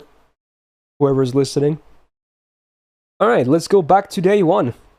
Luckily, he doesn't have his JP day 1 kit though, because that would be terrible. We're gonna talk about Mr. Zuga, aka Waver. Yes, indeed. He's still in the game. How about that? So what is he? He's a generic support who also works with a bit of crits and a bit of stall. He kind of does a lot of the things. Yeah, I'm also very familiar with this guy, huh? So SSR wise, 14.2k HP is on a little bit above average. I wish it could be a bit higher. Maybe it reduces attack to like 9k or something, but you know what? Day 1 design, so I guess they didn't want to cripple them too badly for attack. In my opinion, they should though for supports. So he has the standard caster deck with, you know, good old launch numbers, so the hit counts are terrible. Now, his MP gain is still very high, so even if he has one-hitter arches, he can still get his MP, like, decently fine. So even if these are absolutely trash numbers, his MP gain is still so high, so it kind of makes up for that a little bit. Now, the skills then. Targeted 30% battery and 50% crit damage for 3 turns on a 5-turn cooldown. What do you know? It's still good to this day. Shocking, isn't it? Is good. Then he has the best version of this skill. We saw another version of it earlier in Chen Gong, so he gives 30% defense up for the full party for 3 turns. And 500 damage cut for 3 turns with a 10% flat battery. This sort of 6-turn cooldown is just a very solid defensive skill. That's a lot of mitigation for sure. And then the third skill, you get 30% attack for the party for 3 turns. And then, okay, the 500 flat damage can be basically ignored. It's a meme. And also another 10% party battery. So it does 20 on AoE and 30 on single targets. So you can still charge up at 50. Very, very cool and useful. So his skills are old, but man, they are still very nice. 10% arts up. Very cool. Debuff success rate up. I don't think it's really... because I think the only thing that can whiff on him is the curse. And no one really cares about that, right? So that's kind of whatever. So it's a lore thing mostly. Anti-caster, I guess, again, you can run him anywhere as a support, so sometimes he can help you tickle them a bit more. Oh, the stun! You're right, yeah, obviously. That's a good thing. Alright, then the MP. So it's a guaranteed tick down on all the enemies. Very cool for sub-delay. Oh, I guess the curse also had the 150%, like the defense down. Okay, so you are pretty much guaranteed to land the curse as well for 6 turns, which is like whatever. Is not a big deal. On MP1, you get a nice 30% defense down for 3 turns, though, with basically guaranteed chances to land it. And then on OC, you have a base 50% chance to stun per individual calculation on the enemy. Sometimes good, sometimes a bit underwhelming. Like, if you use this on, like, full HP, you don't get the drain, you might miss the stuns. So, it's not always gonna be, like, very good. When you land everything, it's actually pretty good. But when you don't, then it's kind of whatever. Yeah, I guess we are going to start the discussion from waiver then. What do you think about waiver in 2023? As much as I like to joke about, oh my god, waivers. Oh, you still using waiver? Mm-hmm. He's still good. Like he's still really good. Like being able to charge the entire team for 20 and single target for 30 enables a lot of stuff. 50 MP charge is good. He also has relatively high numbers for 50 MP chargers if we're talking about neutral. Only losing to Rhaenys, I think. And I think he's still solid. It's just like he's definitely not the must-roll that he used to be. I mean, a lot of people will probably still pick him with the ticket, right? Yeah, he's gonna be like, if I had to guess, he's still probably gonna be the most picked from the free SSR option. I mean, yeah, but like he's like, people are probably not like immediately gonna go for him anymore. I feel like some people maybe would rather like future-proof pick Artoria or something. So like he's definitely not what he used to be, but he's still good. Like, there is an argument that better. Like his main 50% gauge competition, just from that standpoint, they're all like limited basically. So there's a bit of an argument, but at the same time, I feel like if you have like one or two of those, you're probably not going to use him too much. I still like to use him personally, mostly because I kind of like the gameplay, not because he's like amazing necessarily. Like he's very good, of course, very good.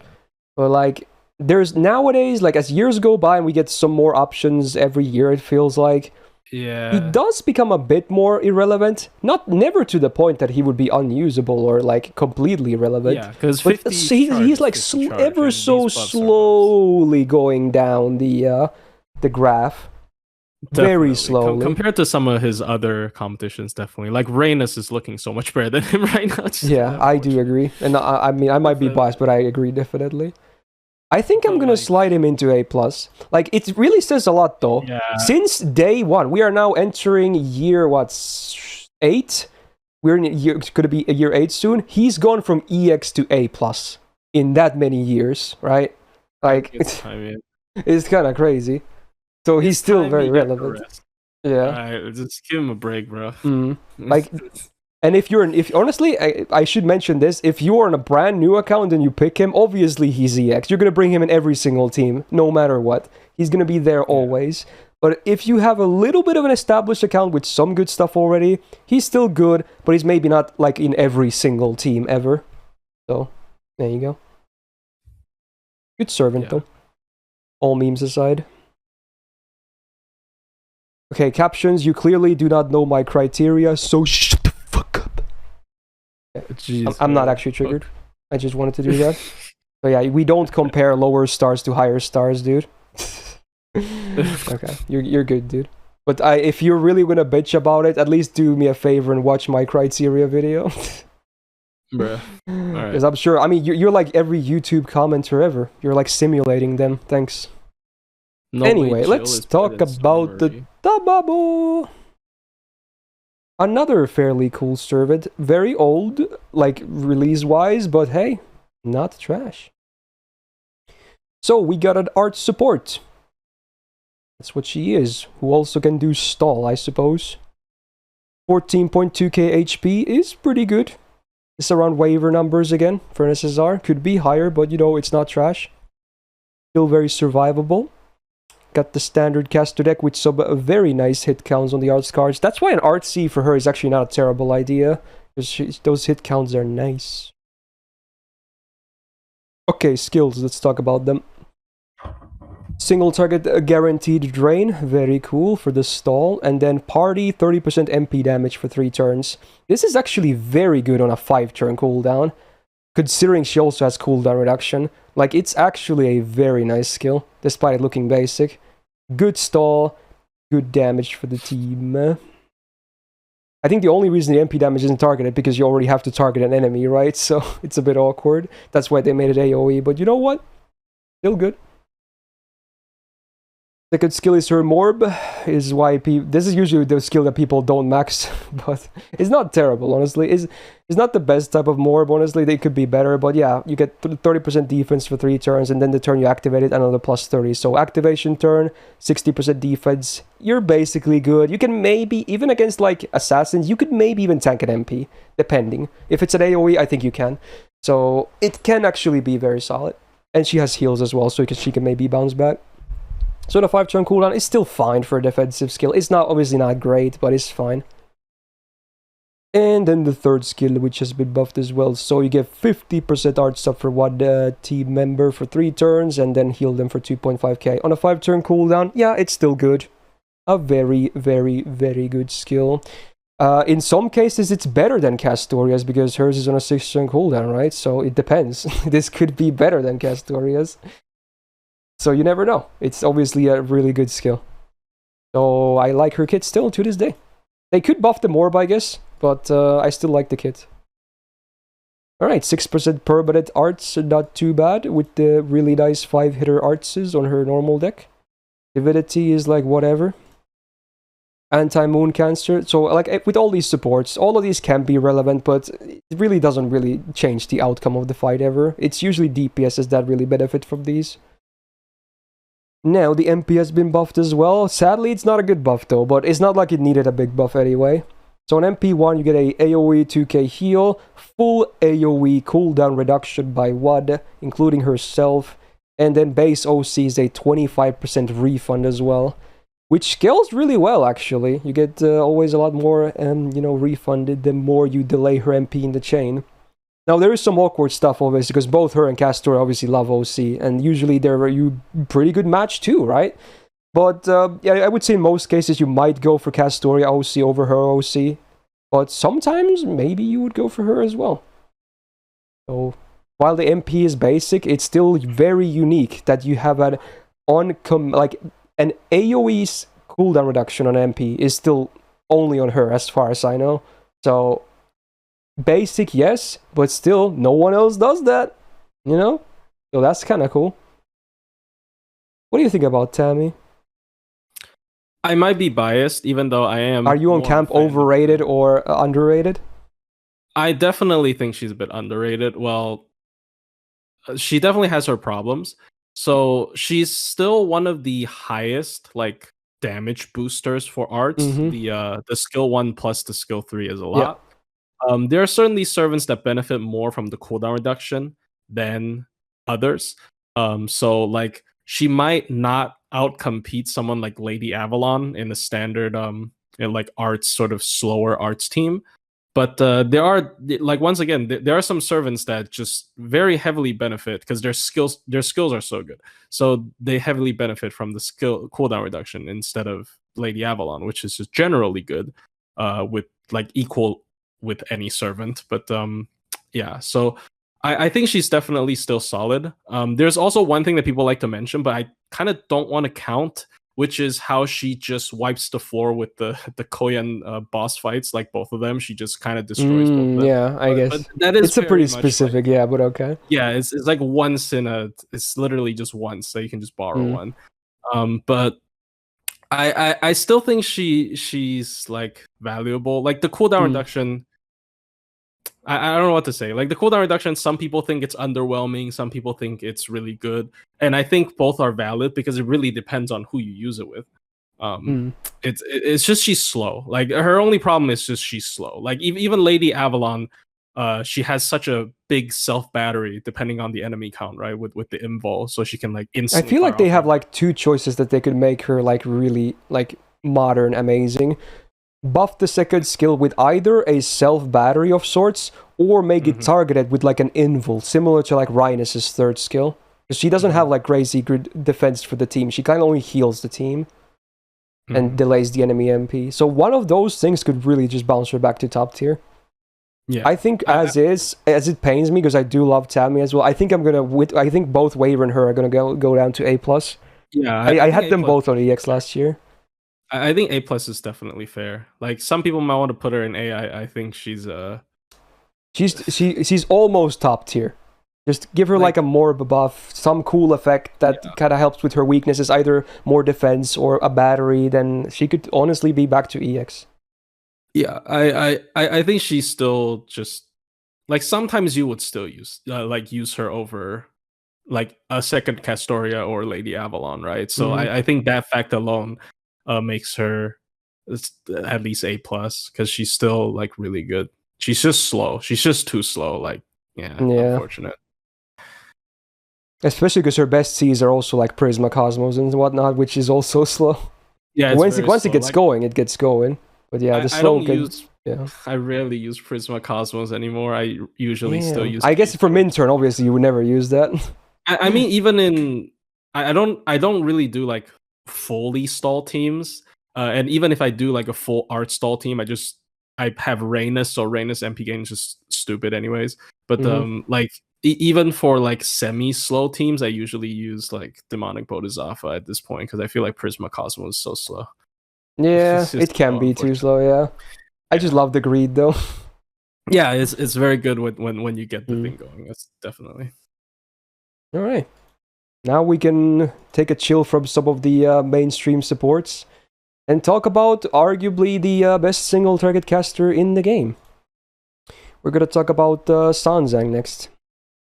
So single target buster DPS, 11.6k attack is actually around average for an SSR, even factoring in the caster mod, so not too bad honestly. And among casters is definitely standout, so very good. He has the standard caster deck still. Is not one hitter art, so at least she can get some gain still. It's not like the worst deck of all the decks. Not too bad. First skill, we have an 80% battery with 20% MP damage for 1 turn. It's on a 7-turn cooldown. I'm okay with the battery. I do wish the MP damage was 3 turns though, because it's a 7-turn cooldown.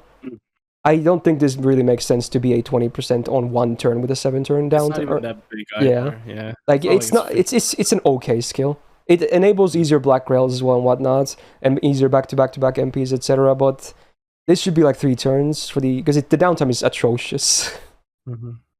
But yeah, it is what it is. Second skill though has actually seen an improvement, so it's now basically a free charisma as well, and they reduced the cooldown to 5, so you get 20% attack for 3 turns. You get a self taunt for 1 turn and a 1500 damage cut for self for 1 turn. Now, unless the enemy crits or hits you with an MP, you're not really going to get hit very hard with this active, so actually a good way to kill a turn and also give her more gains for the MP. And now also less cooldown and more attack for the full party. It's a pretty okay skill. I like it. And third skill, actually fairly underrated. It's a party 30% MP generation up 3 turns, party star gen 30% 3 turns, and 1 turn debuff immune. On a 5-turn cooldown. Like you'd think it would maybe be like a 6-turn cooldown or something, but no, it's a 5-turn cooldown. Actually a pretty good skill. I do wish the debuff immune was like maybe 1 time 3 turns instead of 1 turn. But, you know, still good stuff. The star gen maybe not the best. But you can easily use this skill. I can just pop it. I mean, even if you get a little bit less value of the debuff immune if you're not timing it well, and obviously sometimes RNG will come into play as well, but I still like this skill. I think it's fine. Overall, her kit is not like super modern SSR standards, but I don't think it's trash either. It's fine. 11% arts up. Makes sense with the triple arts deck. Divinity D, no thanks. Anti-Berserker Append is very lovely. And MP has been buffed. Now, this is the reason why I think she might be the best single target caster. Only because she has this MP buff. Because there is another one we're going to talk about a little bit later. That is definitely in the conversation as well. But having this MP buff is actually nice. So, but sadly it's a shitty buff though. But at least it gives more damage. So she ignores defense on the MP. Very cool. Always nice to have. And then the OC, actually very cool. It's only 1 turn, but it's a minus 80% crit chance for the target. So they will definitely never crit if that lands on that turn. Actually can be very cool. And looking at the actual sheet, she does okay. I mean, not that there's a ton of competition, but even like the numbers themselves are not terrible or anything. By any means. And I guess with Koyan, you can probably stack the attack buff. from the second skill as well for a bit more damage. What do you think of Sanzang? I mean, I feel like she, at least she has an upgraded MP. That's the first thing I would say. And I think she's definitely still solid, just because like big charge is never bad. But I also think we're kind of in the age of charge overflow. Because a lot of times like 80 is a bit much. I mean, it's still a lot of flexibility if you want to just slot her into like let's say a 90 plus, and she just clears one wave and you don't have to give her anything. She just sort of does it herself, especially with the append skill. She literally doesn't need anything. It's basically a one-shot charge, right? So I think that's still valuable. She kind of feels like still like Circe to me. Obviously, she does a lot better damage, but she's also, I would say she's a 5-star Circe, just flat out an upgrade. Yeah, it's kind of very comparable. Her self steroids are a little bit too small, in my opinion. She could use more damage in her kit, yeah. Definitely. I used to kind of like the Diva Immune and the Taunt combo, but I mean it's a whole team. I guess it doesn't matter. I don't know. It's yeah. I mean, I'm actually surprised because I see somebody asked, I've never min-turned with Sanzang. I don't have her in JP. I have her in again, it's surprising. Oh yeah, you mentioned that earlier, yeah. Yeah, but I don't have her in JP. And of course, I'm actually surprised because I already see chat spamming in the other caster. But like I thought she was very underrated. But anyways, but like I think Sanzang's still solid. Like she hasn't fallen off. She's just like, kind of maintaining her role. Yeah, she's just not like back in the day. She's just like without question the best. Yeah. Best, right? I mean, back then we had like Illya and her, and that's it. Yeah, right now she's facing some competition, but I think she's still solid. I'm thinking one of the A's for sure. I can't decide on which one though. Which one would you think? I don't think she's as okay. I guess we can't compare DPS and support, but just because I don't want too much. I think we'll end up with too many stuff in A+. I would be a little bit cruel and put her in A, but that's really debatable. I suppose. I think she's I would put her in A if you or if you were to ask me to decide A+ or A. I honestly could see both. Yeah. I might go with A for now, and then we'll check later again once the initial placements are done, because there's still competition to be placed. Yeah. Let's go for that for now, and then we'll maybe return to that. Yeah. Alright, let's talk about the first anniversary servant, the Vinci Caster. I will be the first person to say that people underrate her. Obviously, she kind of sucks at farming because of the one-hitter MP, but I think she can push out some good numbers for otherwise, like boss content. So she's an AoE arts caster. Granted, her attack is still not super high at 10.5k. It's definitely way below average for SSRs. If anything, that and the one-hit MP are the weakest parts about her. But I think otherwise, she has some good stuff going. So she's got this standard caster deck as well with triples on the arts. Very cool. Her gains are actually fairly good. She has a 1-time 3-turn guts and a 5-turn cooldown with 3k revive. Pretty good. 85% chance to get 30% MP damage for 1 turn and 30% defense for 3 turns. Now I wish this had the same treatment as Tesla did. It would be really nice to see.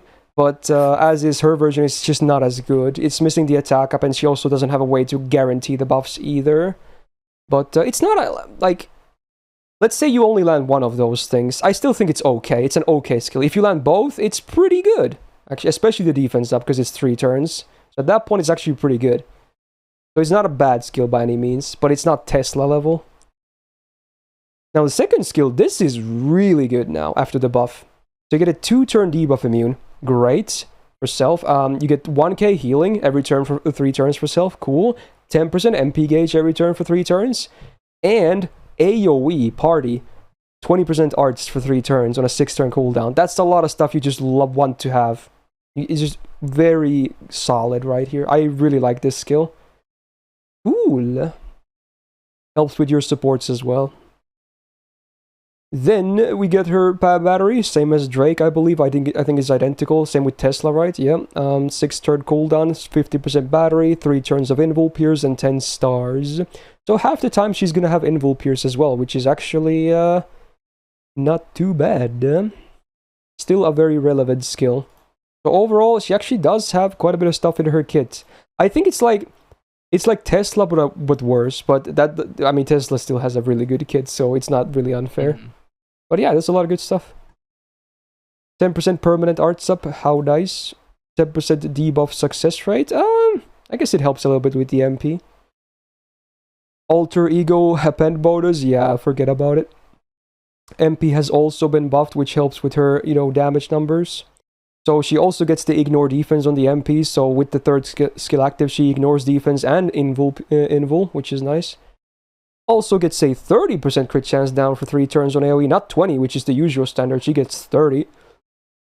And then she gets 30% MP damage for 1 turn before damage, which again, on the higher end, usually is like 20, or sometimes we even saw 10 today. So FX-wise, like, the only thing that is wrong with the MP is the 1 hit. FX-wise is actually completely fine. Pretty good. Yeah. I think Da Vinci is legit. Again, farming sadly cannot really be done.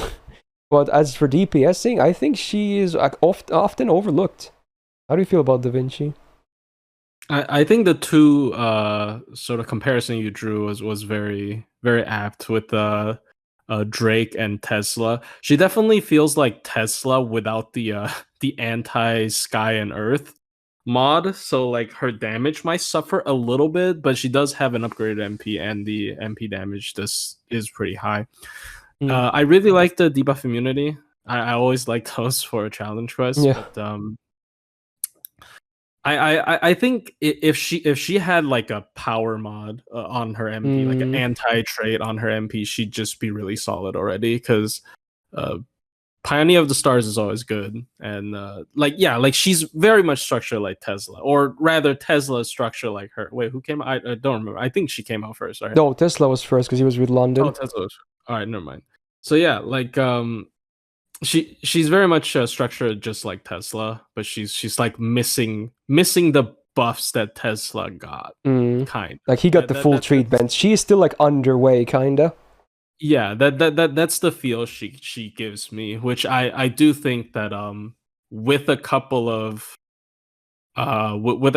buffs, she will be very good for, at least for high difficulty content. I guess Tesla also has the edge of being like, he can buster farm as well. Yeah, ironically more suited for farming because of the buster, but I think both these servants are definitely more geared towards like challenge quests, or maybe multi-damage dealer farming, where you just pop their MP. You don't expect them to loop anyway, so the hit count doesn't matter.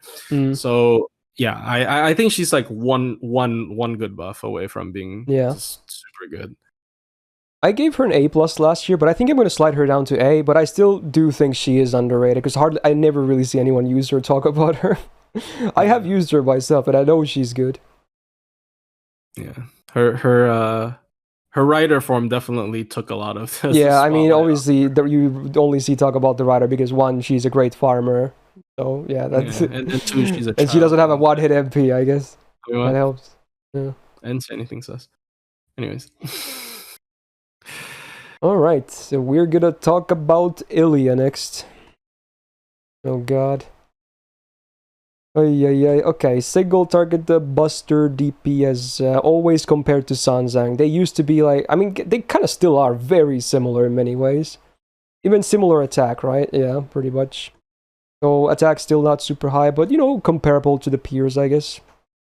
She also has the standard caster deck.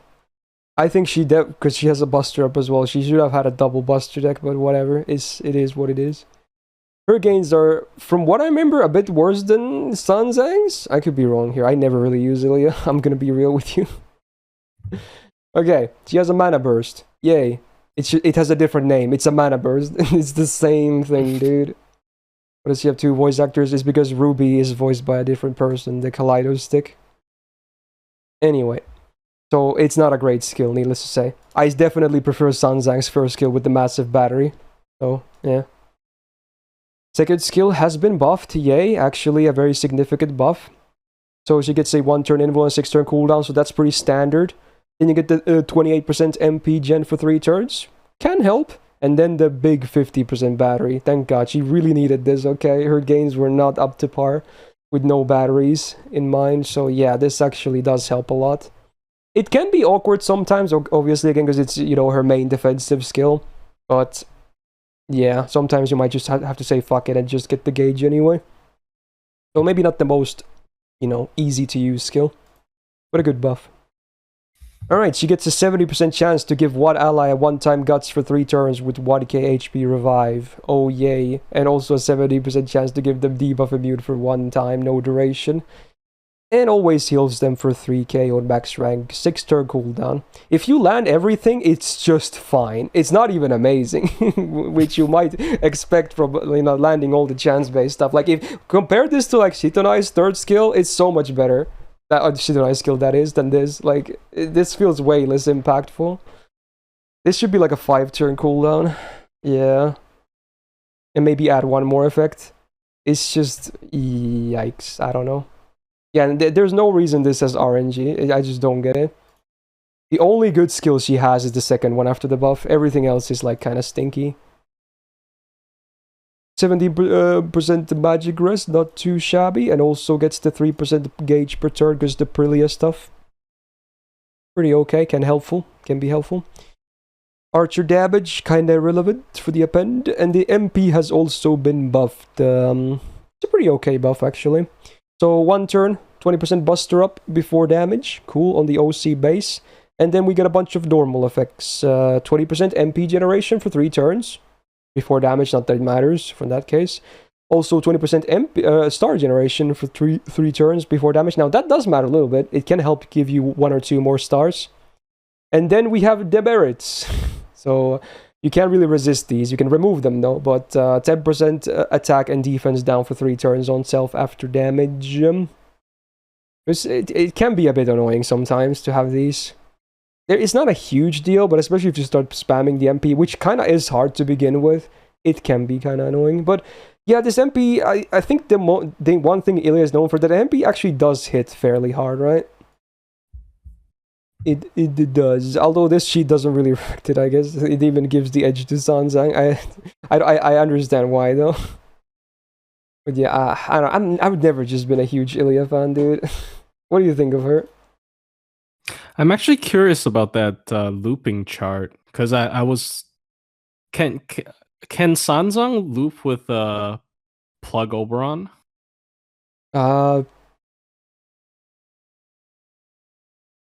think she could, right? Because Illya can. I'm not sure if Sanzang can't, right? Because the battery's 7 turn. Oh yeah, maybe. I guess that's one edge. I found like 1 edge. Yeah, but that's like this sheet doesn't. That's why it doesn't use Oberon here, because it's like it's supposed to be like a more realistic scenario. Like instead of like brute forcing a back-to-back MP for main turn purposes, this is like again you could also check this later, but there's like a whole bunch of explanations here. I think this is actually a very good like way to display this stuff. Instead, the other list I used was literally just brute forcing stuff, which again you won't do it on Oberon unless you know you're gonna win. So there's no point, right? I mean, Illya can also do no Oberon, but then Sanzang can also do no Oberon. But and Sanzang definitely outbeats her in damage as well in that sense. And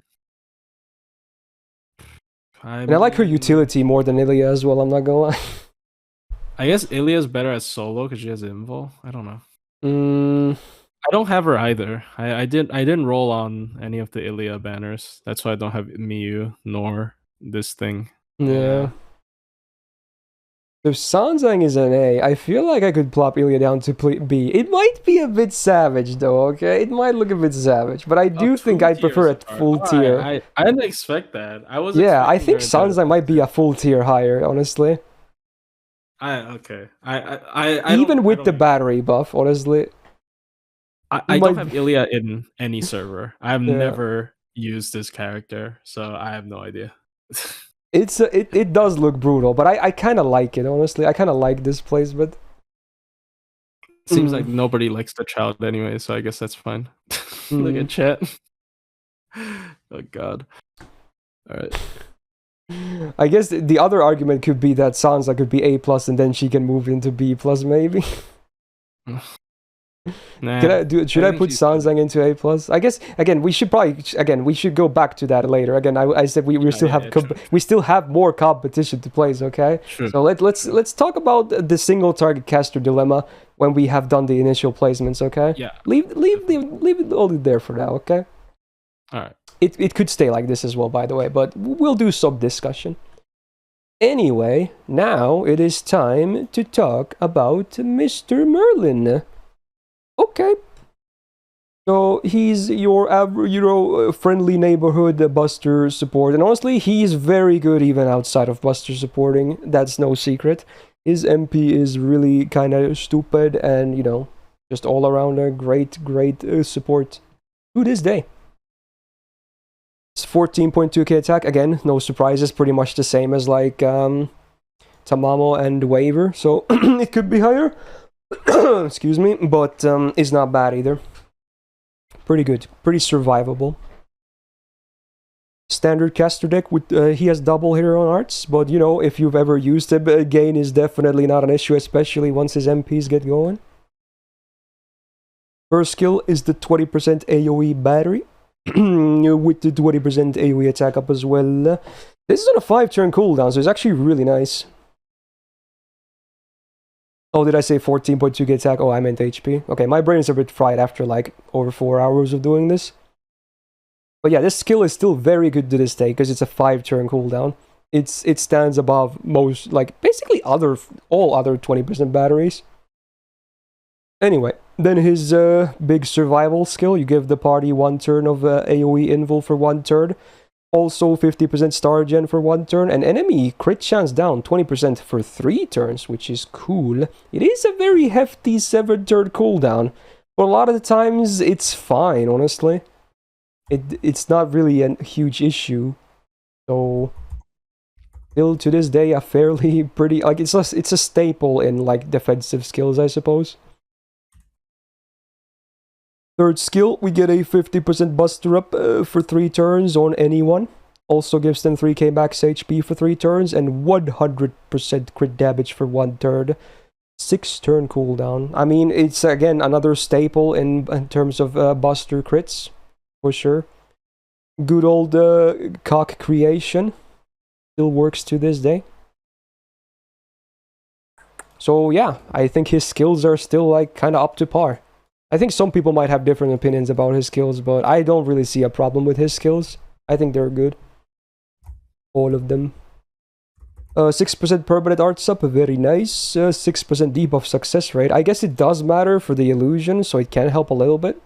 Sure, and you do kind of want to land the crit chance down. Because he doesn't really have proper defense in his kit besides this. If you get crit, it's gonna hurt. And that helps with that. He gets 5% MP gauge per turn, because, that's fun and balanced. He's like, he has the Prelia passive, but better. Anti-Berserker append, sure, for your Merlin DPS enthusiasts out there. And then the MP. So on MP1, what do you get? 1k healing per turn for 5 turns. And then always 5% MP gauge for the full party. Every turn for 5 turns, and 5 stars per turn every turn for 5 turns on the OC base. So yeah, it's like, a super basic when it comes to the effects, but man, it's considering they're all 5-turn effects, and it kind of helps it self-loop as well. So with this, only 1 MP in his passive, he already gets 10% gauge every single turn, and that's like the barest of the minimums. And I guess it's worth mentioning his Bonsi as well. Party 10% buster up and 50% crit damage. Very much viable, depending on your needs or, available CEs. I would say he's still top tier. What do you think? I think he's still okay. I'm gonna straight up say it. I think he's still better than Tamamo and Waver. Just at like. I agree. Like, yeah, people are saying, he's a little bit. My only complaint to the character is literally the crit up being only 1 turn. Like that is my literally. Considering it's a 6-turn cooldown for crits, he's still not the best, honestly. Ironically, even though he's known for that. For pure crit damage, he's actually fairly like meh. Yeah, but like it's like the MP value is just unmatched. And the second argument I see people bring up is of course Lady Avalon, because of course they're the same, like kind of the same I mean, they're Darth version. super similar. Yeah, but Lady Avalon's buffs actually last only 3 turns instead of 5 compared to like on MP, right? Yeah. So I personally do prefer Lady Avalon if we're not considering card types, because she is faster. But like I think like when a year, what year servant is she? Year 7. When a year 7 servant is like, it's just a Yeah, Merlin side is year grade. 2. Like they're basically side grades in my opinion. So I think he still has to be Yeah. EX. Like he Now, can use a somewhat buff. okay. Here's But yeah. an interesting thing. I personally see him as EX tier, which I'm gonna do right now. But some of my viewers, include mainly Rib and Jord, who are like the most vocal gameplay guys ever, they both insist that he should be EX plus, because they say he's as good as Caster when it comes to CQs. Okay. Yeah, So I mean, I can maybe see the argument, but I don't think I can do it myself, dude. I don't think I can. I actually disagree, because I think there are substitutes you can use for Merlin. There are no substitutes you can use for That is Castoria. true. That is very Like, true. I mean, he's still and absolutely amazing for CQs, but there you can't replace AoE special invul. No one does that. yeah, yeah. Like and it's like on a repeatable MP. We'll get into that later, I guess, of how stupid that character is. But I think Merlin, like, and he still provides like one of the highest bursts. Like sometimes like the funny Oberon like debuff chance down. Like sometimes when I'm doing min turns, if the last wave really needs a lot of damage, I still have to use him with Oberon and have to eat that RNG. Yeah. So like I do think in like burst, or like just burst damage in general, he kind of is not the king anymore because of his smaller amount of charge and all that. But I think his position in slower play is just still kind of irreplaceable. Like, I mean, yeah, he's still top tier.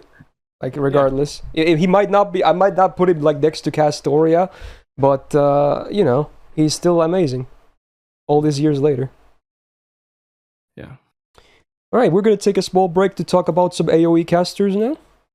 First off, we have Scheherazade. Okay, so AoE Arts caster, arguably actually the best of the SSRs, right? At least in terms of looping numbers. Interestingly enough, despite her attack, I believe, being the lowest. Yeah, there's your FA. God damn it, Jet. So yeah, the attack is definitely very low. But she does have some stuff in her kit to kind of make up for it, I suppose. I think she gets way too much hate, though. It's like it's Fion all over again. Like, both when they released, they were not amazing. And there weren't the tools either that they both needed to become like what they truly aspire. But some people carried their hate even to this day, because they had those like memories of them.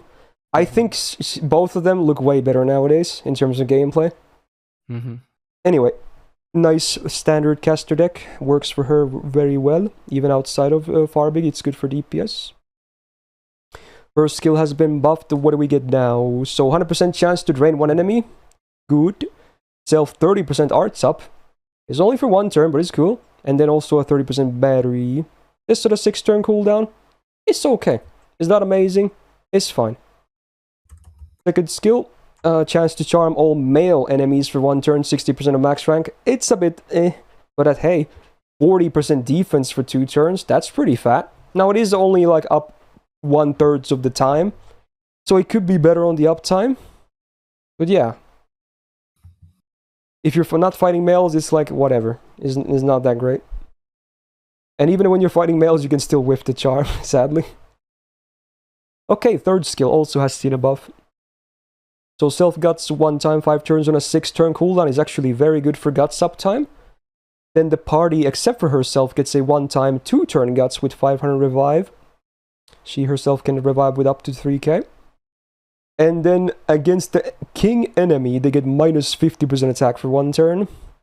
Well, considering her niche is also that, I don't really mind it that they doubled down on it. It's not an amazing niche, I'll tell you that much, but I'm kind of glad they stuck up with it anyway. So this can be like this skill alone can kind of replace Irisviel in some cases, which is kind of sad for her, but yeah, so be it. 11.5% permanent art up is really good. Like, almost the max amount you can have there. Anti-Berserker Append. Very nice. And the MP has been buffed as well. Very nice. So 20% MP damage for 1 turn before damage. Cool. Also, basically guaranteed chance to reduce enemy debuff rest by 50% for 1 time, 3 turns. Now, you can actually combo this with her charm. A lot of people don't know that. But basically, debuff rest down is basically charmed success rate up as well, in reverse when you think about it. So if you do this first, against males, you have a base 110% chance to charm them. How about that? Now, the OC actually has a much higher scaling than normal, because usually it's 150 to 200. Now it's 200 to 300, so if you are fighting kings, you will definitely kind of take a dump on them. But if you're not, you can still do like decent damage for sure, but not like amazing. You mean assassin, Jord? Instead of caster? Anyway. Numbers. So yeah, honestly, if you look at the chart, she actually kind of does better than the other casters, minus Sieg, who has a free MP5, but yeah, everyone else at MP1, he actually has the best numbers of. How about that? Not that she's like the most best arch looper ever, but you know, among casters, she does pretty well. What do you think about her? I mean, Fion's a pretty good parallel, I guess. Like as you said, I think anti-king is a little bit okay. I might be like severely wrong here, but anti-king might be a little bit too niche for it to like constantly happen. Well, supposedly there's a lot of Zerks, at least, and her append is there too. True. I think the Berserker append might help if you're able to afford the unlock for the coins. She doesn't have anything like too remarkable outside of arts looping. I don't think the survival skill is it is Irisviel, but it's like 2 turns, and I wouldn't really rely on the third skill too much for survival. Yeah, I feel like she's just an arts looper. Like that's all. Like even if you use her in a challenge quest, she's just going to keep looping her MP and trying to do as much damage as possible, which definitely there's no problem with that. Like a lot of servants just do that. But yeah, I don't know. People in the chat are saying it's either 14 or 15 kings that she has attack advantage against. That's actually pretty good. That's pretty good. Because the increased scaling would make it... the increased scaling, I still don't think it's worth bringing her over a single target. But if it's like 1 king that summons minions, which I guess that makes sense thematically, like a king servant that summons like little things you have to kill as well, that's pretty good.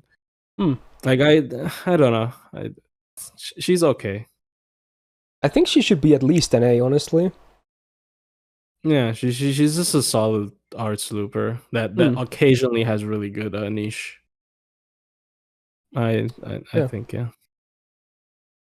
We should probably play some of these others first as well, and then we can maybe shift again, because there are some that, 2 more in her comparisons here.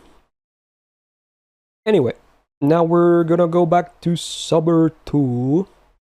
Let's talk about Umu Caster. Okay. AoE Buster DPS, and I suppose she can farm too. Sure, yeah, why not? 10.8k attack, I guess so far is the highest of the AoE casters, right? I think. While it's not still high, it's, I guess, worth mentioning that.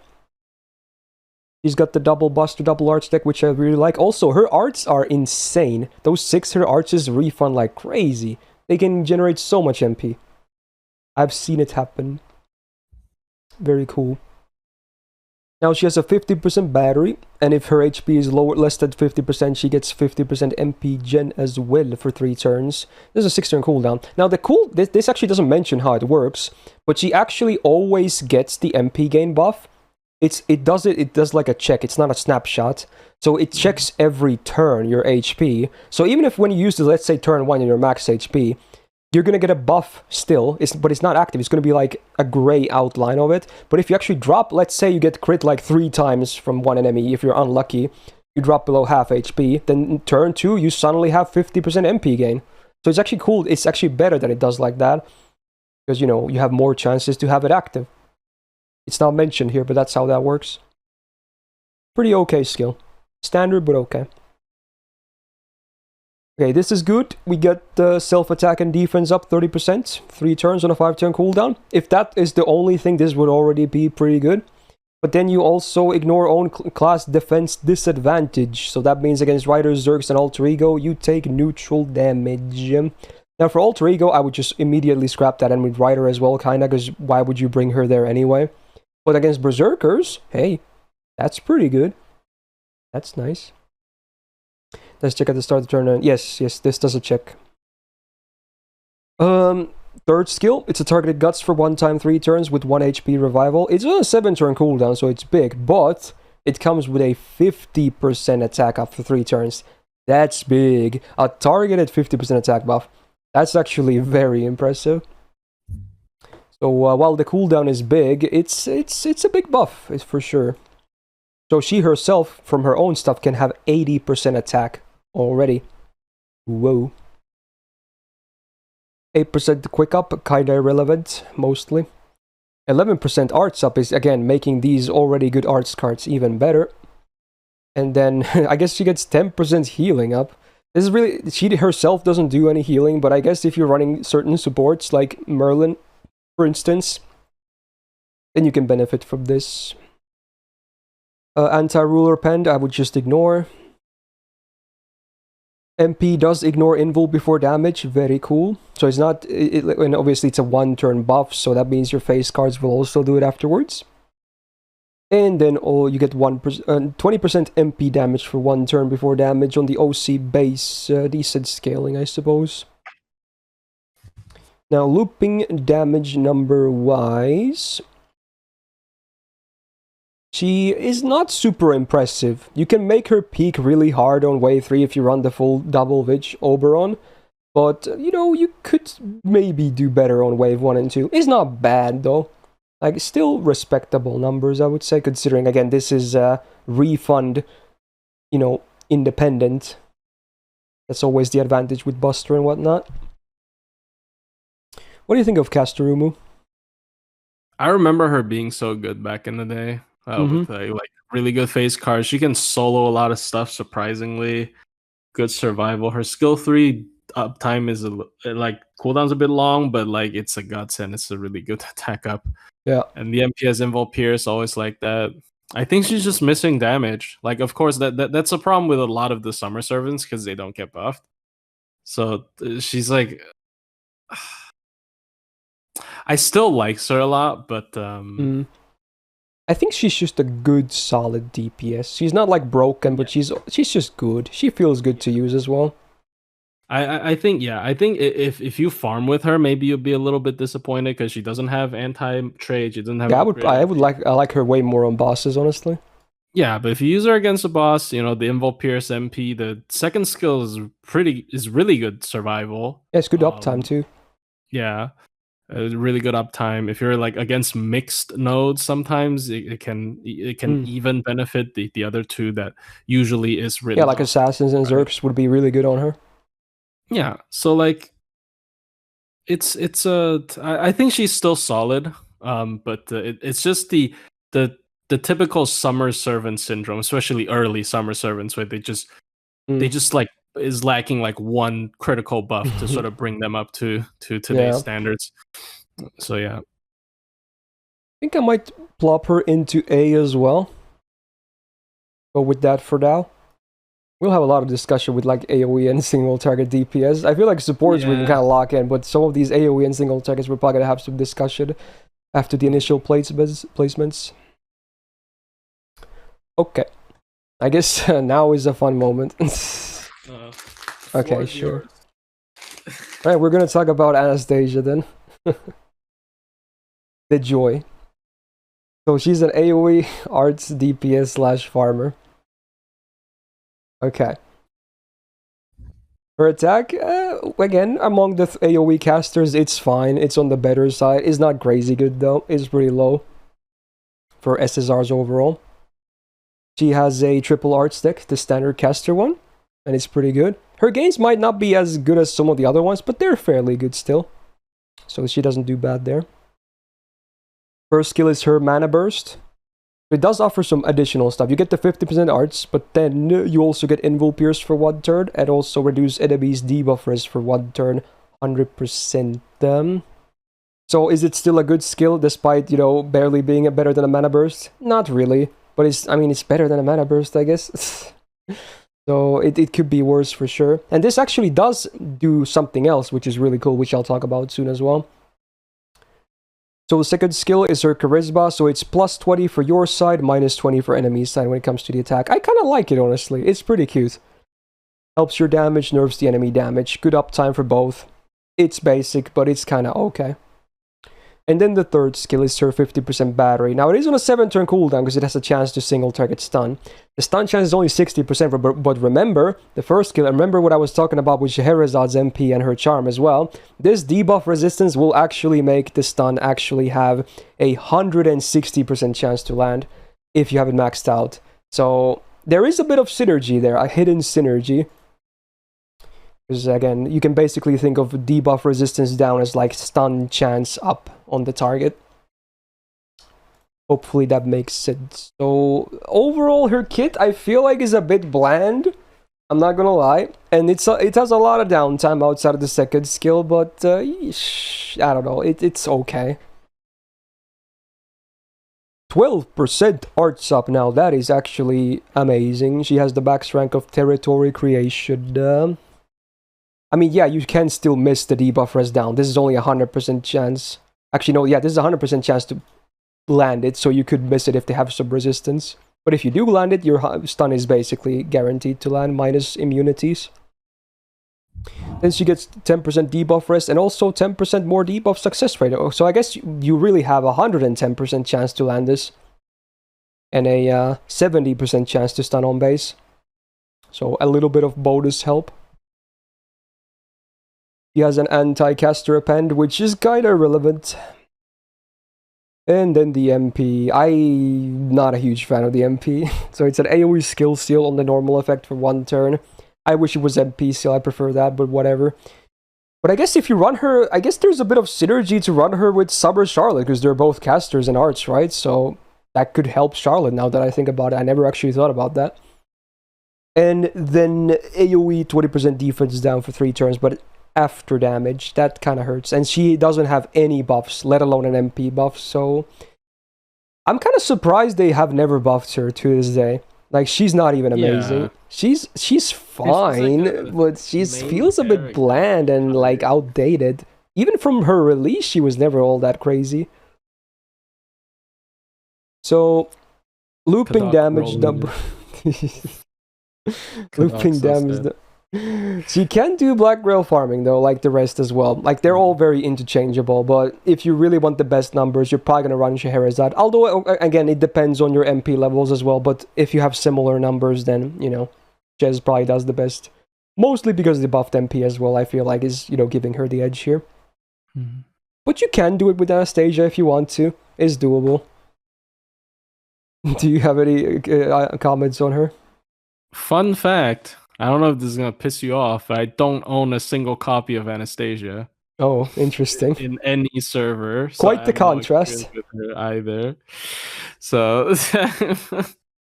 Wow. Yeah, so I actually have not used her at all. Yeah. I almost want to say you're not missing out on too much. Yeah, I could share you one of my 12 or whatever the number is. I don't know. Shit, dude. I guess the main comparison right now is Scheherazade. I do think she's worse. So if Scheherazade is an A, I would try plop her, I don't know, down to B+. Like, they're very similar, but I think Scheherazade is a bit better. Yeah. I'm still surprised that she doesn't have a buff to this day. It's really weird. Yeah, I don't know. Again, we might do some shuffling around with the AoEs and the single targets after this. We'll do some initial placements right now. So there you go. Story relevant as well. Oh, sorry. Yeah, and they always put her into like every event as well. They give her a summer version too. Like, I'm surprised. They seem to like her, but not really, because they don't buff her. At But least I the guess, summer version's yeah, good. I was about to say, at least summer version is really good. Yeah. Okay. Let's talk about the support again. We're gonna talk about Caster Skadi. Oh, it's time. So we got a quick support, actually a proper quick support. 14.4k HP. I guess she does a little bit better than all the other SSR supports so far in survivability for the HP about. Cool. Not a big difference though. She has a double arch, double quick deck. Her gains are still very solid. Like, you can, if you want to, you can easily get her MP, but most of the time you're just gonna avoid her face cards because the MP is not that great, honestly. First skill, targeted 50% quick up and 100% quick crit damage for 3 turns. So yeah, really, if you want quick crits, she is still the best by far. Because Summer does buster crits. On a 6-turn cooldown, yeah, I think that's pretty fair considering how much potential damage this skill has right here. Second skill, AoE defense down 30% 3 turns and 30% crit chance down 3 turns. Pretty good, actually. For farming, obviously, Summer Skadi does better because she has attack up, which carries over rounds. But honestly, for bosses, I kind of like this. This is actually very nice. It's not a bad skill at all. If anything, I kind of wish Anastasia had this second skill instead because it's a Blizzard skill as well. I like this more than her Charisma. And then the third skill is literally a targeted 50% battery, and that's it. But you know what? Still a 50% targeted battery, and it really makes everything work when you think about it. Yeah, I mean, kit is extremely basic, but you know, it just works. 12% arts up, Sheba's at a stage, very good, helps with her gains. If you need them, again, most people just ignore her MP, but if you want to get the MP, it's not too hard. 10% debuff success rate up, very good to land these better. And another, actually no, this is the only debuff rest she has. 25% debuff rest from the Goddess's Essence, so she has the better version of Divinity. Hooray, actually does something useful. So passives-wise, she's doing really well for a caster. Anti-caster append again, whatever. And then the buffed MP. Okay. So it's party attack up, MP 1, 20%. It is 5 turns though, I do like that. But this was not the buff I would have given her, I'll tell you that much. Okay, party crit damage, 50% on MP 1, 3 attacks, 5 turns, cool. Party evasion, 1 attack, 3 turns. Party insta-kill immune, 1 time, 3 turns. And party damage cut, 500 for 3 turns on OC base. It's just, even after the buff, it's just weak.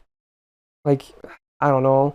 They should have doubled the number on the damage cut on base. They should have maybe given her, like, maybe made the evasion 2 attacks. I feel like going offensive mode wasn't the way to do this, honestly. Because you're not going to use this MP in farming anyway, where the offense would truly matter the most. They should have made this, like, way more CQ viable, in my opinion. I don't know. Like, it's not a trash MP, it's better than some of the support ones, but not really among 5 stars really too much. So now it's buffed, it's never probably gonna get buffed again. Most likely.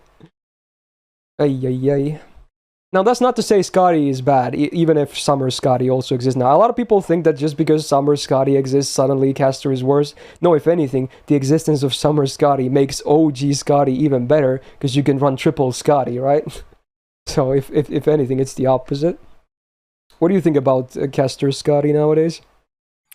Well, okay, I guess this is another TA brain rot, but like her MP actually, I remember when it got buffed, it was pretty relevant to some more offensive compositions. It's just a lot on top of her already having a lot. Obviously, I think Scotty's problem is not necessarily her MP's really bad, but more so her accessibility to her MP is really low. Like, she doesn't have an AoE charge that charges herself like Castoria or like Waver, and and quick teams usually doesn't help her get her MP either. So the MP's feel very lackluster because you don't really get to use it. because there's no way for her to get it unless you run a K scope. Which I mean, in some challenge quests you do run a K scope, but that's more for like a fast clear. I do think it does suit her though, since it's a quick team. Sometimes you do want the fast clear. I also do like the damage cut. Like I like damage cut. I don't know why I like. It's just way too little in my opinion. It's like 500 500 base. It's not much. It's not much. Yeah, so like usually it starts to become really potent if you get to like stack 2 Skadis. I remember quite a bit of runs did like the double Skadi with the K scope, and also as you've said, you know, Summer Skadi doesn't make her worse because you can run triple Skadi, Yeah. or there are stuff that you know, there are quests that doesn't allow you to run duplicates. You can kind of cheat with Skadi. Yeah, I guess you could still double Skadi. Yeah. So it's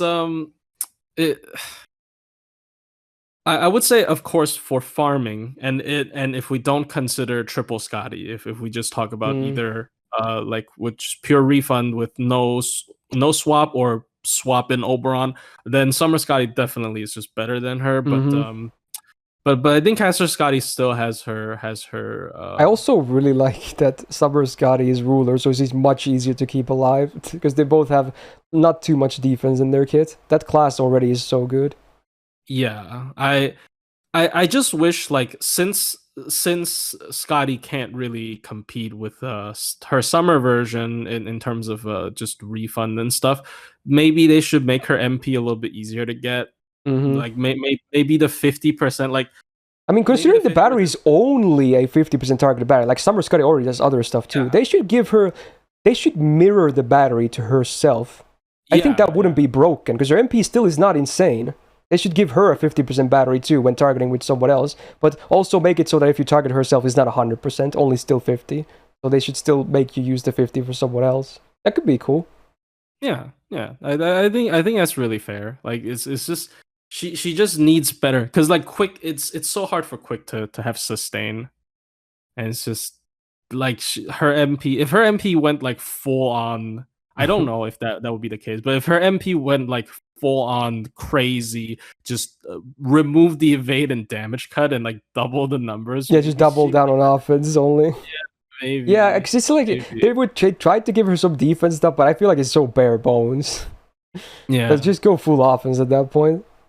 Yeah, and the funny thing is sometimes the anti insta kill doesn't even work. I don't think it works on the recent White Day challenge. Oh, that sucks. I'm not sure, but yeah, it's kind of weird. I'm not sure though. I'm not 100% sure. So yeah, now the question remains: do I still place her in EX-Ray Plus? I feel like she should still be EX. Yeah, I think she's still better than Waver and Tom. Yeah, she's still, like Quick is still, it doesn't have the most options out there. Yeah. It's not bad. And again, she actually, because with her, if you want to triple Skadi, you still need a caster, right? So yeah. It enables more damage dealers as well. Yeah. I mean, we were mostly shitting on her MP, Pavel. You gotta be real. Yeah, and we were just talking all the negatives. I thought the positives were like, you know, most people already know what she does really well. Like, you want fattest quick crits ever? Just bring us Skadi. It's insane. 50% quick up and 100% quick crit damage. That's insane damage, right? So, yeah. Yeah, it's just like, it's kind of a shame. Like even like the MP, even the 20% attack up can be good if she is able to access her MP as easy as Castoria, who has an AoE 30 battery, right? Like, so she gets it super easily, so she can use it in farming. Nobody's gonna complain. But then she just doesn't have it. So yeah, it's kind of unfortunate. All right, the final AoE DPS, right, of the list. We're gonna talk about Murasaki. AoE arts as well, like some of the peers. She does have the highest attack, though, of all of them. So she's winning there. Actually, quite a bit of a difference as well. Not too shabby. She rocks a double arts, double quick deck. I mean, I probably would have preferred triple arts, but you know what? From what I remember, her gains are still not not terrible either. So, not a big problem. AoE defense down 30% for 3 turns like Skadi, but instead of the other effect, she gets party demonic damage for 3 turns, 30% power mod. 6 turn cooldown. it's an okay skill. Because again, demonic is a fairly common trait, and it's AoE, so everyone can benefit from it. I'm talking about AoE setting. Anyway, single target chance to seal MP. Man, I really wish to scale up to 100%. It just doesn't sit well with me being 80% on max rank. Ay. She gets a 30% battery, same as Scheherazade. And also 20% MP damage for 3 turns. So she gets 3 turns of MP damage, which again beats Scheherazade, I suppose. 6-turn cooldown. If this was 100% MP seal, I would say this is a pretty good skill. As is, I'm scared. I have mixed feelings. Because I really like MP seal, but it being 80% chance on max rank just doesn't sit well with me. Oh well. Third skill I really like, actually. This is great. Oh my god, the freaking dog, dude. Okay, someone is walking in, I think. Give it a second. Anyway, whatever. It's a 5-turn cooldown. What do you get? Fucking 1k damage cut for 3 attacks, 3 turns for the full party. Big. Very nice. Party debuff immune for 1 time, 3 turns. Also great. And party buff removal resistance for 1 time, 3 turns. It's so good because they all are defensive and they're all multi-effect. So man, this is good. I really like this skill. This could be this should be on like Caster Skadi or something. If anything, this could be again a nice on her. So yeah, pretty good defensive skill. Obviously for farming it doesn't really do much. For everything else it's nice. 7% arts up for self, pretty cool. 6% debuff success rate up. I'm pretty sure it doesn't help with the... Actually, no, it does help with the MP seal, doesn't it? I guess it does, yeah, it is a deep... Yeah, so it's an 86% chance on base. But it's like a band-aid. Alright, Append is against Lancers, which I think is pretty relevant. The MP, I like that it has a 1-turn buff block on AoE, very cool. Pretty damn solid. I do like buff block a lot. It's a bit situational, of course, and sometimes it doesn't do anything, but when it does, you're glad you had it. And then more proper anti-demonic power mod on the MP itself, the base 150 to 200 range that we're used to seeing. It's a basic MP, but not bad. At least the buff block always does something because it always applies and can disrupt the enemy. Sometimes the demonic also works, so the MP actually peaks. Now again, we're gonna refer to the loot pick sheet. So yeah, she's again there. I would say Scheherazade, Murasaki, and Anastasia, they are fairly interchangeable, honestly. Scheherazade does have the slightly higher numbers, mostly due to her having the MP buff, but they're all kinda in the same ballpark when you think about it. So they're all fine for like arts looping. They do a fine job. What do you think about Murasaki? I think she's very strong. I think she's the only one with AoE buff removal resist, right? Am I wrong? On a skill? I don't know. No, it's definitely not. Benyema has it too, for instance. Oh, true, Benyema. I apologize, but I feel like she fits. Then there's also Semiramis MP if we go there as well. Support. Oh, true, Semiramis MP. Oh God, I forgot about her. Yeah, I don't blame you though. Yeah, but it's very good. This covers for very long. It's like the only thing that could take out a Castoria, right? Is debuff removal, buff removal. And right? And it's also a really good match with Castoria anyway, being an arts DPS. Yeah, and also the buff block. If she's able to loop her MP, that's potentially a just infinite shutdown because. Most buff blocks are like 1 time 3 turns. So like even if you do land it, it's of course unless someone like Mephistopheles, but sometimes you block the wrong buff if the enemy just uses a random one before he uses the actual one you want to stop. So I actually do like a full turn of buff blocks a lot of sometimes better, and especially on a servant that can loop their MP. Which is like there are some situations where she can absolutely shut down like a boss with just that effect. So I think just considering that she doesn't really sacrifice her farming ability to add like a lot of good support utility to compensate maybe even like Castoria's biggest weakness, and having anti-demonic, a pretty solid power mod, and is able to even allow the entire party to do extra damage to demonic. I think she's really solid. She's like one of my more like the AoE casters, just in terms of boss fights. Yeah. I think I will at least match her with Scheherazade on A. Again, we might do some shuffling later, but yeah, she's good. Yeah. She's totally fine and works to this day. Well, I guess it's time. Do we have to talk about this? Do we even? I mean, I have to do my due diligence, but okay, Sure, we're gonna do it anyway. We're gonna talk about Castoria. So yes, we got probably the best support in the whole game. Not probably the best support. Okay, 14.4k HP against Skadi Ball League, so still pretty good. Easy to keep alive. Triple Arts Caster deck, pretty good gains. It's actually pretty easy to charge herself if you actually use the face cards as well. Her skill is a 20% attack up for the full squad, 3 turns, and then a 30% battery. Yeah, there's not that many 30% batteries, and this is definitely up there. 6-turn cooldown is very fair. Second skill, single target 20% gauge for one ally, and then everyone in the squad gets 30% MP gain for 3 turns on a 5-turn cooldown. That's pretty damn good. And then the third skill, single target arts up 50% for 3 turns, threat to humanity damage 50% for the target for 3 turns, and also give them an invul for 1 turn. So yeah, it in a lot of cases it is better than the Tamamo one.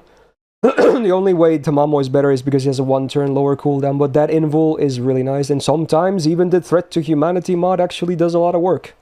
So yeah. Needless to say, it's a very straightforward but cracked kit. 20% debuff rest, very nice. 12% arts up, very nice. I guess she has 10% arts crit damage. I never even realized this actually. But that's okay. But this passive though. This is so good. You get this after LB6. You get 20% crit resistance. This has actually saved my ass multiple times. Like, I would have died if the enemy, because it says if the crit misses. It's actually a really good passive. So you have permanent 20% chance for enemy to miss their crit. It's really nice. So these are also the best passives on casters. Also, yeah, funny timing. We actually, for YouTube context, the music that's playing right now is her MP music.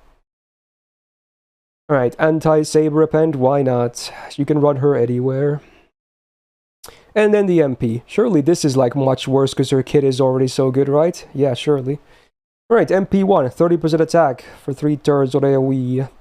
Okay, usually we would start from 20, but let's make the MP1 better as well. Full cleanse, oh yes please. And then, whoa, what's this OC right here? Anti-purge defense, what is this? So yeah, for every overcharge stack, the whole party gets +1 special invul for 3 turns. Wow. Needless to say, it's the best defensive MP in the entire game, bar none. There are a lot of good defensive MPs in the game, but nothing still comes close to this ridiculous overcharge effect. It is ridiculous. I guess her Bonsi is worth showing as well. 10% attack and MP generation for the squad when she's fielded. Okay, you want to say something about Castoria? Or is it like something... I'm gonna do something meanwhile. AoE 30 is probably the best number for any farming. Her MP is so accessible just by herself when you stack 2 of her. Her MP literally killed, in my opinion, this is probably controversial opinion, but her MP killed like every other hard defense MP sort of composition. Mm-hmm. Like Jean is completely dead. This is I don't know if this is controversial, honestly. she's so dead, bro. And her, because of how accessible her MP is, if you combine her skill 1 and her MP, it's a really good general damage buffer. And yeah, it's a lot of attack up. Yeah, and just put her in any anything. She's 50 MP charger. But yeah, just because she has an arts buff on her third skill doesn't mean you can't use her anywhere. You can literally use her anywhere. It doesn't matter if you're not supporting an arts DPS. She's still gonna be amazing. It's so stupid. I remember one of the runs I did for the White Day CQ. I did double Castoria Morgan. Like that. It's just like nobody cares. It's just so good. Like it's so stupid. Yeah, honestly, double Castoria is kind of a diminished value, but it's still like you can still do it for bosses too. Yeah, and like every stall team, regardless if you're doing the overcharge like BS, you're still gonna just throw Castoria and someone else, right? Is it Merlin, Castoria, Tamamo, Castoria, pure pro Merlin, Castoria. Is anything Castoria? It's ridiculous. Well, needless to say, almost 3 years later, she's still the best, and probably will remain the best for probably a long time. Okay, next up is actually... Oh yeah, I hope they never power creep that. I can only hope. Okay. Anyway, we're gonna talk about a very relevant servant for NA now, because on Monday we're gonna get Grail live. I assume this is actually a part where a lot of people watch the video just because of the timing. We're gonna talk about Miss Crane next. Ooh. So she's a very interesting support. I've never actually got her on JP, so I'm very excited to get my hands on her. Now, I already know she won't be like one of those crazy general supports that's gonna like change your count, but what I am excited about is being able to do insane like max damage setups with this girl right here. I'm still, before I cover the kit, I'm still gonna say, in my opinion, she's like one of those servants that she's gonna make you win more. Like, she's not going to necessarily make you win, but she's going to make you win more if you're already feeling pretty good, you know? So, I think that's her main selling point, if anything. But she's fun. Anyway, let's talk about Miss Crane. So, she actually has the highest HP of all the caster supports, so, you know, easy to keep alive, very cool. She has the full normal caster arts deck, pretty good. 4 hitters each, very, very solid. Then the skills, we got a lot of interesting stuff here. So everyone besides her gets an invul for 1 turn, so similar to Merlin, I guess.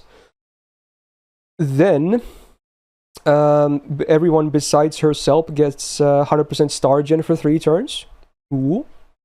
And then for all servants in the front line that have the costume owning trait, you get 10 stars. Now, she herself doesn't have it, sadly. So if you have 2 other allies that have a costume, or at least 1 costume, so they have this trait, you get 20 stars, so that's the best case scenario, basically. And it's on a 5-turn cooldown, which I think is pretty good, considering you get, you know, almost a full AoE of invul. And this invul actually goes really well together with another one of her skills that we're going to talk about.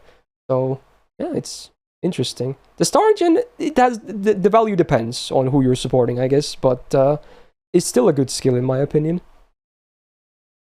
So yeah, the second skill, this is what combos well with the first skill. So it's a self 100% battery, so free MP, hooray, very cool.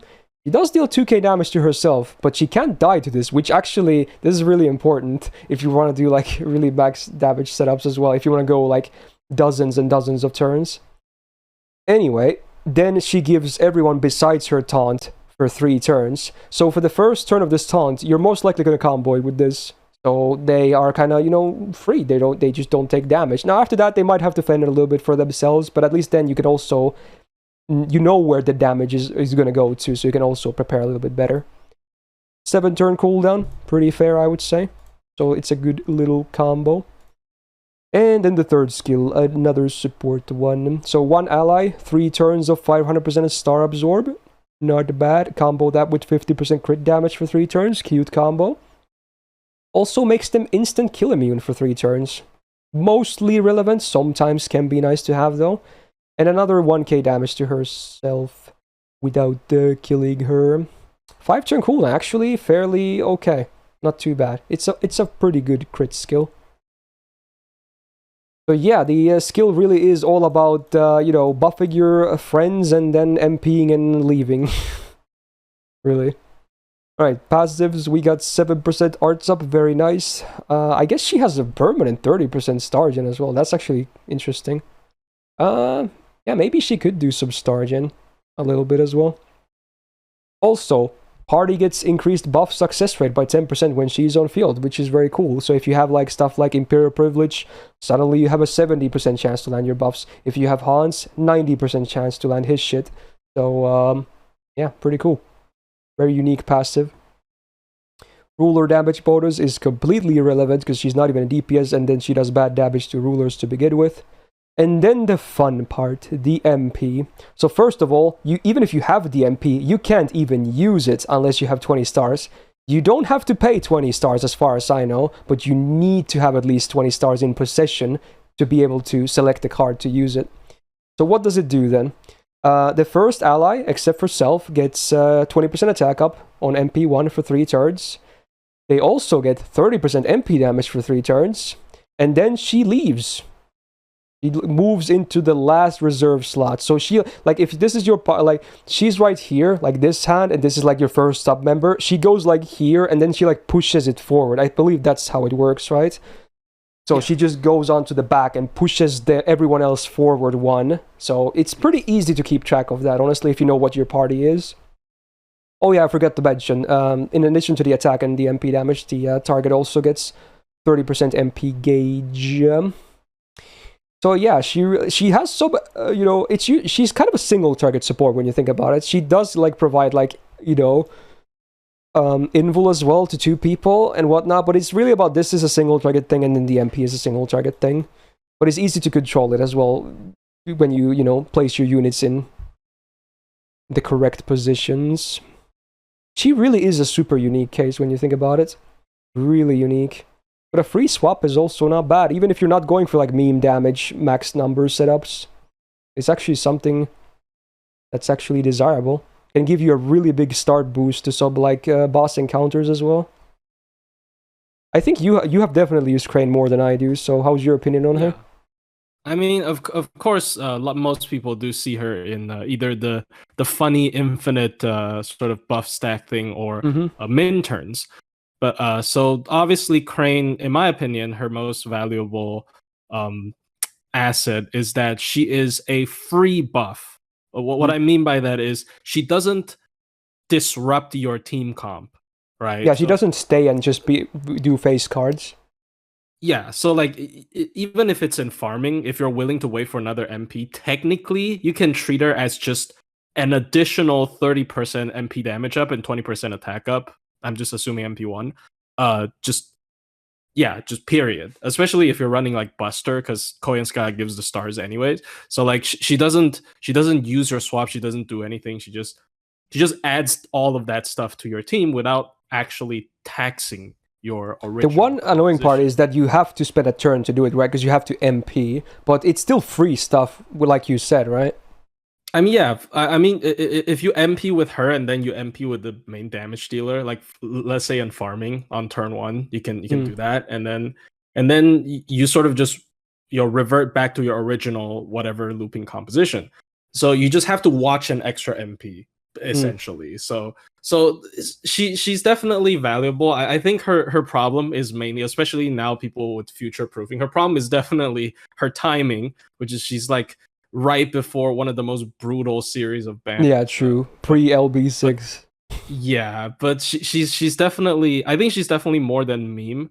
The invul is really good, as you said. It's basically an AoE invul because she herself flies away and then she invuls the other 2 people. So there's only 2 people on the field. So yeah, when the shit goes down, yeah. Yeah. So and she also does star gen up. I do like quite a bit. And she does have a crit up on the Star Absorb and crit up bundled together as a crit skill. Yeah, it's always really solid. Yeah, I do think her MP is a little bit awkward in the way that usually you want to use it first and then you use your damage dealer's MP. Then you usually waste the 30 charge. There are some cases where in a challenge quest where you know your MP is already gonna break a bar, and then you want extra refund, then you can chain her MP after. And also, I guess it's worth noting that when you use you're probably gonna MP most likely when you have the taunt up as well. The next German coming in is gonna be protected for 2 more turns because the other 2 are still gonna be taunted for 2 more turns. So if you bring in someone like Squishy, then they are basically good unless an AoE MP happens. Yeah. So she has, in my opinion, really solid buffs because like 30% MP damage up is really good, especially if you consider Oberon. 20% attack up, pretty solid. 50% crit up with the 3-turn star absorb up on the main damage dealer. She's able to dump a lot of stuff onto your damage dealer without carry. Yeah, that's what I meant when I said that she makes you win more. Basically, yeah. She's literally like she improves a comp, basically. Yeah, she doesn't make a comp, she improves a comp. Yeah, she's like a skill. She's like 3 skills. You can also MP with her twice, like consecutively, because of how the cycle works. You can use plugs to plug her back in, and then she flies back again, and she pushes the next support forward. So there are many interesting ways to build your team around her, and I think her buffs are good enough to justify. And sometimes you need to prep a star bomb, but. So I think overall, both of us would probably agree that, because we usually don't talk about this because this is a tier list, but right now, because I assume a lot of people are wanting to hear about Miss Crane because she's going to be released in a few days, but I think both of us would say that if you can afford to have her as well, she's great to have, but I don't think she should be necessarily rolled over like Koyan and Oberon, for instance. So if you're someone that has limited funds, think about it, okay? But if you can afford to spend extra for Crane, she can be a very nice addition for your lineup for sure. Yeah, she does have a rerun banner in the future. I had such a good experience with her for using her for a year. I did opt for higher MP levels when she did come back. So I feel like she's really good, and she's like just generically good as well. She's not situational in my opinion. I think she's just generically good if you throw her in your team. Yeah. So yeah. Last year, I think I had her an A+. Would I still do that? Maybe. I think that's fair. I like she doesn't define a. Yeah, she doesn't define any team. She just adds to teams. Yeah. But she's like A+, maybe pushing EX. I'm not sure. Yeah. Should I make an A++ for her? But then people want to see other servants there, so maybe not. Yeah, maybe this time we're actually... I always say that this time we're not going to do it, then we always do it, but maybe this time actually mean it. I think this is... Yeah, we'll just deal with this, okay. This is really fair. Alright. So we're going to talk about the last servant of this Caster tier list. Also someone who's going to release later this year on NA. And the final single target caster DPS, we got Izumo no Okuni from Gouda 6, if I can do my math correct, I hope. I think it's 6, okay. So single target quick DPS, yeah, again, remember, in that year or two, they just liked quick casters for whatever reason. So we get double buster, double quick, which I actually really like on retrospect now that we have access to Saber Skadi. It's very nice to have this deck type on your quick DPS. So very, very cool. Now we have something on the first skill. We have self quick and buster up 30% 3 turns. Now it is a 7-turn cooldown because the third effect is a self evasion for 2 attack 3 turns. I like this skill, but at the same time I don't, because I would love to have better uptime on the DPS stuff, but 2 hit evasion for 3 turns is actually pretty good for defense. So I have mixed opinions, mixed feelings about this skill. I like it, but I also don't like it. They probably nerf it because of the cooldown reduction. Yeah, probably, yeah. Yeah. Okay.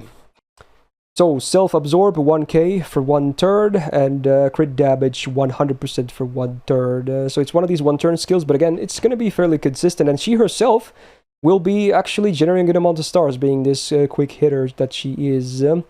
Now, also for 1 turn, when you crit enemy, you reduce their defense by 10% for 3 turns. For that 1 turn. So at most you can do 3 of these in 1 turn. Quick maths. A nice little bonus. I like that it's an effect that makes sense with the other effects of the skill. So it is still a 5-turn cooldown, but then we at least have the third skill, which helps with some of this stuff. So it's a targeted cooldown reduction by 1. Yay, that's very nice utility to have. She always gets the 50% battery herself, very cool, and then also 15 stars will be generated. So yeah, usually you're probably gonna use this on herself, because again, she does have fairly hefty downtime. If you don't, I mean, your supports can still keep her up, I suppose, but it's kind of preferred to use it on herself, honestly. But yeah, overall, I think the kit is not bad at all. There's survivability, there's utility, there's damage. I don't think it's really lacking too much. Still 4% arts and crit damage, very cool. Then we have debuff success rate, 4% and 4% crit damage again. And finally, 2 stars per turn and 4% crit damage. So 12% crit damage from the passives alone. Very cool. I like that she has like a very foreigner-ish passive with the stars per turn as well. Adds to those stars. Yeah, so this skill, if you use it on herself, this is a 6-turn cooldown. Because it actually does work for this skill too. She has a pretender append. You know what? This is a fun fact, by the way. Did you guys know? She actually has the only pretender anti-append in the game. I assume most people don't know that, but she's the only servant, as far as I know, that has a anti-pretender append.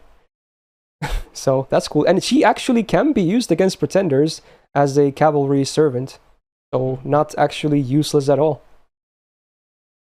Anyway, the MP. So before damage, you reduce the enemy's quick resistance down by 20% for 3 turns. Very good. This improves her refund like a lot, honestly. And it's a 10-hitter MP, so it's really cool. And then the OC is an anti-demonic power mod. The standard 150 to 200 damage range numbers as well. It's pretty basic, but I don't hate it. I think it's good, mostly because this is one nice normal effect. And again, because your MP is fairly spammable, this is a 3-turn debuff, so you see where I'm going with this? Yeah, you can make your MP ramp even better. Now, on the sheet, she actually does really well, surprisingly. Well, actually, maybe not surprisingly even. Like, even non-demonic, she still does good chunks of damage, for sure. And this is accounting for 20% quick res down, which again, it can be higher as well on subsequent turns. Very cool. So since someone who actually used her very recently as well, and from time to time as well, what do you think about Izumo? Oh, I like her a lot. I like post Summer Skadi. I basically ignored her for the entirety of after getting her. And then post Summer Skadi, I used her out of curiosity because there was a guy in my Discord who really liked her, and I was like streaming in voice chat, and he's like, "Oh, try this super recollection quest with her," and I'm like, "No way! I didn't beat it with the unit I expected to beat it with," and then I beat it the first try, and I was like, maybe that was just lucky. But then I started using her, and I realized she's pretty ridiculous with Summer Skadi, and not just Summer Skadi. I would say she already has a pretty solid. Her MP being a ramp up effect definitely helps. I mean, it's not a real ramp up effect because it's not attached to her.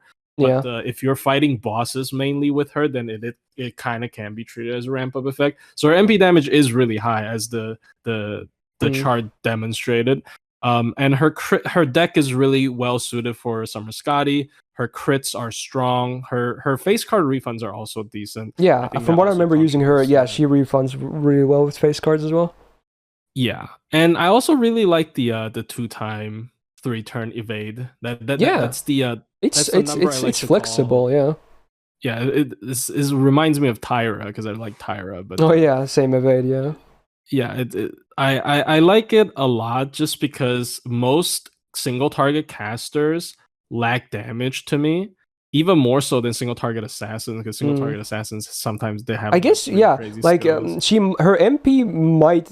I mean, I feel like Sanzang can have, easily accessible MP damage potential, but she really has those crits going for her as well. Really good crit potential.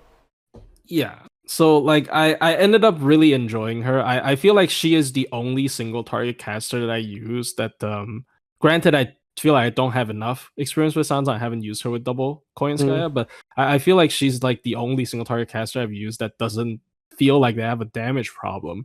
And she just blows through stuff. Her skill 2 with like Skadi and stuff, and her already good hit counts on her MP is pretty much guaranteed like a 30% defense down, right? With her skill 2 when you activate it. So yeah, I like it a lot. I like it. She has really high burst, really sustainable scaling MP damage, really good face cards. I personally, this is 100% min-turn brain rot because like for boss killing and dishing out damage, like face card, is kind of important to me as well. So I personally think she's the best single target caster. Obviously, I can see that opinion for sure. Yeah. But yeah, just when we take into consideration her crits, she just does so much damage compared to her competition. I feel like she should definitely be at least A+. But now I guess okay, so we're basically done with the initial placements now, but now we can have some discussion if anything should be moved. I think I'm pretty happy with at least support stuff, so it's mostly about, all the AoE and single target DPSs. Yeah, definitely. Mostly for the 5 and 4 stars, I feel like. Yeah. So, yeah, I guess we're gonna take some time, a little bit of time to maybe discuss some of this.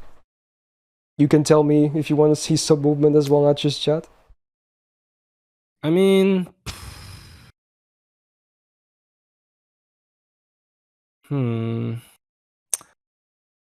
I do personally like Murasaki a little bit more than the other AoEs, but that's just because she has utility. Arguably, I think Anastasia should maybe be on the same tier as them, because they're fairly interchangeable, honestly. The others? I mean, yeah. I don't know. I have no idea with Anna. I really don't know anything with Anna. But what else? I don't know, maybe... I'm gonna do something fun at least. Alright. There we go. No one's gonna go in there, but it's just to demonstrate. Yeah. I mean... Okay, I don't know. Maybe Queen of Sheba, because she did get a battery. I did see her loop. I don't know if that has anything to do with it. I'm still not sold on Sheba, honestly. I guess. I don't know. So what about... Okay, I guess we should talk about the single target casters, first of all. Some people are saying Sanzang should match Izumo. And where should they even be if they do match? Really? I can see like good parts about both, though, for sure. If they should match, I would want to move Sanzang up, maybe, because I don't... You would prefer to bring them to this tier? Yeah, maybe. I don't know. I mean, they're both good. But then Illya is 1.5 tiers down. Should I bump her to B+? I probably should. Yeah. You know what? Then she gets to be next to Miyu. Look at that. Maybe. Okay. I feel like she's not 1.5 tiers down from Sanzang. That's a bit harsh.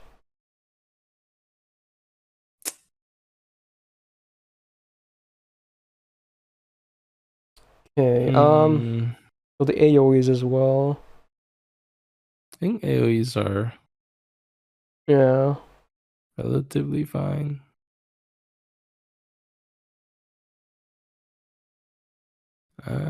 I could maybe bump Anastasia to A if the others are A. It's close. They're so similar, right? I just think Murasaki is better, though, than her in most cases now. Yeah. Honestly, yeah. Yeah, honestly, I kind of agree, yeah. Yeah. And I use Anastasia quite a bit. Funnily enough. Because she just has the team thing, and it helps a lot with CQs. Yeah, true. Okay, so I will keep her lower than those, because while her farming numbers are similar, her kit isn't as good.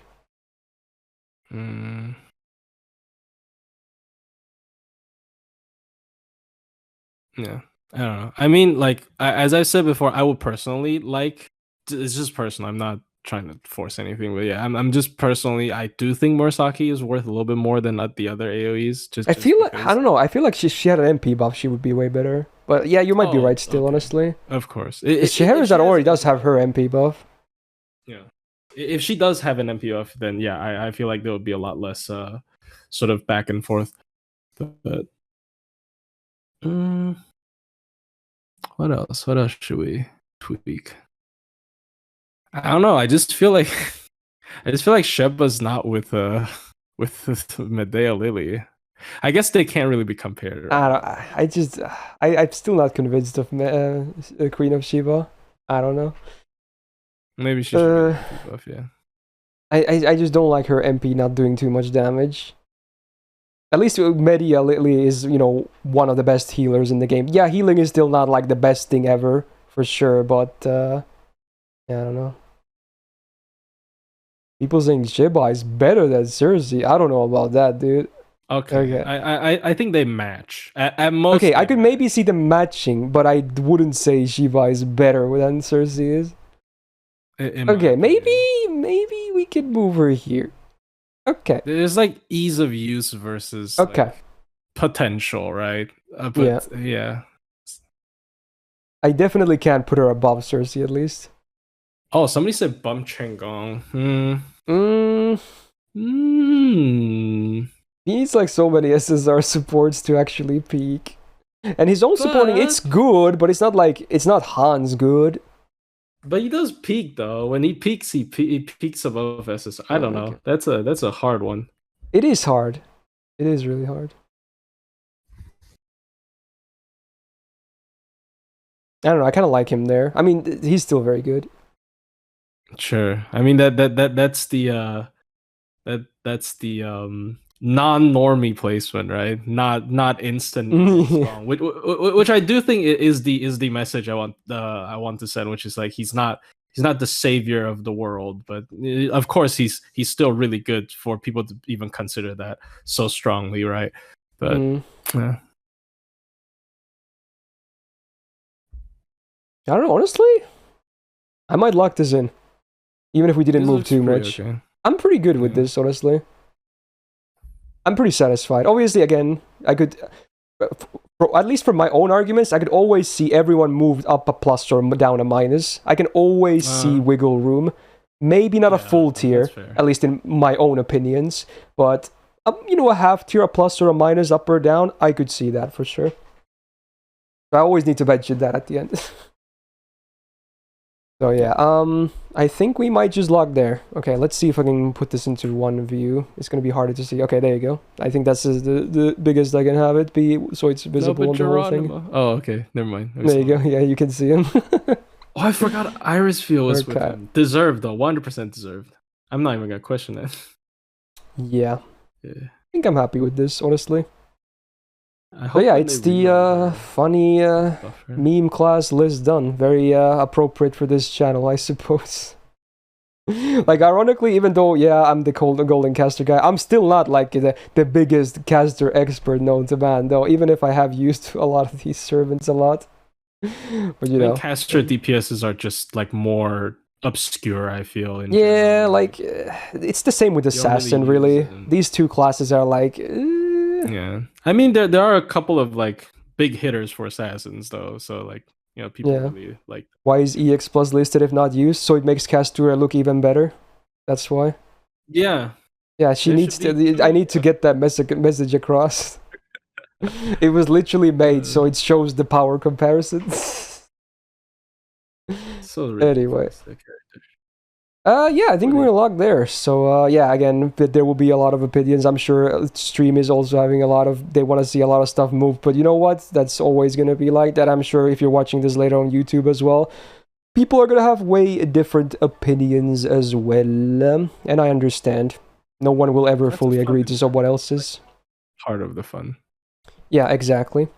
But again, before we end though, I do want to give a massive shout out to Plushie first and foremost, because again, this was oh my god, this might be the longest one so far, or it's actually very close to the writer one, so way over 5 hours of this tier list. Like, that's crazy. He just does it from the goodness of his heart, from his passion to the game. Yeah, it's really fun. What a trooper he is. And honestly, I'm always down to hearing more opinions. Obviously, chat always tells me stuff, but it's more, it's good to also talk to someone while doing this. Thanks and you guys, both in the stream chat and YouTube comments, seem to enjoy having him around as well. So, double win. If you're watching this later on YouTube, and you hopefully did not mull too much at my placements, do me a solid and press the thumbs up button, okay? And do subscribe for more, because now we're, again, going to try and keep these weekly again. Sorry for the week delay. It was really unfortunate last week, but hey, here you go. enjoy. Do subscribe to Plushie as well. I'll be linking his channel and all the resources of this tier list down in the description. He actually uses a lot of these servants that we were talking about today. So if you want to see some fresh content featuring those servants, do take a peek. Thank you so much. Of course. And next week, hopefully, we're gonna talk about some assassins. So stay tuned, and I hope you guys have a great rest of your day. And a peace out.